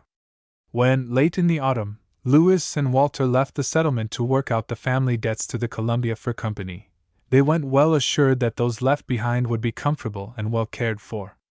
Other families of the Swiss had already left the Red River and more followed, including the Scheideckers, in the next and succeeding years. Like the Purriers, they took the long journey to the Mississippi, and settled at the junction of that river with the St. Peter or lower down its course in what was to become Wisconsin and Illinois. The Brabants and the Purriers had their ups and downs, but on the whole they prospered. In time Mr. Perrier's dream of an apothecary's shop in the new land came true. He even had his herb garden, started from the few packets of seeds he had carried in his pockets during all his wanderings. Walter became a successful farmer on his own land and married Elise, as he had dreamed of doing. Little Max was ambitious to be a physician. He helped in his father's shop and went to school, until he was old enough to go east to study medicine. Lewis and his mother were landowners also, but farming was less to Lewis's taste than following the river. He found employment on a Mississippi steamboat, became a skilled pilot, and in time owned the boat he captained. Of all the boys, Raoul was the only one to follow the fur trade. As a clerk and trader with the American Fur Company, he traveled and traded over much of the Northwest. The Brabant girls grew into bright, attractive women. Marie married a Canadian settler, Jean, a merchant and trader. Of Neil the others heard nothing for several years. Then, after the disastrous Red River flood of 1826 that almost destroyed the Selkirk colony, he appeared at Prairie du Chien. His father still refused to leave Kildonan, but Neil had decided to emigrate to the United States. He took up land in Wisconsin, and afterwards, when the Indian lands of Minnesota were open to settlement, moved to the Minnesota Valley. The bonds of friendship and understanding which had been knit by the long journey together, and the perils and hardships undergone, remained firm and strong between the Purriers, and Rossells, and Brabants, and Mackays. Even after all had their separate homes and families, they enjoyed many a reunion when they recalled the old days and told children and grandchildren of the long and perilous journey from the Red River to the Mississippi. The End. The End. Mystery and Adventure Books for Boys. E. C. Brill. E. C. Brill. E. C. Brill. J. A. Lath. Sorak Jungle Series. The name Sorak means war cry in the Malay country. He grows up among the most primitive of the Malay Aborigines, and learns to combat all the terrors of the jungle with safety. The constant battle with nature's forces develops Sorak's abilities to such an extent that he is acknowledged the chief warrior in all his section of the jungle. Top-notch detective stories. A new group of detective stories carefully written, with corking plots, modern, exciting, full of adventure, good police and detective work. Northwest Stories. A new group of stories laid in the Canadian Northwest by Mr. Snell, a master writer of the glories and the thrilling adventures of the Canadian Northwest Mounted Police. Each book is an individual story, well written, beautifully bound, and contains a story that all boys will enjoy. The Bamba Books. Bamba lived far back in the jungles of the Amazon with a half-demented naturalist who told the lad nothing of his past. The Jungle Boy was a lover of birds, and hunted animals with a bow and arrow and his trusty machete. He had only a primitive education, and his daring adventures will be followed with breathless interest by thousands. These books may be purchased wherever books are sold. Send for our free illustrated catalog. Couples and Leon Company, Publishers, New York. New York. Transcriber's notes. Copyright notice provided as in the original. This e-text is public domain in the country of publication. Research suggests that the copyright date in the printed text is not accurate. Silently corrected palpable typos, left non-standard spellings and dialect unchanged.